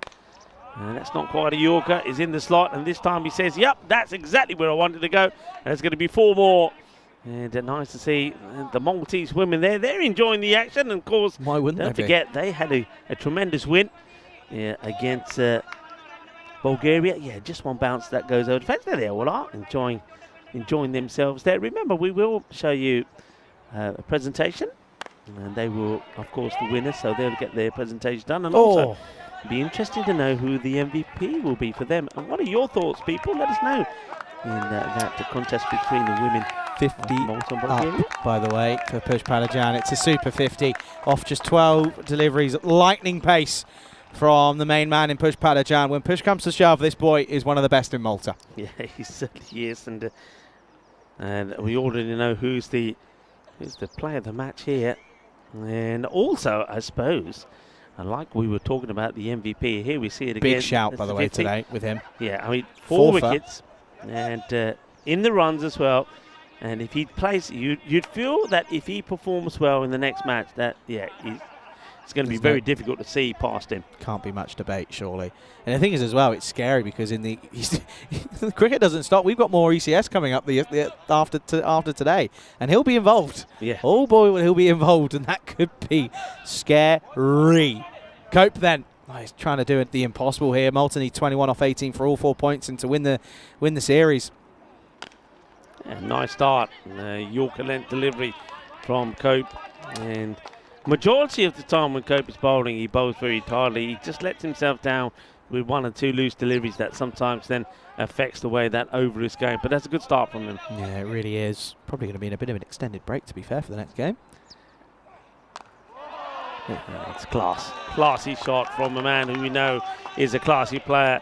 Yadav Manu has been performing sensationally well in the European Cricket Series here. Now is his time to do it on the big stage. Super shot. Just opens up the offside. Carves it away, opens the face. Thanks for coming. 4 more. And I think Cope might have just said, hey, do you know what? That's a good shot. I think that's what he said there, because there was 2 smiles from both of them. I don't think it was any sort of malicious intent. I think he's only just gone, yeah, well played, mate. Yeah. Good shot. 17 off 16. 3 hits, game over. Get a single? Maybe. Yeah, he's played that, trying to get it in the gap, but it's been patrolled there by Niraj. Having him open the bowling didn't really go to plan. Niraj Mishra went for 26 in that first, and then after that there was just no stopping Malta. Coach probably now going to get to the end of his mark and think, okay, here we go. What's he going to do to me now? Oh, what a shot. Just what a shot. I mean, you can't turn around and say it's a bad ball, really. It wasn't that short, but he is so powerful, so quick, sees it, and he's onto it, and he latches it and dispatches it. This here, watch this.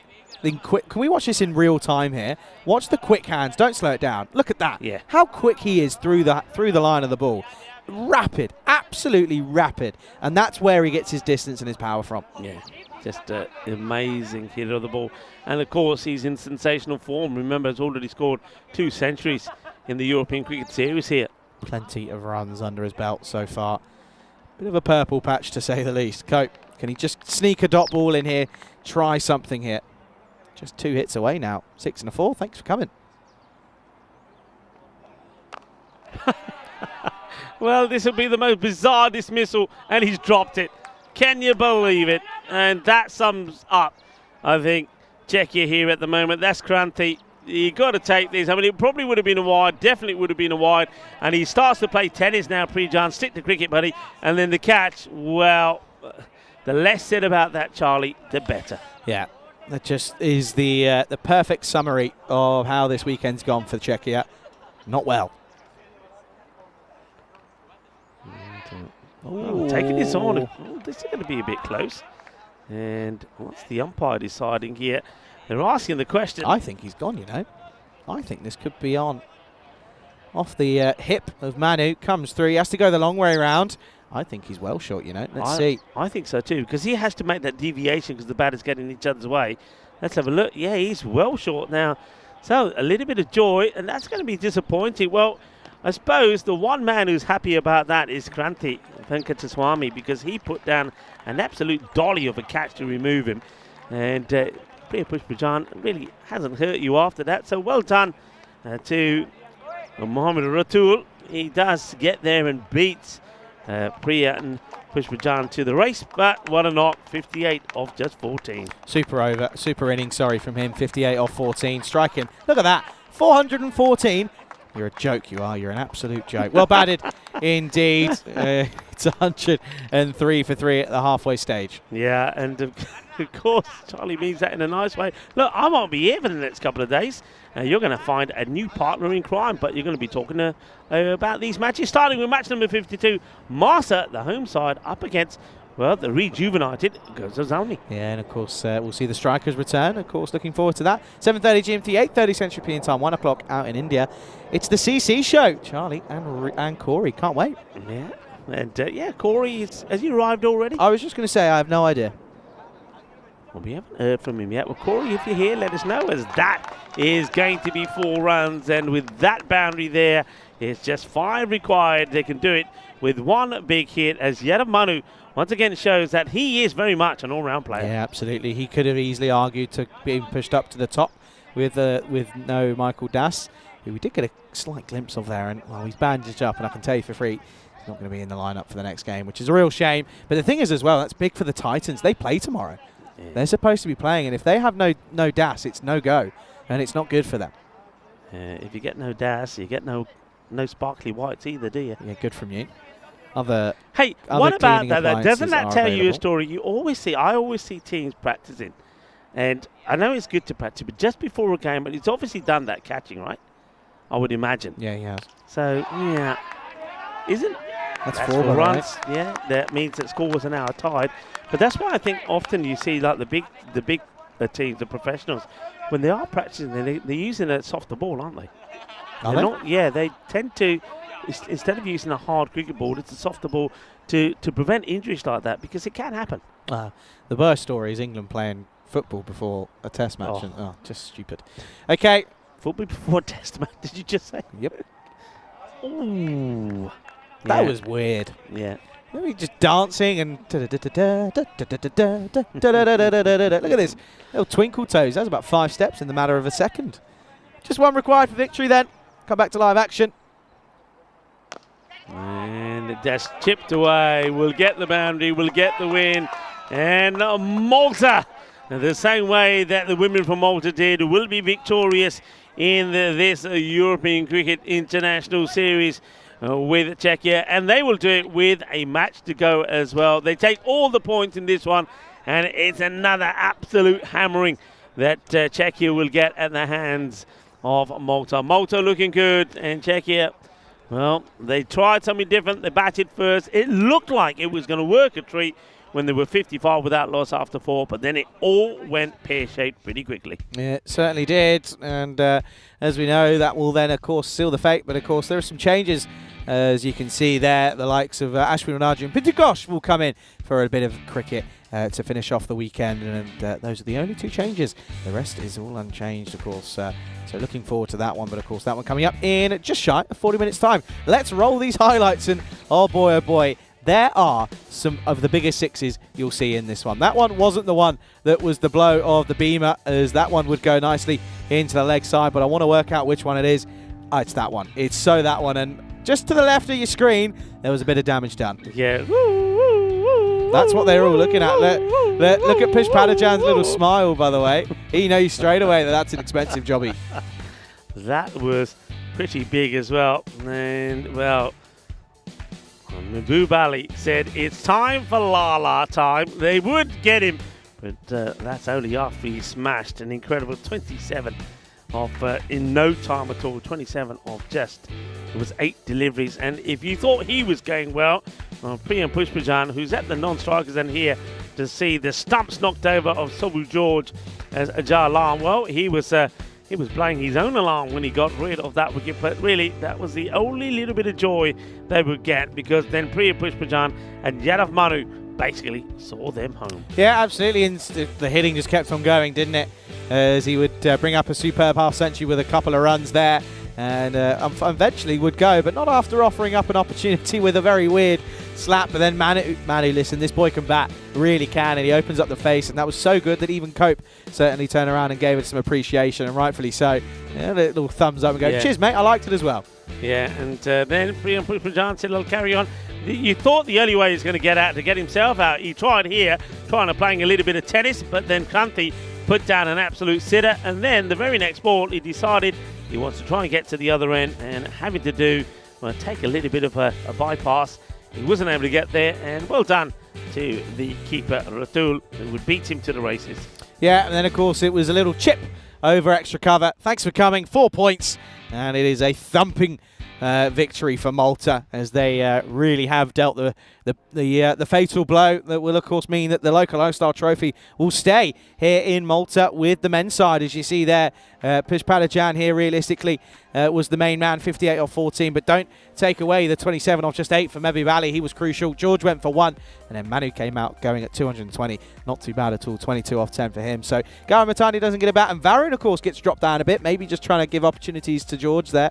But of course, the bowling, the less said about that, the better. Alarm picked up 2, but went for 35 off his 2 as well. And that over from the skipper. He was good yesterday, not so much today. Went for 30, a supersonic off just his single over. So it'll be a 35-minute turnaround as we'll get ready and set for the last game of the weekend, as it will be, of course, Malta taking on Czechia. Looking forward to that one. Pleasure having your company with us here as you're watching the European Cricket Internationals here in Malta with me, Charlie Hunt, alongside Rico Fu, right here on the European Cricket Network.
This European Cricket Network event is proudly brought to you by HCL Software, Paramatch, and Victorinox.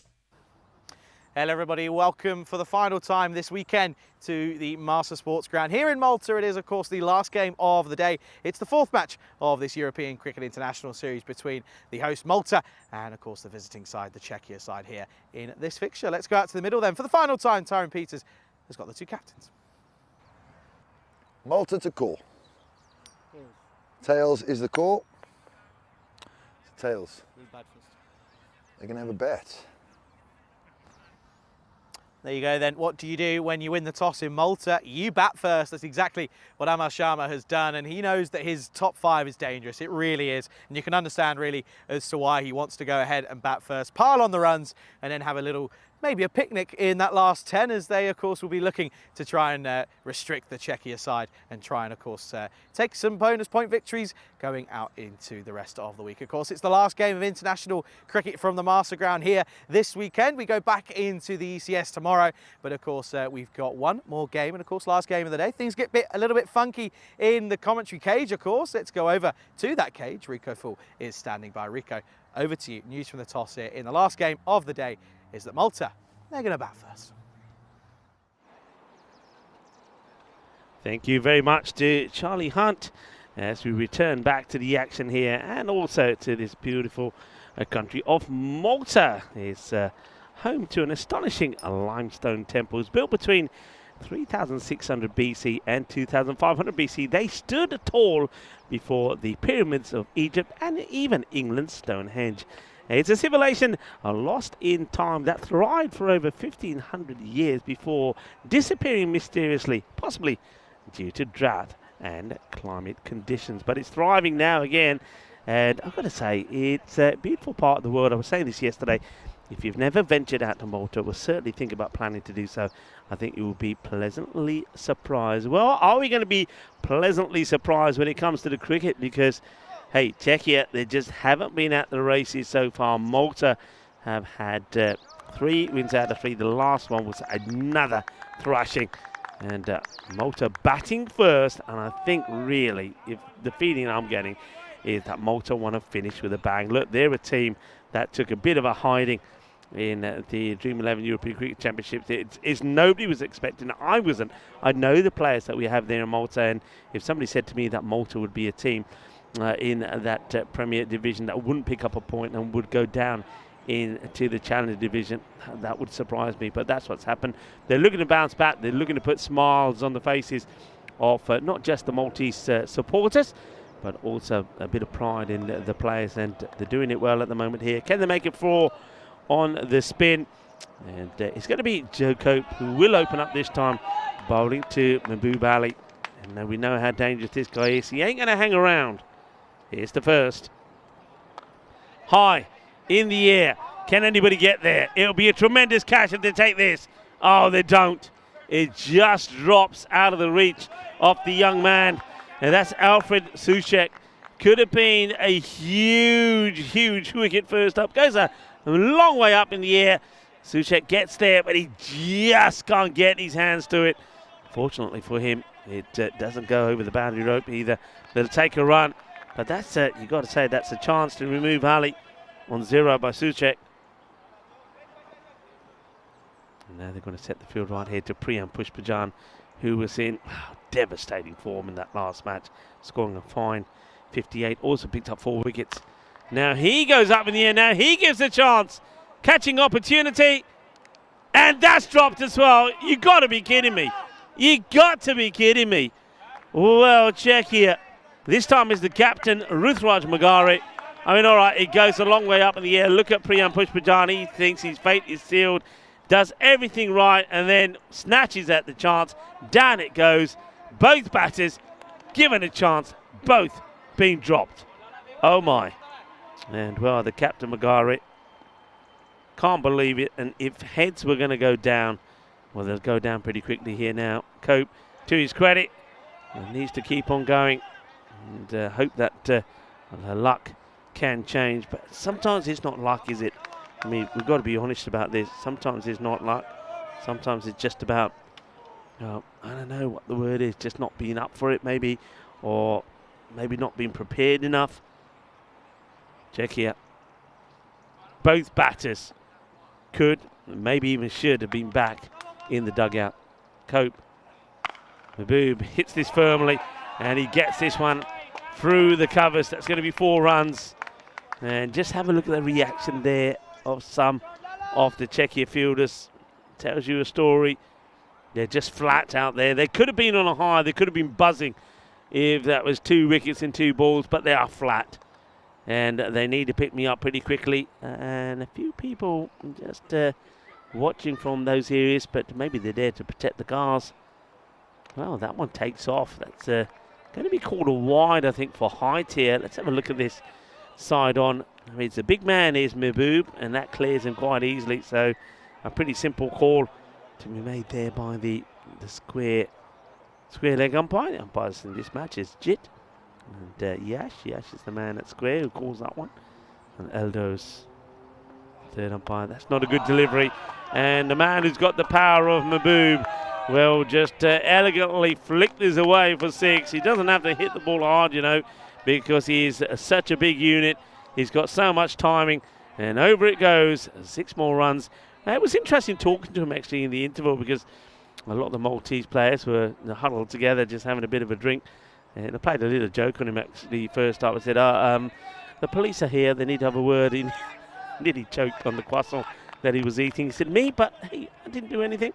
But no, but he was saying to me, he hasn't played a lot of cricket, didn't play in much of the league cricket here. So he said, I'm a little bit rusty. Well, not that we can tell. There's no rust over there as he's just powered this one over the covers for 6. It's not a good ball from Joe Cope. It's a full toss. And with the pace on the ball and the power of Mahbub Ali, there's only going to be one result, and that is 6 runs. As another one gets clubbed over the boundary. So 6 more. It's the end of the over, and it's more of the same maybe here from the Maltese, as it is 19 with that loss of the first, as Charlie Hunt joins us back. And Charlie, looking forward to this to finish our 2024 season. Yeah, going to be a really exciting afternoon, Rico. Afternoon, everyone. And of course, yeah, the ECI-W finishing off what's been a splendid year on the European Cricket Network. And of course, big things to come in 2025 as well. Do make sure you're here for it. Well, they're going to turn then to start us off, as this is Ajal Alam. And, well, Pushpajan hits this away into the leg side. for one. Cannot believe these two were dropped on none. You know, this is the thing. You know what? They would have taken that extra time that, of course, only came because they got absolutely thumped in the last match to try and pick themselves up. Oh, now drags this down the ground, and there is a fielder there, but it's going to get away from him. It's Lala. Anything he touches turns to gold at the moment for more. Yeah, look, so they would have wanted to pick themselves up. They've used the extra time. They said, look, come on, let's have a big finish. You know, all of that. All right, we've gone down. We've got nothing to lose down. We've already lost the series. Let's try and get a win. Let's get a good performance. And then right after that, when you're sort of buzzing with those words, you go out there and see that happen. You're back flat again, aren't you? You're back flat again. 2 chances, both dropped. Oh, that's well bowled. Full Yorker just outside the off stump, and we'll just nerdle and push this into the offside for 1. You can't drop Lala and push Padajan on none. You can't. And do you know what? That is the best way to sum up how Czechia have gone this week. Yeah. It really is. Of course, these two will go to battle in the ECC next year in the Challenger division, with Malta getting relegated. You mentioned it previously. And it could be really tough for Czechia, really. You look at this here. Driven into the offside. And get a single nice and easy.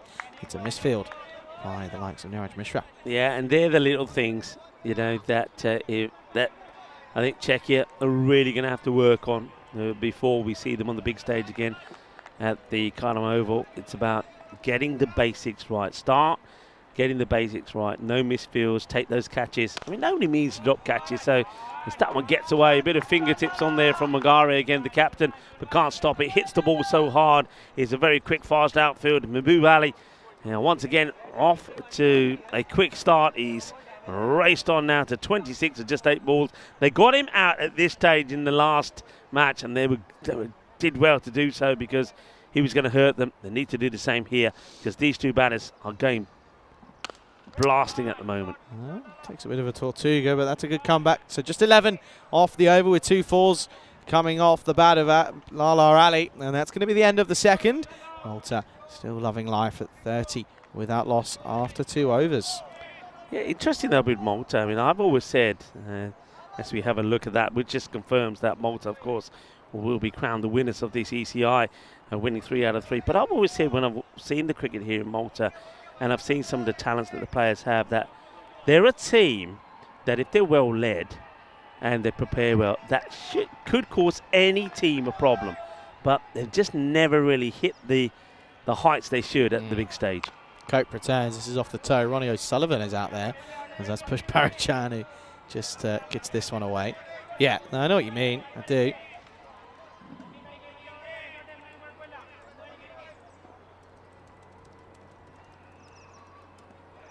Full up, but also wider, but okay.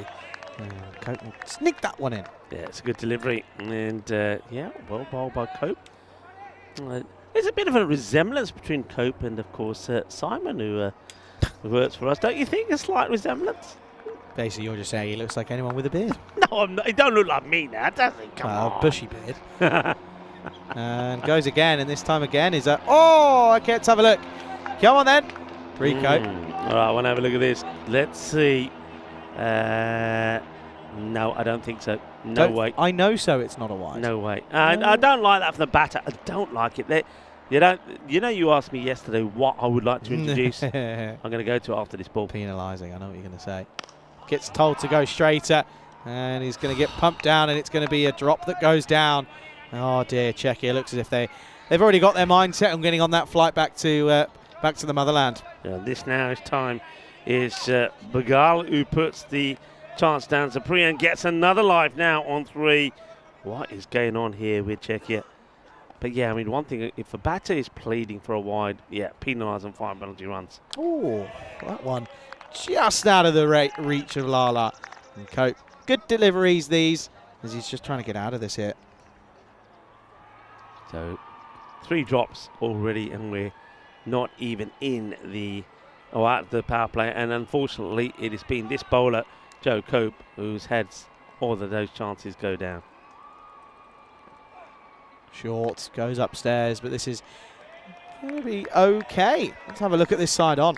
Yeah, it's worth having a look. Remember, that's a wide. That's a big time wide, isn't it? He's huge as well. He's a big, tall man, is Lala. How's that?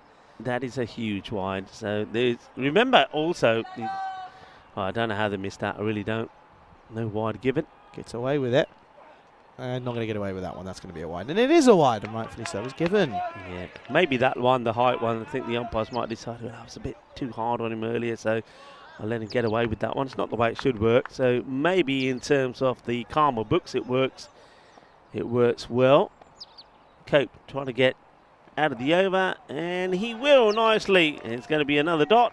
And 22 is what he goes for. 33 without loss. I know he's gone for 22, but he should have had 3 wickets. Should have, would have, could have. And that was given as a wide, about 3 balls away, just to let you know. End of the over, and it going at 11s, Malta. 33 at the end of 3. Good over that from Cope. Just the 3 coming off it. And he's a good player. He's a good bowler. I know that sometimes he lets himself down by just over pitching, and the good players get him away, but he's somebody that they've got to keep working with. And let's see what it looks like. They will go to Niraj Mishra. No issues with that. He's probably been the most consistent bowler, even though it didn't go well for him in the last match. And I wonder if and when they decide to use the young Alfred Soucek. I mean, you got to use him at the right time. Yeah, for sure. Coming in at like 6-7 overs when the batters are in is not fun. And this one up and away. And that's going to be 6 runs as Pushpalajan finally gets one going. He hasn't quite hit the same rhythm that he started with in the last game, but he gets one here. Yeah, this time it's straight, and there's nobody who's going to stop it. And even if I think if they had that Southern Cross field and had somebody there, I think that would have been over them as well. So good hit from Priyan. Good hit indeed. Look at him still at the crease. Going to go again. This one is up, and away. 6 more. Gets enough of it. 55 metres plus. Yeah, it's almost like the batters, and both of these guys are saying, you know what, look, this is the last match. Let's go for everything. If we do get out, don't matter. Let's let some of the others come in and have a go as well. I'm pretty sure that some of George wouldn't mind another opportunity out there. I see a bit of a surprise there, actually, in the Czechia lineup. So still no Wundle in the side, which surprises me. And also Kranthi. Venkateswamy, he gets given one chance, and no way, Charlie, no way. And that's from Joe Cope, who's actually been very good out there. And you know what? Yeah, it can't be done, Ken. It can't be done. You can't be doing this. Steps over it. And he just doesn't know whether to go for it or not. And then you got to feel for Mishra, because that one shouldn't have gone through. It's 6-6-4. He had troubles in the first game this afternoon, and his troubles are continuing. Oh, well, they don't anymore, as this one just stays low a little bit, skids on through, and that'll be the end of Pushpalajan in the Maltese shirt this weekend. He's had a very, very good tournament with the bat, and he'll have to go for 20 off of 10. First wicket down, it's 49 for 1. Yeah, I think the frustration here from Niraj means he just puts a little bit more effort into this. The ball does come back. You can see that Priyan's saying, yeah, it comes back a little bit. I think as a result of that, the shot that's being played is not played down the correct line, and he just ends up guiding the ball back onto his own stumps. The stumps go down. Timber, Chakadewate, and Niraj Mishra, after having a little bit of bad luck, does get the breakthrough. It does get the wicket. So that's the end of Priyan. But it means it opens up the opportunity for another batter, and they'll go with Ashwin Raju. Yeah, so looking to maybe just give opportunities, which I like. It's nice to see. See what Raju can do. As, comes in for his first and only involvement in this tournament. Yeah, has a look around. He'd be keen to get some runs here. Of course he will. And he has an opportunity, and he has plenty of time to do it. That's down the leg side, though. That's going to be a wide ball to get underway with. Yeah, you can see what he tries to do here. Wants to get a good Yorker length delivery in straight away, but it goes wide, but angles it too far down the leg side. Yeah, needs to try and stay on that right line that he was doing well with in the first when he got the wicket. Does exactly that, pushes it straighter, and that's a good delivery. And all Raju can do is just push into the offside for 1. Yeah, that's better. And looking to at least finish the over well. It didn't start well, did it, with that 6-6-4? No, not at all. And things just now unravelling after that start, but looking to try and recover here at the moment. This one slapped through cover, and Cope out there will have to do the work, and this time will do enough, and that'll be the end of the over. 19 come off it. It's the 50 up as well in the over. It's 52 for 1 after 4. Yeah, the wicket for Mishra. He could come back after his, well, the first part of his over didn't go well, but credit to him. There was a bit of fight from him. It needs to be a bit of fight from Czechia as well. They really got to believe. They really got to fight hard here. And I like to see them coming together. I like to hear the captain's voice.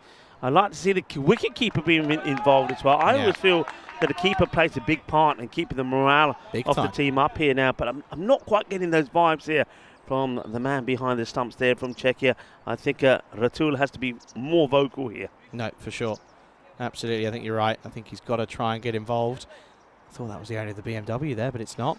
Well, they're going to go to some spin here, as this will be the likes of Solanke, who did play, has played in every game, but it's not quite been the best. I like the fact that they are at least trying something different variations.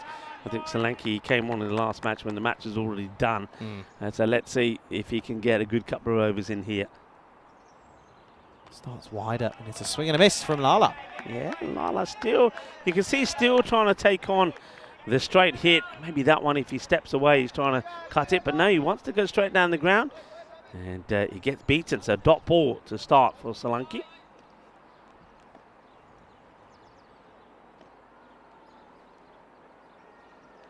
Goes wider again. Oh, no. No. And Solanke and the keeper can't believe this. And rightfully so. What are we seeing here? Look, you know what? Being an umpire myself, I don't want to go after the umpires here. But guys, you've got to get this right. For me, it's simple, Charlie. Yeah. Miss the line wide. Anywhere near the line, not a wide. So 100%. I don't really understand why sometimes we get this very wrong. Obviously, of course, we're looking at it from the camera, but the camera surely doesn't tell that big a difference between. Yeah, I can't what's see out that there being the case, to be honest. They've got the best view of it. Unfortunately, not getting it right. And now, thump down the ground, work to do as Miguel will come in. He's had a rough tournament when played, hasn't he? Yeah, piercing. Bulgaria hasn't really gone well, and we saw him make an error as well in the field. So they've got to come good. Needs to figure something out here to the boys for Czechia. They really do. Bit of dancing Lala, happy feet himself. He's just going to push this into the leg side and will be collected by Adnan, who again himself, kind of saying it for himself, none of them have had a really good tournament, Czechia. No, I like that between Lala and Solanke. And Lala saying, yeah, you got me there. And that's one thing I've liked about this. I think we liked it between the women of Malta and Bulgaria. And I think the men of Malta and Czechia also got a lot of respect between themselves. Goes for it, and this time it will be held. That's more like it from the captain as Magare snaps up the catch, and Ashwin Raju, who wants to get his first boundary, doesn't quite have the power to get it over Ruthraj, who holds on to the catch, and well done to Ravi Kumar Solanke, who picks up a wicket there, just changing it up a little bit, not going with the same old. Seems to have done the work. Yeah, absolutely. And that will be the end then of the batter who goes. And unfortunately, as we said, not great for Raju. And the score then is 56 for 2. Yeah, that's it. 2 of 3 deliveries. So this number 3 spot, especially with Das not playing, has been a bit of an issue for them, right? It has. It really has. You're right. 100%. They've tried different personnel. It hasn't clicked. Of course, Sobhi George was tried in the last one. So now they are coming in at 4. That's his spot. It's Varun Prasad. Yeah, interesting this, isn't it? As he didn't bat in the last one. Wasn't really required, which I like. It's fair enough. To give him a rest. He's played a lot of cricket in the last couple of weeks. So he probably wouldn't have been too bothered. But he's now got a chance here coming in at 4. I like him at 4. He's just a solid, steady head on a really on the top of those shoulders. Yeah. Got a ball to fake. Good over this from Solanke after I was slightly ripping into him. All is fair. Wide up. Drags and spanked for 6. Good start that for Prasad as he comes in and whacks it all the way. 6 runs. Yeah, there's been a lot of balls going in that area where those 2 palm trees are located. Now this is another one. Varun Prasad is a bit like what we saw him do earlier in one of his knocks yesterday, just decided anything that's there, he's going after it, and he gets that one away. 62 for 2 after 5. Halfway through the penultimate innings of the weekend, of course, and yeah, this certainly is looking 20. Look at that, 73% to 27 is not ideal, no matter who you are, but still ample opportunity. Czechia get a couple of wickets. You know, we saw Malta do the same in the first game against Bulgaria this morning, and they got off to a rough start, but were able to drag it back. Czechia just haven't really looked as if they've been able to find any sort of rhythm and any momentum. They're going to go and turn to Mishra, who gets launched by Lala. Absolutely massive as he gets whacked into the leg side. Yeah, these shots that Lala plays, he literally just walks into it. If you have a look at this, I mean, just look at the way the bat swing doesn't go all the way over his shoulder. He sort of stops at around about halfway, and it's almost like you think, yeah. And the one when he goes all the way, well, that's the one that smashes the cast. Yeah, absolutely. This now will go into the leg side and worked nicely by Adnan. Yeah, just the single, so they wanting Mishra to see if he can pick up another wicket here. This is kind of similar to what happened sort of to Malta yesterday. Remember, they started off really well in that second match, and then, you know, they were looking like they're going to score 150 score, and they ended up with 125 because Czechia came back in the last 5. I wonder if it's going to be a repeat of that, or will Malta go on and get to that 140, 150 score this time? Yeah, that's what they're going to be looking for here. Trying to. Prasath, second ball that he faces, and he sees and picks the slower ball and just pushes away for 1. Yeah, good areas from Mishra. That was interesting. He wasn't expecting to touch this, but it still clocked him. Watch this hit. Picked up nicely by Pia Shing. Watch this hit. Ready? The old MJ style. Hee. Nicely done. Oh, Mishra. He's been in the wars, hasn't he, this tournament, this weekend. It's been tough for him. The accountant himself. That's wider, but slapped through the fielder. And Cope will do well and keeps it down to just 1. Yeah, nicely handled there by Cope this time. He doesn't charge at it like the one he did earlier and made a bit of a mess of it, to be honest. But, yeah, that's better from him. Couple of balls left. There's Prasath. 77 on his back, 7 scored so far. Mishra, he would like another wicket here to take home with him. And this one is a launch leg side. There is a fielder out there for protection, so will be collected by that Ravi Kumar Solanki out there. And again, just a couple of singles in it so far. This isn't bad. Yeah, I mean, don't mind that delivery. He's got the field set for it. So try it, bangs it in short. And it is one that gets scuffed at, really, by Varun Prasad. But he will get a single. Now bowling, of course, to Mahbub Ali, who 37 of 19. And this is going to get hit firmly. That's 4. Timed to perfection. And with that boundary, races into the 40s. Mishra, well, he's trying to finish it off quietly, but it's a sandwich, a boundary. 6 and 4 to finish the over. Starts with a 6, finishes with 4. Yeah, 76. Then on the board, nice shot, just a couple of steps forward, gets himself in a good position. And once again, not trying to overhit it. And once that ball pings off the middle of that bat, it just stays hit. Yeah, it does, absolutely. So Lala, again, putting in a shout with his bowling and with his batting now, putting in for a shout of the old MVP as well. It's not going to be an easy choice this time around. It was pretty, I think it's going to be a pretty simple one for the women's side of things, but as for the men's, not so much. Yeah, it's not so much, and I think the performances of certain players in this contest could prove key. And, well, Lala is certainly got to be up there as one of the shouts, and another man who's up there, especially because of his great bowling, Varun Prasad. Let's see if he can get a big score here. Certainly would. He's already got his name, I think, in the hat for it, but it will improve his chances if he can get a big score here. Yeah, it really will. You bang on. So, Solanki to continue. Again, only went for 10, which was a nice start for him. Picked up a wicket as well. Prasath. He's taken him to the cleaners once, and he's going to do so again. Just gets over the fielder. Maximo time. Varun goes vroom, vroom. Yeah, I just get the feeling with Varun, when bowlers are coming from this angle, so whether it's left arm over, right arm round, it's exactly how he likes it. He loves, in his arc. It's in his arc. He likes it in that zone. I think you've got to try and come from the other side to him and get the ball coming into his pads and across him. It's like offering candy to a baby, and it's like taking candy from a baby for Prasath. Goes again and connects sweetly as that one gets taken into the cleaners downtown. That one is another 6. And there's the proof. There's the evidence. He just likes it. He just has time, and he's so good. I mean, he could have gone for a number of shots there. He likes to play through extra cover as well, but he feels, no, this one is in the slot for me to really just pick it up and displace that ball over cow corner. Yeah, it's exactly that. He just is enjoying it here, and rightfully so. Why wouldn't you be? Same area, same result. 6 more, baby! Is this one? Oh, that's a car topper. That sounded very thuddy. Oh, not another one, please. Don't tell me we got another one. We're running out of we'll let our no claims bonuses here pretty quickly as that. Oh, that is just muscle for a biggie. They're not learning, are they? They're not learning. Oh, is it in the tree? Look No, at them. it's in the tree. That was what the thud was. It stuck up the old palm tree. There you go, tree topper. And new grizzly, please. Today's been weird. We had the grizzly in a hat, grizzly in a tree. Well, look at it. They're still looking up there. I reckon it's lodged itself up in the tree somewhere. Yeah, it's got to be. That's a golfer's nightmare, by the way. Young man, don't try and get it. Oh, good Lord.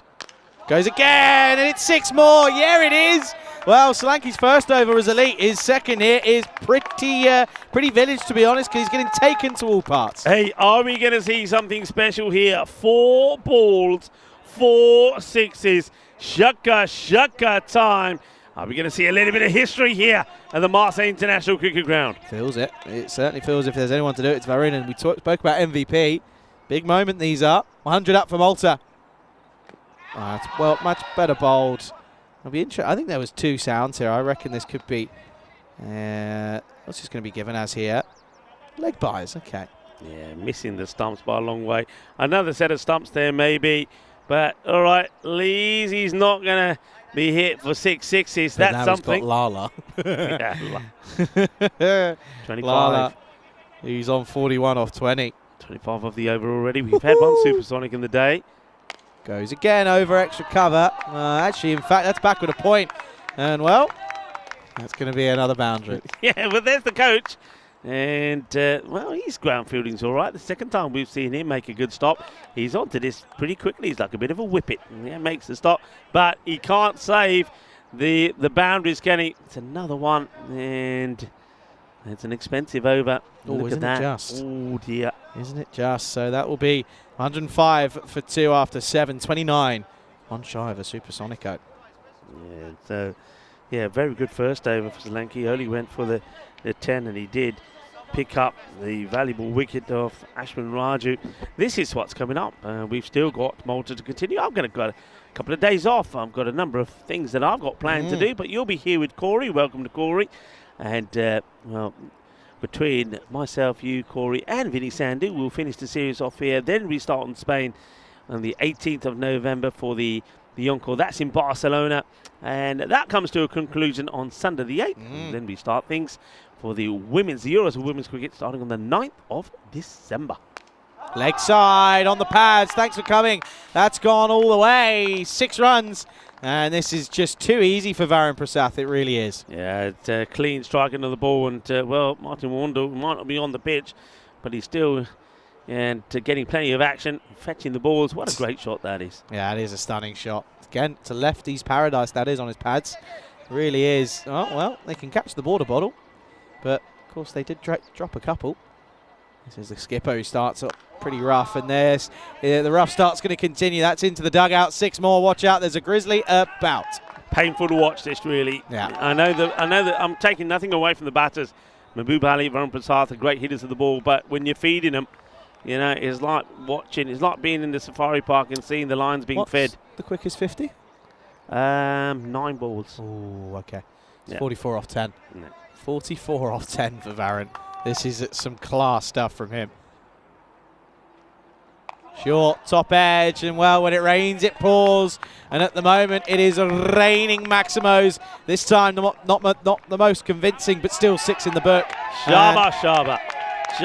Well, you were asking about the quickest. Well, it ain't the quickest, but it's probably the quickest that we've seen out here. It comes up, Charlie, in 11 deliveries. Listen, there were some debates there. By the way, look at that one shot on the offside, but you can only bat to what coming against you. It's where the bowls were. Yeah, exactly. And look, I want to say there was some doubts about this man being involved in the national setup this weekend.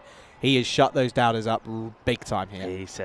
He's a must-have in his side. You can't. He's just such an experienced campaigner.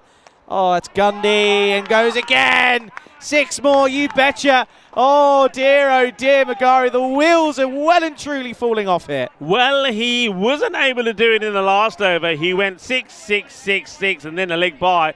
Well, he's trying again. He's gone 6, 6, 6, and now another 6. Here's the boom, shaka, boom, boom, boom, boom. Is he going to make it? Another one. Are we going to see 6, 6, 6? The score has just scored up to 129, by the way. This could be mammoth. It really could be. Here we go. In the slot goes, gets it. He got it again. You betcha. Oh dear. He's already on 62 and he's only faced 13 deliveries. And that's 5 out of 5, everybody. 5 out of 5. 6, 6, 6, 6, 6. Well, it's pretty 60 cricket that we're seeing out here at the moment. Loving it. Well, I'm loving it. The captain of Czechia, Ruslan Magari, is not. Well, we saw Ravi Kumar get away with it.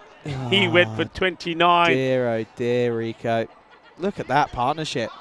And 18 balls, 79 of 18. The last over, well, the number of 6 in the last 2 overs is quite incredible. We've had 9 6s, 1 4, and then a leg by. Oh, it's filth. Here we go then. Magari, is he going to, what's he do here? Go short to see if he can surprise him. He tried to, but he ended up getting topped for 6. Here we go then. 5 6s in a row already. What can he muster up here? Oh, it's in the slot again, and it is, you betcha! 6 6s in a row. It's the perfect over from Varun Prasad. And Magari, the Czech skipper, hangs his head in shame because he's just been absolutely dismantled by the veteran Varun. The purest of hitting on the planet. There's no other way to describe it. 6 6s on the spin. Balle. Brrr. Oh, brutal. Absolutely brutal. Can you believe it? It is just sensational. History here at the Malta International Cricket Ground. Oh, I'll tell you what. By the way, not only is he a gun player, but he's one of the nicest blokes on the circuit. And I tell you what, as I said earlier, there were some doubters coming into this. Why is he in the lineup? He's past it. He's not about that level anymore. Are you sure? 68 or 14? Are you joking me? Fiddlesticks is what you're saying to that. Look at those last 2 overs. 6 6 6 6, leg by 4, and then 6 6s to follow that up. They've gone for a ridiculous, ready for this? Tell me. 65 runs in 2 overs. That is what we're about, everybody. Cricketainment is the best cricket that you'll see on the planet and the most exciting as well. Well, Lala, and it's a wide, and he goes for a runabout, but it's going to be a wide ball. Oh, wow. What have we just seen there, people? By the there way, you go. The most impressive thing about that, all of those are 6s on any ground. Yeah. Yeah, someone's going to go, but it's small boundaries. Yeah. Shucks to you, because I tell you what, that's gone at least every single one is 70 metres. You know plus. when we have 37 off and over, 40 something, because there's been a wide or Extras, something? Yeah. That's why that is pure. Every ball smashed to the boundary. Absolutely. Lala. I can't believe we're seeing this. Lala's playing second fiddle. Wow, yeah. Lala says, all right, Varun, you're not worthy. I'll just take a single. You carry on. You know why? Guess what's on? He knows it. He's sniffing at a century here. Absolutely. You've got to be on here realistically. Now, don't bowl full slot alarm, whatever you do. Oh, dear. Thing is, though, it's when someone's on like this, you just think, well, I just don't know where to bowl. Go slot, of course he does, and this is up and away again. 6 more. Varun's last 7 balls have gone all the way. This is ridiculous hitting. Oh, this is, when have you seen anything like this, folks? And it's another huge 6. That's unbelievable. What's that now? So he's on to 74. 12 6s. 74, and as you say, 12. Oh, that is ridiculous. 72 of those have come by 6s. Goes again. Oh, well, I think that might be the end of the 6 party, but it's still a boundary. It's still a boundary, and it means that the hunt for his century is still on. How many balls has he faced? Because the quickest century, let's think about the quickest century. Is it 20 19? balls? Is it 19? I don't know. Where's Vinny when you need him? I tell you what, this is on. Oh, big time. Oh, now there's a chat here as the fielder's not in the right position. At the moment, it doesn't matter. It's going over your head, pal. Yeah, I think it might. 20 rings a bell with me. I mean, we could be seeing one of the quickest centuries here in the European Cricket Network. Oh, swing and a miss. Oh dear, you jinxed him. You jinxed him, but I tell you what, he's got the license to try and swing for it. Why wouldn't you? A rare dot ball. Oh, I can't believe it. I cannot believe this.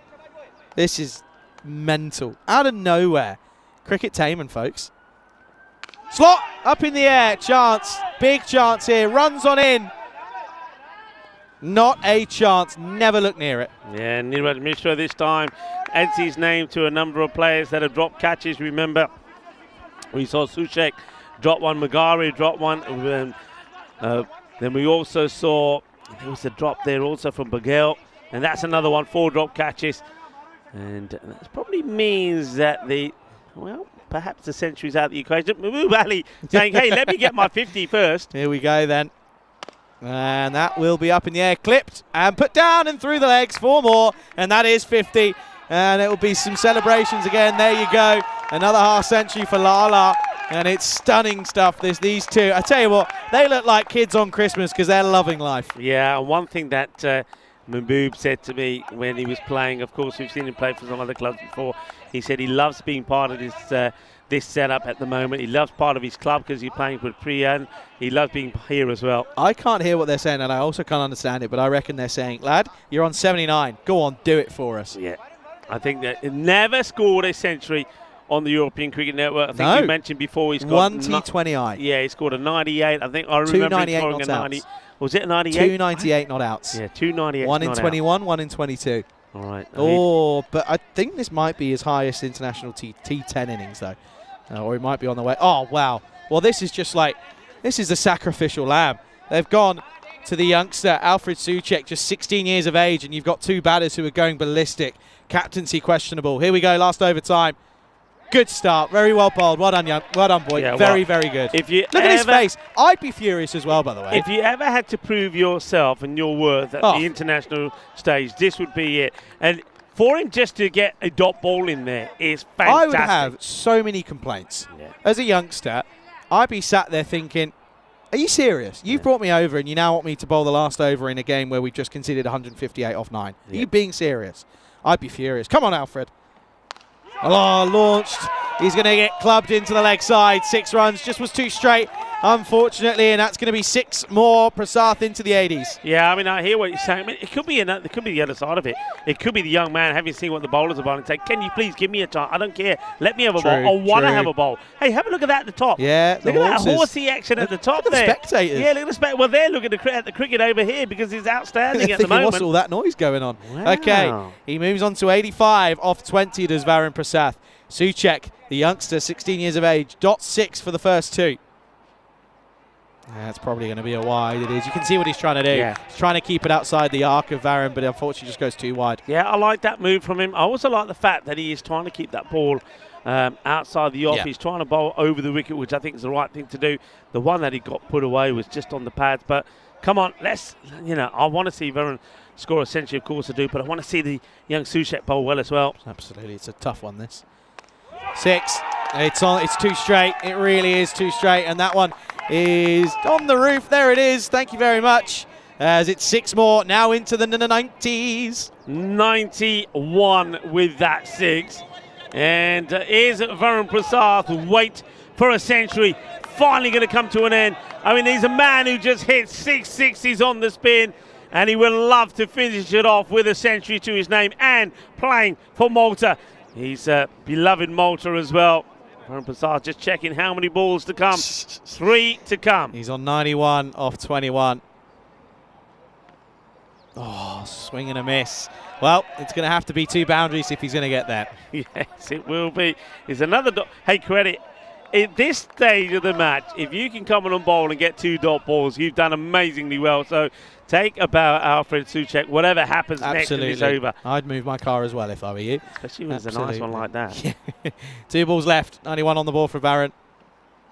Oh, is that going to be given? It is going to be given as a wide. Souček doesn't think it is, and if I'm being totally honest, there's 2 parts of me here. A, I don't think it's a wide, but B, I'm glad because Varun gets another delivery. That's not a wide, never is. Sorry, it's not. But, as I said, okay. I feel for Souček there, Oh, but you've got to. it keeps the hope alive. It does. For Varun. It's a tricky one. It's like the devil and the angel on your shoulder. In the slot, launched up high in the skies. He got enough on it.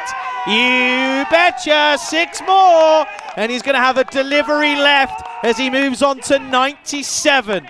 People around the world, you know who you are. You're all sat on the edge of your seat. Some of you can't sit. You're there, glued to your devices, waiting to see if we are going to see an international century here for Varun Prasad. He is almost there, 97. There's a ball left in the innings. Are we going to see a centurion here in Malta? That's a wide. That's a wide. No way. No way. What? What? I can't believe that. What? If you've seen all the wides that are being called, What? how is this not being called?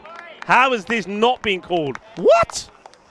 I can't believe I mean, it. to be fair, Lost it's for probably words. not. But do you know what? Feel for the man, because for the 3rd time in his T10 career, it was right. The writing was on the rule. It was his 90th fixture on the network in T10 cricket. It was meant to be, but unfortunately, for the 3rd time in his T10 career, he's going to get left stranded on 90 odd not out this time. 97. It's 97 off of 24 deliveries. Malta have absolutely blitzed this check attack, and rightfully so, though. These two will come off to a huge applause. I'm lost for words. I really am.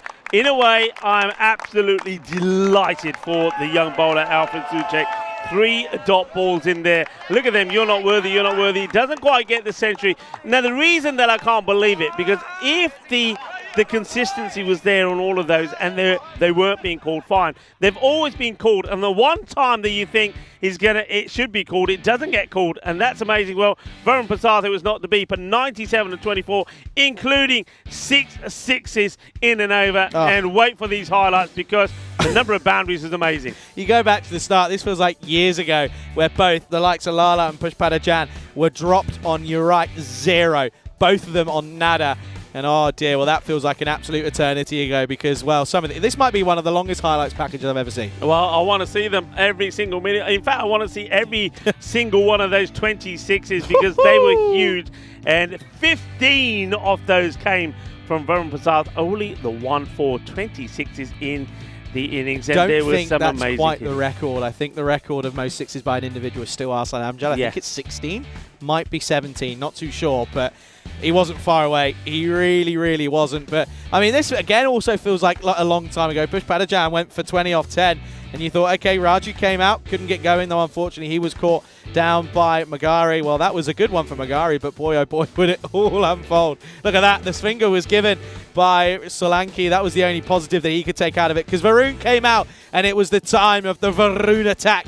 As well, that was the first of 15 sixes, and he took the bowling of Solanki. It was pretty village, to be honest. It was not good enough, and went ballistic into the leg side, and that just tells you it was the start of the onslaught. Yeah, and if you want to know how special this is, well, Mahbub Lala got outscored by Varun Prasad by a long way. In the end, he had to settle for just clipping the ball for singles to get Varun on strike. Lala went at 217. Varun, 404. That's quite exceptional. It's ridiculous. To go at that was the over, by the way, as Magari would not enjoy his time out with the ball in hand. He was gone to all parts, and he just thought, well, do you know what? It would be nice to do it, and that was it. That was the 6-6. 36 off the over, and he wasn't done there. Nah, he didn't. He carried on hitting balls for 6s, and that was the misfield there. Once again, another misfield, another bad moment for Czechia, which allowed Lala to get his 50. Who cares? Yeah, he just like, and then That's Lala a given with Lala. Gives the single unselfishly then and says, go on, go for it. I want to say, by the way, yes, Souček's gone for 20 off that last over, and it's a magical over.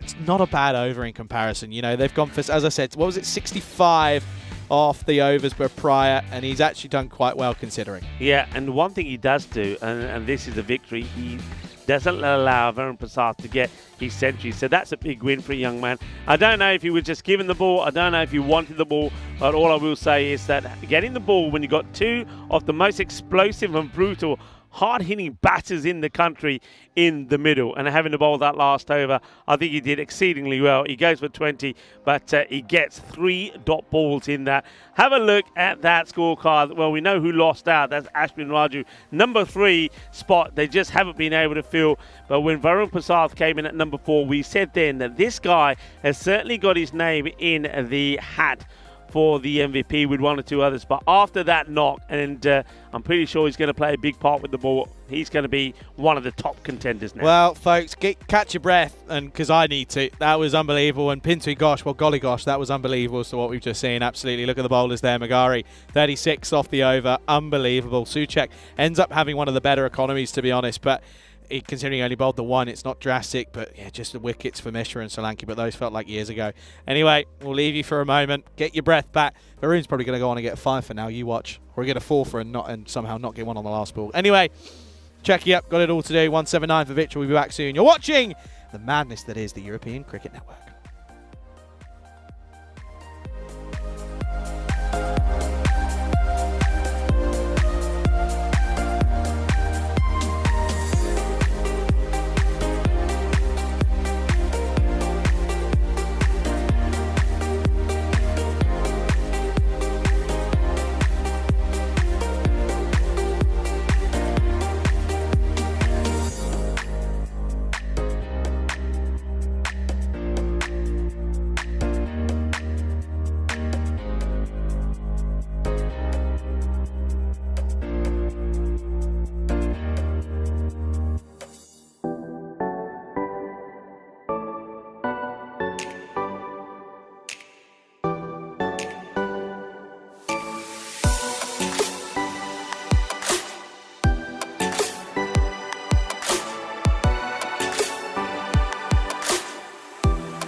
This European Cricket Network event is proudly brought to you by HCL Software, Paramatch, and Victorinox.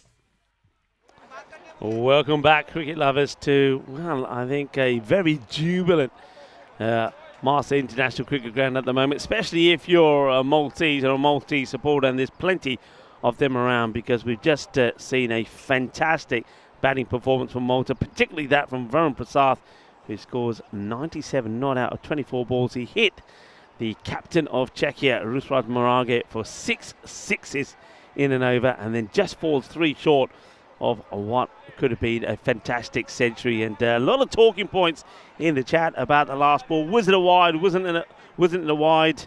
And well, I suppose the conversation will continue, but in the end, it's still a very good performance from Malta, and it's all about the team. Remember, I think Varun Prasad will be the first to say that to you, and he feels and will feel that Malta have done enough to make it 4 wins out of 4. Czechia, if they win this match, it will be the biggest of all surprises, because, well, with their batting, they just haven't shown up to the party. And Malta, they're not keen to make any changes. They're still going to stick with Mahbub Ali, Lala himself, to bowl the first. Welcome back to everybody. Great to have you here with us for the last innings of the day. So I can remind you, get your random questions in as well. And, myself and Charlie will do whatever we can to answer them. And maybe we often say it's time to have a little bit of food chat as well. Ready to go? And I can tell you that tonight, certainly it's got to be pizza night for me. It is the weekend, and there's some lovely pizza outlets around here as well. So let's get ready to go. There's Mahbub Ali bowling here to Mohammad Ratul. And he goes down the ground, 6 runs. That's a lovely shot, goes down on one knee and goes boom. Shaka lagya, balle, balle, balle. Well, there was 20 sixes, 20 maximos in that first innings. 15, of course, coming off the bat of Varun Prasad. Well, that's number 21 as Ratul opens up with a big 6 down the ground. And probably of all the batters, Mohammad Ratul has been the most consistent for Czechia. He seems to have got some runs in every match. And now, just as I say that, I curse him, because he's going to play this one on. It's a ball that's going across him, a little bit fuller there from Mahbub Ali. Look at the size of him, by the way, to everybody else. He's just a giant. And, well, Mohammad Ratul plays a nice shot, and then this one is not there for this shot. He gets the inside edge of the bat and crashes it back onto his own stumps. That's going to be the end of him.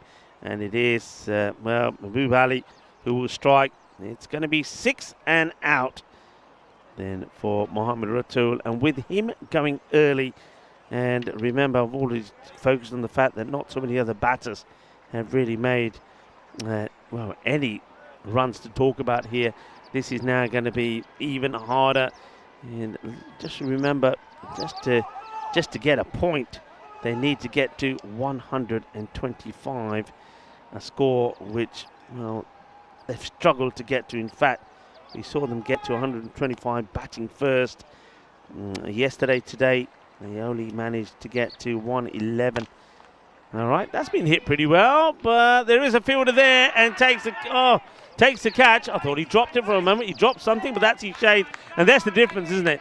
In one word, the difference is taking the catches. So 2 in 2 as the new batter just places straight into the hands of the fielder.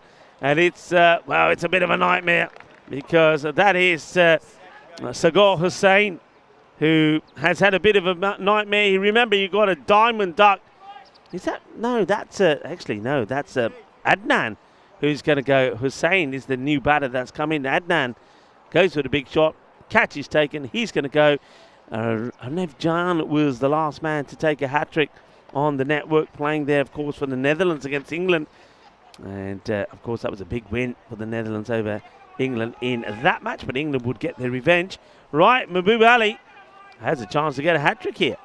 And a fine time for Charlie Hunt to come into the cage, ready to talk you through the hat-trick ball. Yeah, here we go then. So, this innings, by the way, 6-wicket. European cricket, baby. Okay, Lala. Well, hat-trick here might solidify his MVP. Maybe. Here we go. Sridhar on strike. Oh, nicely played. Well, direct hit and he's gone. No. Push Padajan just has cold fingers and can't take it cleanly. Aravind Sridhar comes in at 3. I think he was a little bit unlucky in that last match. He got the LBW, which probably just pitched outside the leg. But, right, it's got to go well here. And Sagar Hussain, and remember, diamond duck and 2 of 6. That's what he's brought to the party so far. Oh dear, what can he do? There's a reason why he was dropped, but he's back. See what he can do here then. All up, 2 balls left in the over. Full and straight, this is hit down the ground, but superbly done by Pushpadajan. Doesn't even concede a run as it's a super stop at mid-on. Yeah, nothing happening there. Well done. And they're not even contemplating on trying to take the single. No, we know. They also know that he's got a bullet of an arm, and he's more often than not, his radar is pretty remarkable. Fair enough. Short off the splice, and they think of a single direct hit, and he would have been gone. Very tentative stuff this between the wickets. Now they will come through for a single, but I reckon he might be short of his ground. We're going to go upstairs as Sridhar. Look at him, he's laid out flat. He can't believe his luck. I think he knows he's gone here. It's from that reaction. First he wants to go here. What is this though? Sorry, Rico, come on. I mean, it's just, then they say, shall we now? All right, go on. And yeah, I don't think he gets here. It's a great dive. It's all about the dive as he made it. Oh, is it up? Oh, this is going to be horrible. I think he's from when the bells come in.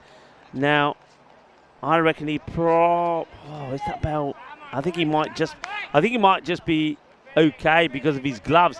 The bat is in the air, so the bat. They've given him, have they? Short of his ground. Yeah, I can understand it. It's that frame just before the one you're talking about there, Rico, and it's the one where it's just up, and if there's nothing in behind the line, there's nothing you can do. And unfortunately, he's going to have to go, and it's a horrible way to go. It just, if you're one thing I don't understand. What's that? Is I want to stay on him here. Stay on him. I want to see what the coach does. Is he going to tap him on the back? Let's see. Keep an eye. He's coming here. Where's the coach? And look. Yeah! See, look. I don't get it. How is that man so calm, the coach? Because I would be furious. Absolutely furious. I would be walking the other way. I wouldn't be there right now. I mean, he's the nicest man on the planet, that man, the coach, because no matter what you do, he's coming back, he's patting you back, he's giving you clap. That is terrible cricket. It really is. It's been a terrible weekend. Cricket. That's a terrible number on your screen as well. 290. I hate it. Why are we still there? Yeah, we're not getting it here, by the way. Not getting it here. No. And oh dear. Interesting over. 7 for 3 in response. Oh, good Lord Almighty. And I think they're just saying that the batter, they just want to get the right name out there, and of course that is the likes of Taraj Maghari in at 3 here. That's just crazy cricket. I mean, if they wanted to go, they should have gone first time. They would have made it. Then they both get in the middle. They have a cup of tea. They have a little meeting, and then decide, why don't we think about running now? And he doesn't get home. I thought for a moment maybe he would have just snuck his glove in past the line, but I think it was probably on the line. And I think because it was so close, they might have gone with the on-field decision, which at the time was out. So Arvind, and I think he knew it as well from his body language. Swing and a miss from Hussain, who's not in form with the bat whatsoever. And you know what? That run out will be thinking and be in his mind, won't it? Oh yeah, big time. There's no doubt about it. It's, well, he's out there with Maghari, Rusman Maghari, who's probably going to try and do his best and say, hey, look, calm down. Well, the ladies of Malta, they're very happy. Not only did they win their series, their 4 matches against Bulgaria 4-0, they're now supporting the men who are looking to do the same. Swing and a miss. I don't get it. Why would you put him up here at the top? He's not clicked all weekend. No, he's not clicked. He wasn't picked in the last match, remember. So look at the footwork. No footwork at all. And even when you look at that shot, actually, never mind the footwork. I mean, even the eyes don't look like they're on the ball. He seems to be looking at the bowler and didn't seem to have any eye contact with the ball. Strange shot from Sagar Hussain. And in comes Gosh again, and in the air, fielder comes across and will drop it. Now, that's not good standards for it. Look at the ball. Oh, he's furious. And Pintu Ghosh, would be as well. Oh my gosh, he says, how'd you drop that? He has all the time. He doesn't get there quick enough, then has to dart himself forward. And yeah, that's not good. So yeah. That's our man, Yadav Manu. So he's not doing himself any favours by not holding on to the catches. Upish, another chance here, comes in. And this time does take the catch, and there you go. The redemption arc is complete.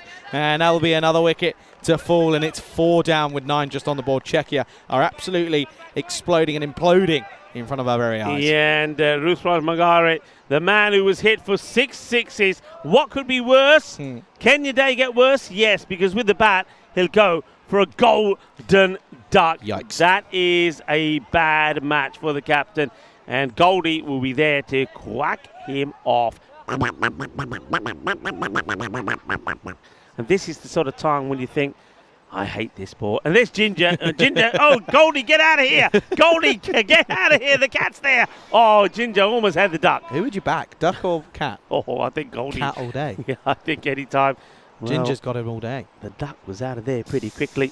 Bagel. Well, we're here already. Weren't we here before? Oh, getting deja vu. Really am. So, going to continue.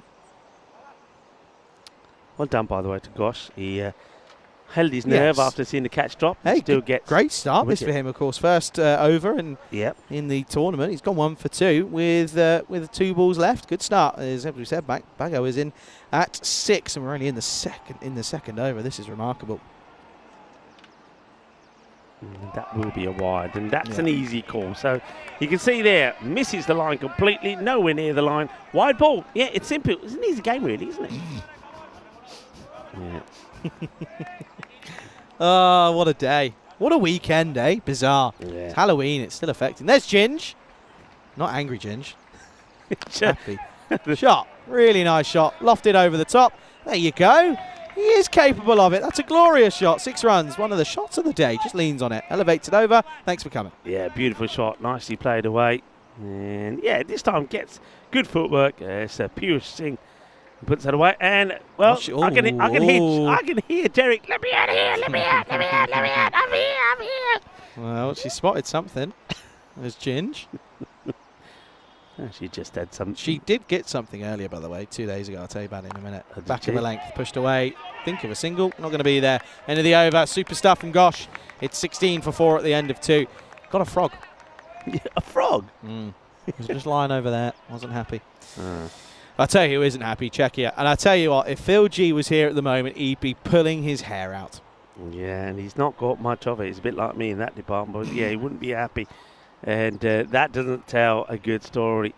The thing is here, and we have to remember, if we were looking at the women there, we were saying that how Bulgaria's development, they haven't played much cricket the first time, they're playing T10, etc. So do we expect it?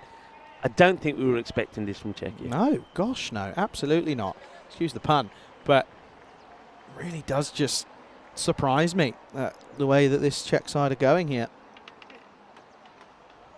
All right. Bowler checks his field. Subbu George.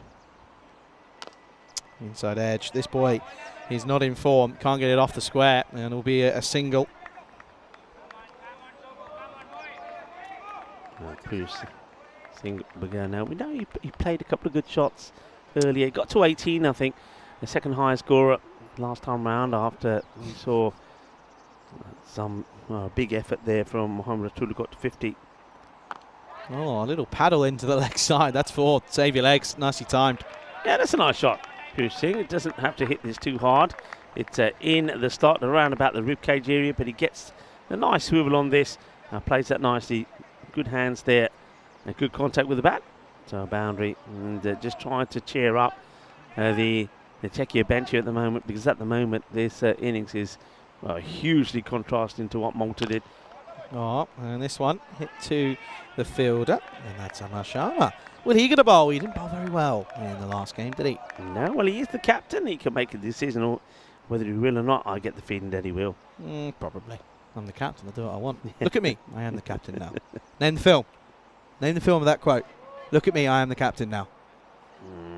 Come on. Look at me. I am the captain. That no idea. Well, leg side. That's 4. Nice clip into the leg side for Hussain. Finally gets one out of the middle of the bat.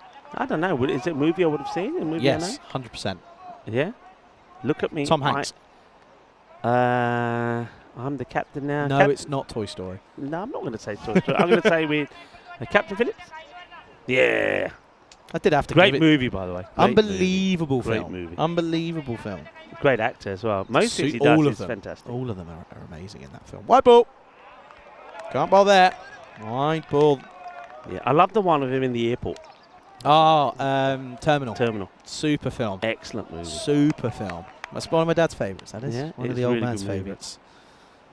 Mind you, that's kind of how I felt about 10 days ago. Shot, 4 more, and well, it's great. Nice to see, but a little bit too late, really. Yeah, but still, you want highlights. Yeah, True. Czechia looking and searching for highlights. Mohamed Ratul got a 50 in one match, and if Sagor Hussain, who really, we know he's a good player. I know he's a good player, and he's somebody who is closing on to getting 1,000 runs on the network, so we know he's decent. He just hasn't clicked here. Yeah, I genuinely did feel like that. I felt like that in France, and I felt like that in Alicante. Of course, Alicante I wasn't actually stuck, but I was in France. Okay, is there a bit of fire left in the belly of the Czechs? Hit away, and will just be one. Of course, Phil gets it before you. Of course he does. He's the movie Neek. Here's Phil. There is. Have we asked him? I know we were saying if Phil was here, what would we do? Phil, how you feel? Phil, how would you sum up? I don't think. How would you sum up this from Czechia? I don't it's think not there really are doing words. justice. I don't think that Czechia he's going to be cricket. able to do it without using words that he can No use. swear. No, Phil knows that. You know. Can you imagine Phil? Just, beep, beep, beep, beep, beep, beep. End of the over. 32 for 4 at the power play. They're only 1 run behind. I like that from Paul Camping saying check King out soon. Yeah, all right, get that. And he's got the aeroplane there taking off as well. Yeah, it's not been good. Here we go. It is the skipper. By the way, I'm pretty sure that Varun Prasad's still not on the field. He didn't come on to start with, did Varun? The 12th man was gone in place of him. This is up high in the sky. Amar Sharma is going to take it underneath it. And does take it, makes no mistake. So the skipper starts nicely, gets a wicket. Good, very, very good catch. And rightfully so, he's happy it's 5 down. Yeah, and well, Sagor Hussain doesn't get any better. He's going to get caught there. Just out for 11 after 10 balls that he faces. Ah, dear, oh dear. Czechia, Czechia, Czechia. They're the Tottenham Hotspur of the European Cricket Network for me. Yeah. Hi, Housie. Hope you're well. They're the Tottenham Hotspur. Feel like they should do better. Have probably had ample opportunities to do so and pick up some silverware. Just can't perform when required. Yeah, Can't perform when required. 32 for 5, of course, here. Don't forget, folks, we're back with domestic ECS action tomorrow. Myself and Corey Rutgers will be leading you through it. Looking forward to that. Of course, 7:30 GMT, 8:30 Central European time, or 1 o'clock out in India. And Mozzies are out. Yeah, I saw that. I did try and sort of waft it away, but it didn't work. I thought you just. That's why I put my jacket back on, pal. I see, protect the arms. Yeah. Yeah, see, Good you've got move there. How the tables have turned, by the way. Yeah, they have, haven't Yeah, they? haven't they just? Oh dear, oh dear. Phil, tough and awkward question to answer. Amar says, excuse me, Rocky, where are you going, sir? Come back, come back. Yeah, of course. Returns is Solanki in at 7. Oh, little nerdle straight to the fielder, though. And, it's a direct hit. He'll be okay, though. He stays within his ground. Nicely done, though, to be fair, by the fielder. Very good work. Yeah, there was a bit of movement away, but he snaps that up. Oh, good direct hit as well. Absolutely. Leighton Orient 1-0 up at half-time, by the way, against Bournemouth. Yeah, tough. Bournemouth captain got taken off injured as well, which isn't great. I know Cream will be very happy with that. Come on, Umps. It's not, this isn't an art exhibit.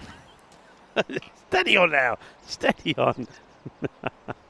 Spend more time over that than he has over some... Sorry, no, that's mean. Sorry. Slap me on... Sorry. No, naughty.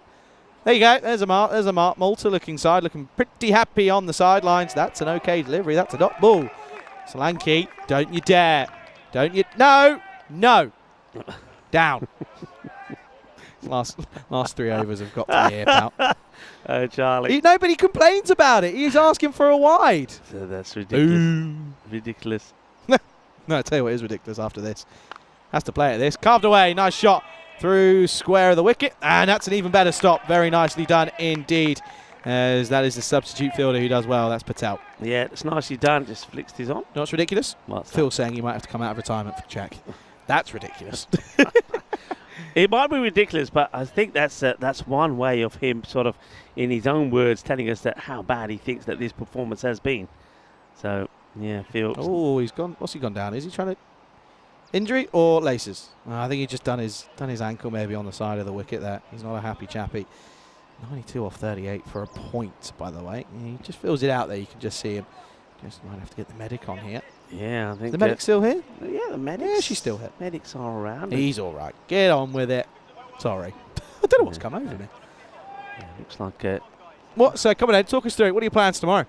tomorrow, what I fancy doing, weather permitting, and I think the weather should be okay. Yeah, you're fine. I want to Not get till the end of the week. I want to get onto the boat that goes to You want to do go the to cruise. the islands. You wanna Yeah, do the cruise. I know there's a couple of options. One that just does the bit around Valletta, but Nah, I want to boring. go. You want to do Gozo. Yeah. You want to do Yeah. Camino. Yeah, Camino. 100%. Yeah, go around those, come back. I think if I do the full thing, Pushed away, double. yeah, it's about. I think I've been told it's about 7 hours, but that means you come off at Gozo for a couple of hours, for sure. Nice. and then at one of the other islands. So that Yeah, might, very that nice. might be in the cards. Good day, good way to spend a day, and also see some of the islands. Is that Leg one? side. Will just be one. Yeah. Well, that bus top thing I did was 3 and a bit hours. I Okay. didn't get off. Yeah. Didn't get off. Just carried on. It's one of those you can, right? Hop on, hop off. Yeah, if you want, can yeah. absolutely. But it was. I can't. By the time I got on it, it was 11:40. Mm. So then, it was 3.5 hours. A bit of traffic in there, probably 3 and a bit more than that, and it ended up, sort of meaning that kind of if I got off, I would have struggled with daylight, to be honest. So Yeah. didn't want to sit on a cold rooftop bus in the dark. So 34 for 5, Czechia at the end of 4 overs.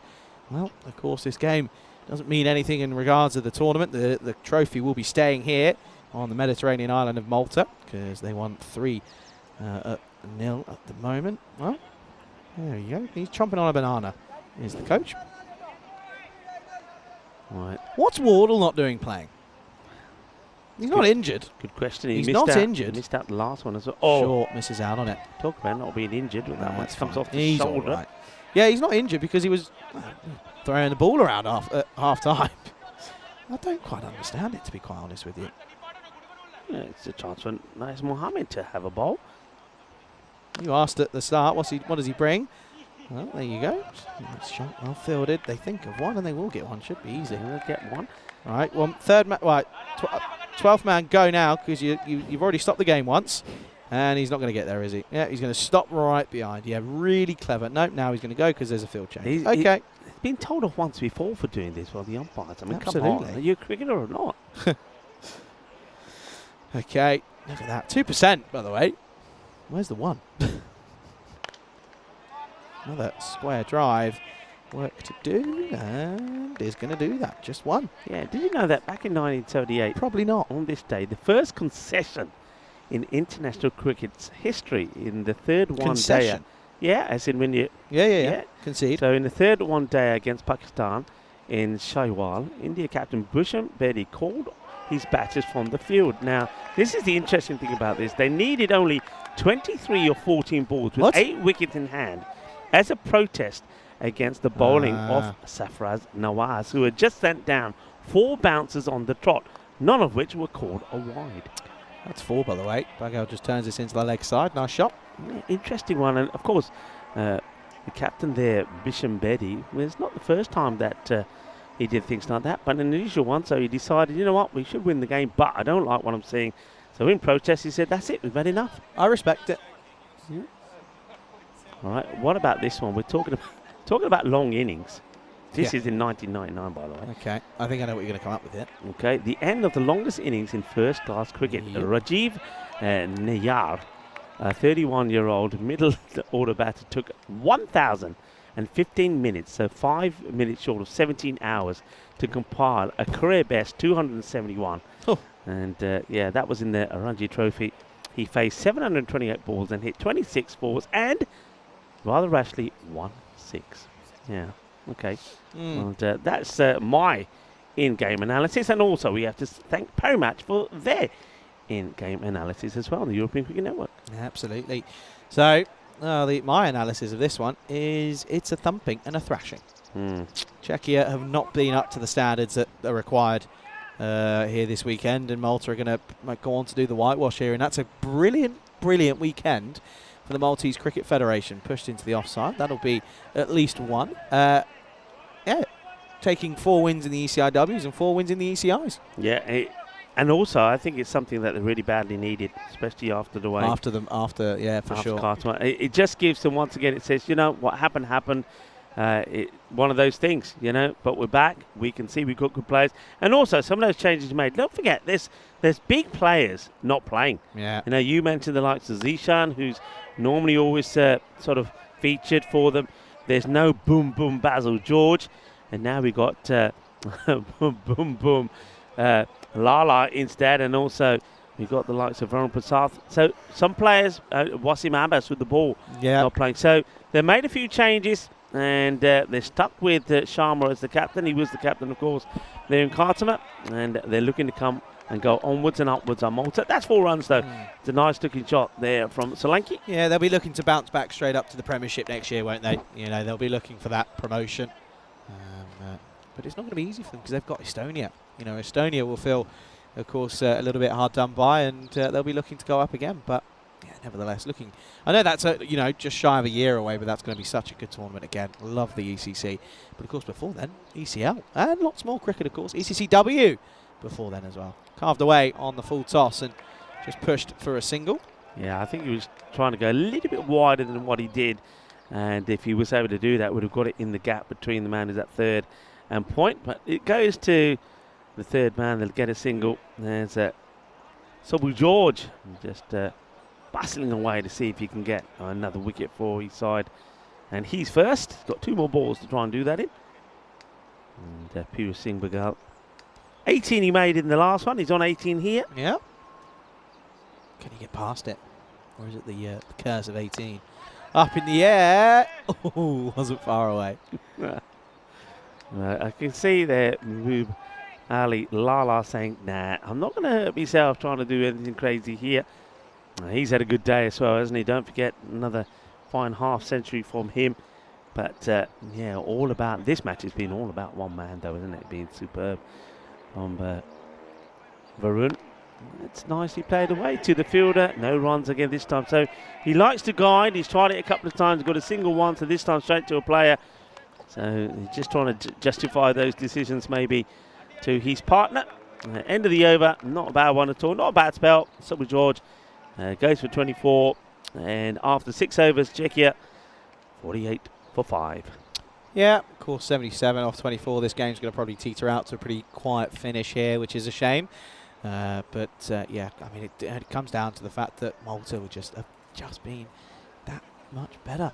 Really have, and as I say, I'm pleased for the likes of Lala, for Michael Das yesterday. Of course, unfortunately picks up that injury, and as I said, that's big for the Titans tomorrow, of course, and going into the sort of second half of that first round of fixtures in the ECS here in Malta. This is an edge, and this will be 4, as this is the return of Mohammed. It's a bit unlucky, goes all the way, 4 runs. But yeah, Varun as well. I mean, that innings was ballistic. That 97 not out really was. Yeah, it was wonderful knock, and if you like to see big hitting, if you like to see master blasters in action, well, Varun Prasad has definitely showed that he is a master blaster. And if there were any doubts about his future involvement in the Maltese side, well, he basically put all of those doubters to sleep with that big time. With that performance. Not just that performance, but I think his performance in general throughout this ECI. Oh, trying to nurdle, gets nothing on it. Tries to get a bit cute with it. Yeah. Liking this from Nias Mohammed. I was asking about what his involvement would be, and I'm seeing it now, and I don't think he's bowling bad. He's bowling good areas, not giving the batters anything to drive. It's another edge, and they packed that offside behind square. Why is there still 2% on the board here? Why is there not 1? Seriously. 100 and, what is it now? 127 off 21. Yeah, maybe that's the percentage of just getting a point, maybe. No, it can't be. But, I mean, even 1% for the point's probably valid. Yeah. 1 point in 4 games for Czechia if that ends up being the case, by the way.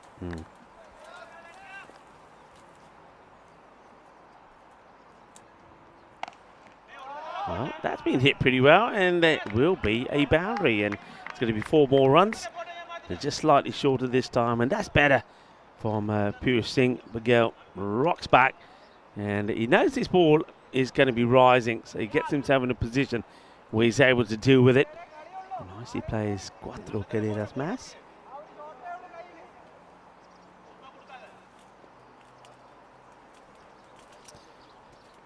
Shorter and an overcorrection, but there's protection out there on the offside, and that'll just be one. I have to say, we've lost light quickly here, haven't we?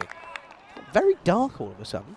It's been a funny old day because it's strange, because in front of us, and if you like over us, the skies have been pretty clear. You can see that there now, but for the last sort of 2 to 3 hours or so, behind us, there's been one big dark cloud. Yeah, it hasn't moved. There's been no wind moved. today. It hasn't moved, and what it has done is blocked the sun for most of the afternoon, which is quite strange. These are the matches coming up tomorrow. Marsa goes out again, and then goes, as I said, Titans could be without Das. That's big. Yeah. Marsa take on the Strikers. That's a big game. And then, of course, that's a huge game at the end of the day. Strikers take on the Titans. Of course, we return to domestic action. 7:30 GMT, 8:30 Central European Time, 1 o'clock out in India. Yeah, Das, I spoke to him briefly. You were right, he has split the webbing. There's those clouds we were talking about that are not moving, and they've just meant that we haven't had the sun here for a while. Yeah, split his webbing. It's very much the same as what I've done here. It's the same one, same finger. Ooh. Right hand, he being told he's got to keep that on for 2 weeks. So Oh, he's done. he won't be playing. He's done. He's That's done. the whole tournament. Yeah. Oh, that's the. Oh. It's a I big mean, block. that could be the Titans' chances of getting into the top 8. Audi. Yeah, Gonzo'd. that's a huge miss for them. Really is. But cricketers are weird, and will he keep it on for 2 weeks? That's the question. That's the question. So, we've still got plenty of cricket still left to play, unfortunately. 17. Did I just say unfortunately? I didn't mean unfortunately. I meant fortunately. 17 balls still to go. Maybe unfortunately, depending how you feel about it. Anyway, Pushpanarjan coming on for a bowl. 4 for in the last game, and didn't he bowl well? 4 for 7, I think it was. Yeah, he bowled brilliantly well. Superb bowling figures from him. Sure. Chance. Oh, almost. Almost. They'll take a single. It's a chance that goes down, as that's Yadav Manu. It's a second drop for him. Yeah, he's only got 1 out of 3. I think he's just trying to be a little bit too casual here. He times his jump well, but doesn't hold on to the catch. So opportunity goes down. Yeah, you was asking about Priyan. Yeah, 4 for 7. And, of course, 58 of 14, which got him, without doubt, the Player of the Match award.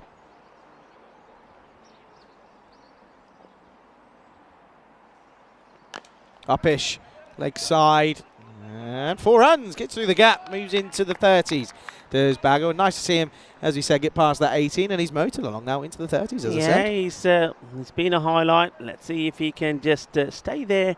Look, if he does what Mohamed Ratul did in the last match, all right, you go down, but at least somebody gets a highlight, because they desperately need something positive to talk about to Czechia.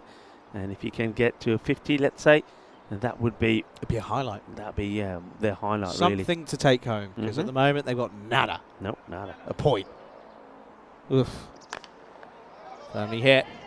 Straight to the fielder, but takes a bit of a tumble. Plays very much bottom hand, doesn't he? When Very. you look at the way he's playing, even the shots he's playing out there and long on, and so that just makes you think that how he would fare, especially in hitting boundaries when he's playing in T20s or 50 over matches when the boundaries are a lot bigger.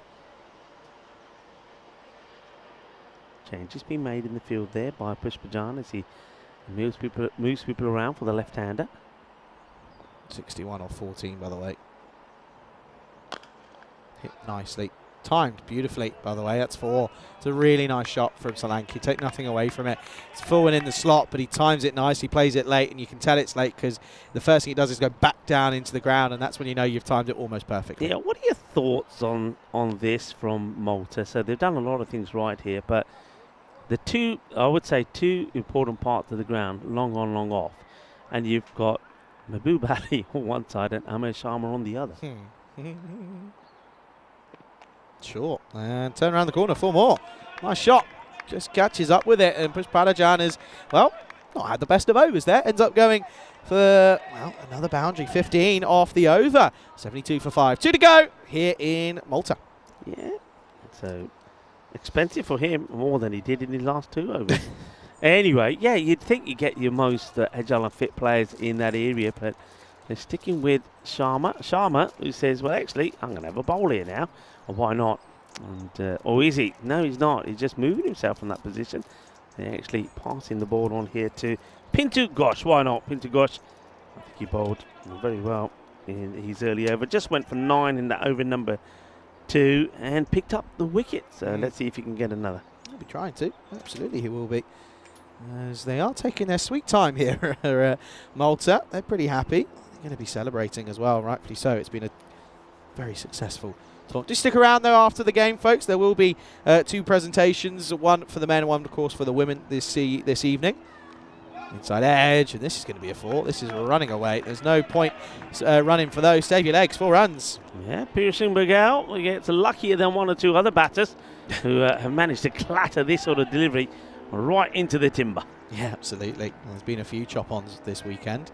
So if you're going to swing hard, and he throws the kitchen sink at it and gets 4 for his troubles. Okay, now moves to 38. Pintu. Up-ish over the top. There's nobody there. That's going to be 1 bounce 4. And that will be another welcome boundary. Maybe he's a fielding coach. Maybe that's his role, because he feels very well. We've seen him do 1 hand stops, 2 hand stops, and this one, look, looking sharp, 1 bounce. Says, leave it to me, guys. Don't worry about it. I got it. Yeah, nicely done. Yeah, big time. Very nice. The fact that Warndall sat there doing nothing today is just beyond me. I don't understand it. Sorry. 80 up. Missed it. Missed it again. That's rubbish. Slot 6. Well, that ain't bowl rubbish. there. That is good, eh? That is good. So, Bergel now, well, they'll have to check this ball because it crashes into the wall. It saves Lala's I was going to legs say, to get it. He'll have no complaints. Yeah, easy. Thank you. What's this come on? It hits the wall, comes yeah, back. hits the wall. Okay, 48 now to Pearson Bergel. Yeah, absolutely. So then, 3 balls to come. 39. A couple of 6s here. You never know. I did this yesterday, by the way, to check. Yeah, there you go. Goes again, and this one is going to go towards the rope as well. 4 more. Moves nicely into the 50s. That's a good innings from Bergel. Yeah, well done to Bergel. I mean, batters falling all around you. You're really not batting for anything much more than just a little bit of pride and some good feel moments. And this is a good feel moment as Pearson Bergel gets his half century. Well batted, Fleecy that is 52 of 26, but he needs to stay there and keep on going. This needs to go to the rope. And it won't. Straight to point. Well fielded by the skipper, Amar Sharma. And takes a single, and this is where really I think Solanke could do his team a bit of a favour in a hunt for a run. If you can get a boundary here, you don't really want to take Bergel off strike going into that last over. No, not at all. So it's boundary or bust, realistically, for Solanke. Well, I say bust, it's already busted. The game's gone, but I have to say, doing this presentation is going to be fun. Going to be in the dark. Get the old car floodlights on. Tell all the cars to get turn the beamer their out. lights on. Get the beamer out. We're still waiting for that to happen. He's going to be coming back soon. Oh. Okay.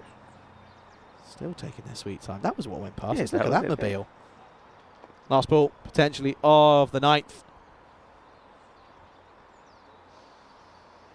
Will be. Swings hard. Got to be 2 here. Oh, no, just going to be 1. So Solanke will keep the strike. 33 required for a point off the last. 92 for 5. Okay, so let's see how this goes. I'm not saying it's impossible, and if you thought it was, we'll just have a look what happened in the first innings when Varun Prasad went 6, 6, 6, 6, 6. Thank you very much. 6 more. That was, 6 sixes. So that's the way it's looking at the moment. I suppose all the bowlers will be pretty happy what they've done here. And 1 more over to go, 6 more balls, and then Malta surely will savour the moment and celebrate. Well, I think it's been a wonderful weekend for Maltese cricket, the men and the women. Absolutely has. Probably won't get time in the presentation because we're going to be pretty tight for time with the light. But I want to say a huge thank you to, first of all, we're saying goodbye to 2 sets of crew tonight. Of course, we've had the first stint of Blue Crew, who have been here for 2 weeks and have done a really good job. Yeah. Really, of course, no, of course, it's just, it's not their first rodeo. They know what they're doing. And I also want to say to the Spring Media crew, as Sharma's going to return, and it's going to be a dot ball to start. To Rainus, who joined us halfway through, but I want to say a big shout out to Valentine's and to Rudolph's. Rudolph's, there you go, absolutely. We love you too, big time. And really, really, really good work from those three, and also to Alex, who was with us in the first week. Little drop into the offside and gets one. Yeah, well, they might take two, actually. Well, he's got to negotiate Sharma to get round him. And he would get home, so it's going to be 2 runs. Yeah, I did to that. I think we all know now, and I think all our viewers know that Spring Media are the best in the business. Yes, sir. They've been absolutely brilliant, so safe travels home to them. And I know the new crew will be starting tomorrow. They've got an early flight tomorrow. Wellington's doing the right thing, by the way. He's staying in and enjoying Malta. Shot crunched, but well fielded. Won't be a boundary. Nicely stopped in the end by Raju out there in the deep. Yeah. Nice looking shot, but well fielded as well. Sharma, very, very different in his bowling this time. He only got the 1 over last time, and he was taken apart. He went for 22, but he's come back well. That's not Lala. No, that's not Lala. That's not Lala. That's Sharma. It is Sharma. So, yeah, that will have to be corrected pretty soon. Yeah. I think somebody somewhere's got that wrong. Yes, certainly have. To be fair, they are normally used to Lala. Here we go. Last. This is There's Lala. Mahboob Found Ali. him. That is Lala, everybody. Where's Wally? No, where's Lala? And, well, he hasn't cloned himself. And, of course, the man who's bowling is Sharma. The skipper. He's going to have some nice words to say, isn't he? He'll be happy with his performances. Not only him, but also the team here. 29 off the 2 required. Not going to happen, of course. Short and pumped. That's going to be 6. A little nice moment there for Solanke as he gets a boundary. Oh, that didn't sound good. That did not sound good. That really did not sound good. And sounding good off the bat, though. 6 runs. Glorious shot. Sharma just dropping it a bit short. Yeah, it's nicely played. And I think those spectators there have, they've certainly seen a lot of balls going in that direction. I have to say, would like to get the thoughts of Sharma coming off the back of the relegation. Here we go, last ball then of the day. And it's a swing and a miss, and it'll be a dot ball. It'll be a 22-run victory for Malta. They do the clean sweep, and they are your victors of this ECI bilateral series as they take 17 from, a very, very good bit of points there, but very, very well done to Malta. And, of course, as I said, coming back off the back of that relegation from the ECC Premier Division, they'll be happy to see a win on the board. Yeah, it's a comfortable victory, and they've done it with plenty of time. They haven't made it easy for Czechia at all. Look at Sharma, the captain. He's going to be very happy. These are moments that he's been waiting for, not just a win, but they win all the games, and well done to them as they give congrats to each other. There's big Lala, who stands well above everybody else. And he's got huge hands as well, by the way. But, yeah, good work from them. Of course, Varun Prasad not on the field. He didn't take the field to play. Fair enough. After he's 97, he put his feet up and made the others do the work. But, yeah, well done to him as well. 97 as we have a look at the highlights. And wicket came early. Ratul gets a boundary. Then he would fall. There's Varun there. I told you he had his feet up. And I reckon they were there massaging those feet, and those legs. But and then that's the way to do it. And that's one thing, again, that Czechia weren't able to do. He weren't able to hold his shades, but he certainly was able to hold the ball. And then this time, well, it was just a close, disastrous bit of running. Very close, but yeah, was eventually given. Right call as well. And well, it was the old pat on the back and then the bat throw to follow, as he was an unhappy chap. And then, of course, well, out came the skipper, and he couldn't contribute much either. Ended up going for 6 sixes in his over in the first innings, and then got a duck to follow it up with. Yeah, a golden cracker as well. So nothing went round well for Ruthra Mangari. As this one, there was some boundaries in there as well, but of course the one man who just kept on going for them was Pura Singh Baghel. Remember, didn't always feature in all the matches, so he certainly put a good case forward for him to be playing most of the games next time round with a good solid strike. This one was Sharma in his first over, the captain, after going for a magical one in the last match. He would take the catch. Good catch as well, actually. It's never easy when you're getting yourself underneath it. Takes the catch and gets another wicket for his side. The only one who didn't go so really well was Pushpajan. After taking 4 wickets for just 7 runs in his last, he went for 15 in that one, and a good bit of fielding there from I Am the Coach, and does pretty well. Maybe the fielding coach And this one down the ground as Purish Singh Bagal. That was a good over for him, actually. He really did play some really nice shots. And Mahbub Ali Lala himself was happy the ball hits the wall and comes back. And nice to see the archery range was in action. And also was good range there from the batters as well. It would all be over. It was handshakes and smiles all around, especially for the Maltese. But well done also there to Purish Singh Bagal, who does at least give Czechia something else, something positive to talk about other than the batting in the earlier match from Mohamed Ratul. But it's been a tough old time, a tough weekend for Czechia. And whereas they haven't been able to get a victory at all. And Czechia, remember, very different the way they went. Of course, in the Euros of cricket, they played in that Challenger division.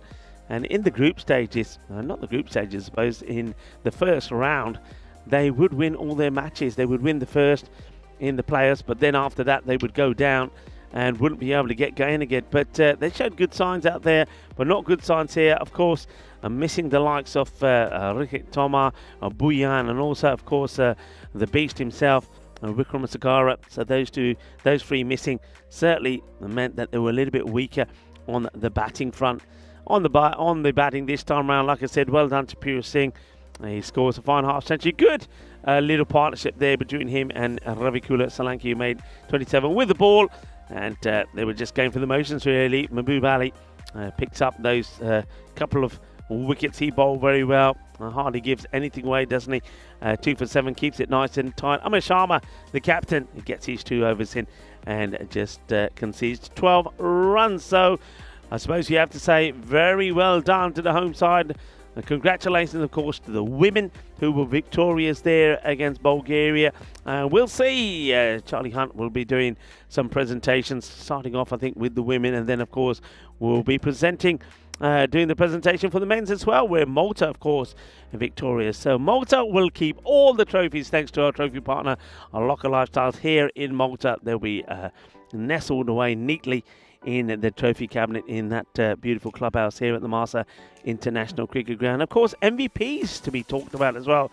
And a number of people could be in the frame there. I want to say a very, very big thank you to everybody that's been involved in the chat. You guys and girls have been absolutely sensational.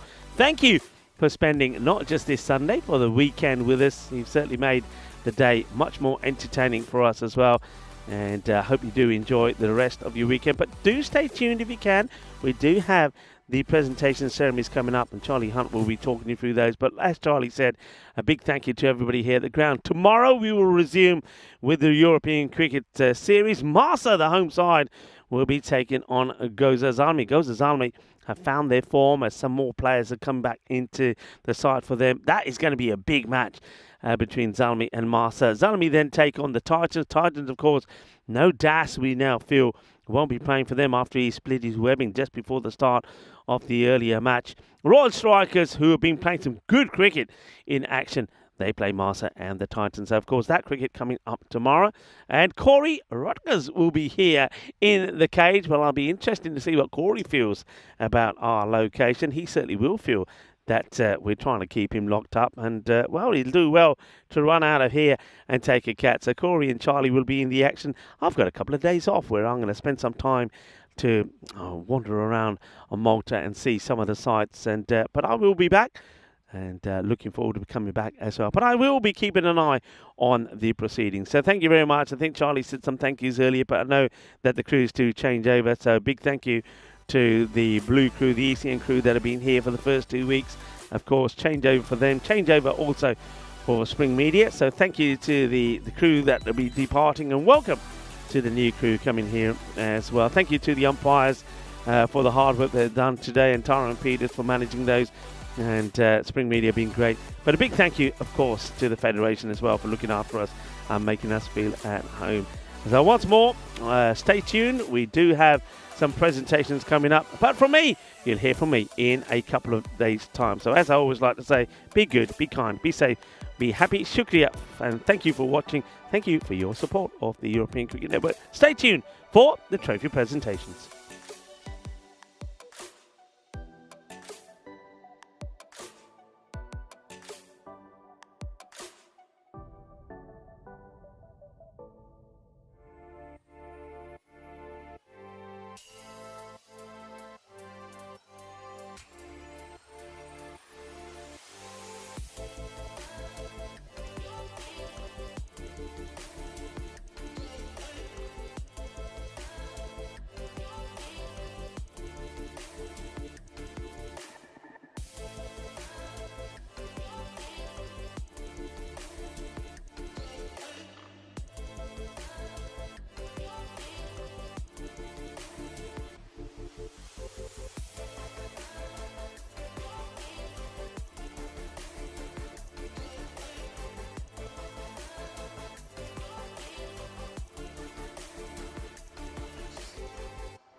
Hello everybody, welcome to the trophy presentation then of the ECI series here in Malta. We're going to get right into it, of course, we are battling with the light here. First of all, huge thank you to both teams for participating in this tournament. Of course, to Czechia for travelling over. Huge thank you guys for of course coming over.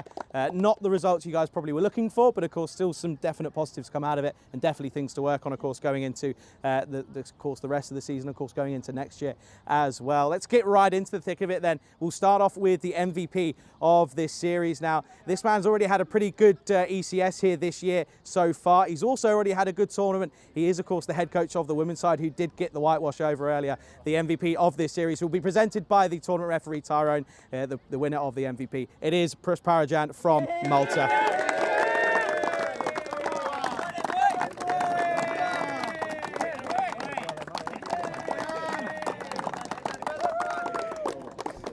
Runs, wickets, catches galore. There was just non-stop from him, to be fair, and understandably so. He's your winner, and rightfully so. And again, as I said, a very happy man, of course, with the women's side doing very well earlier as well. Okay, then, of course, it was another pretty good tournament for the Maltese side. Let's be real here. They just were a class above. They were very, very good in all three departments. Of course, coming off the back of the relegation in the ECC, so they were certainly looking to come back with a bang, and they certainly did that. If I could now ask, of course, the winner of the ECI here in Malta, the home side, the skipper, Amar Sharma, to come up and collect the trophy. Your winners of the ECI are Malta.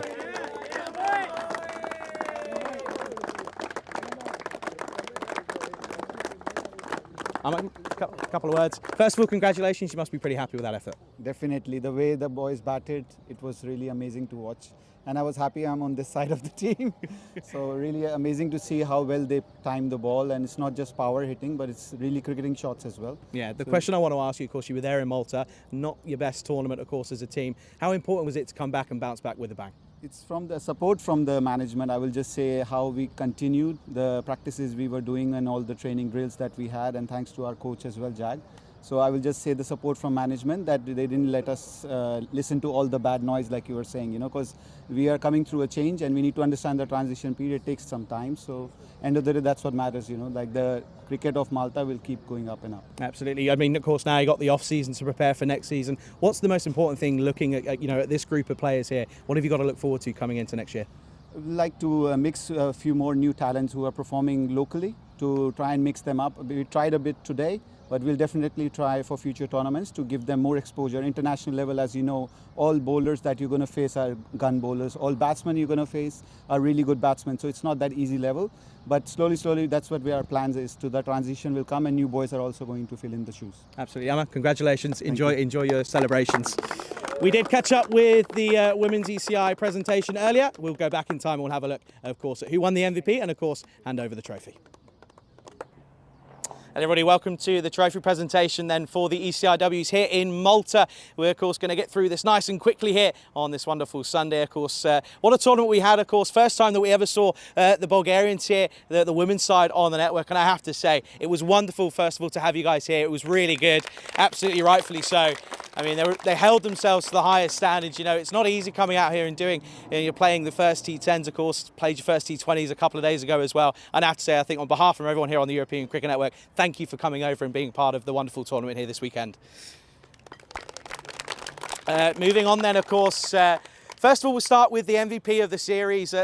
Before the start of play today, it was a little bit tricky. There was a couple of names in there, but for me, it was a very, very simple choice come the end of the action here. Very, very good bowler, good batter, very good all-rounder in the way that she held herself. And it's a pleasure to be presenting the trophy. Will be Tyrone Peters, the tournament ref, of course, provided by Local Lifestyle. The MVP of this ECI-W is Ramashan from Malta. If you'd like to come up and take your trophy.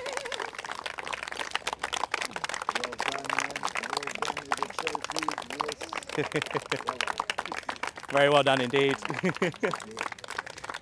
Congratulations. Very well done. Superb stuff. Really, really good. Absolutely well deserved. Of course, has to be a winner in this series. And of course, we've seen Malta over the course of this year a couple of times in some ECI-W series. Of course, we saw them back in Estonia at the start of the year. We've seen them in some different T20I competitions over the year as well. And I have to say, they've come on leaps and bounds from the start of this year. And of course, the really simple way of putting it is they're just getting better every time we see them. So of course, doing the clean sweep here, winning by the way of 4 matches to none. It is a pleasure to welcome the winning captain in Colaseri from Malta up to come and collect the trophy from Sam Williams from the European Cricket Network.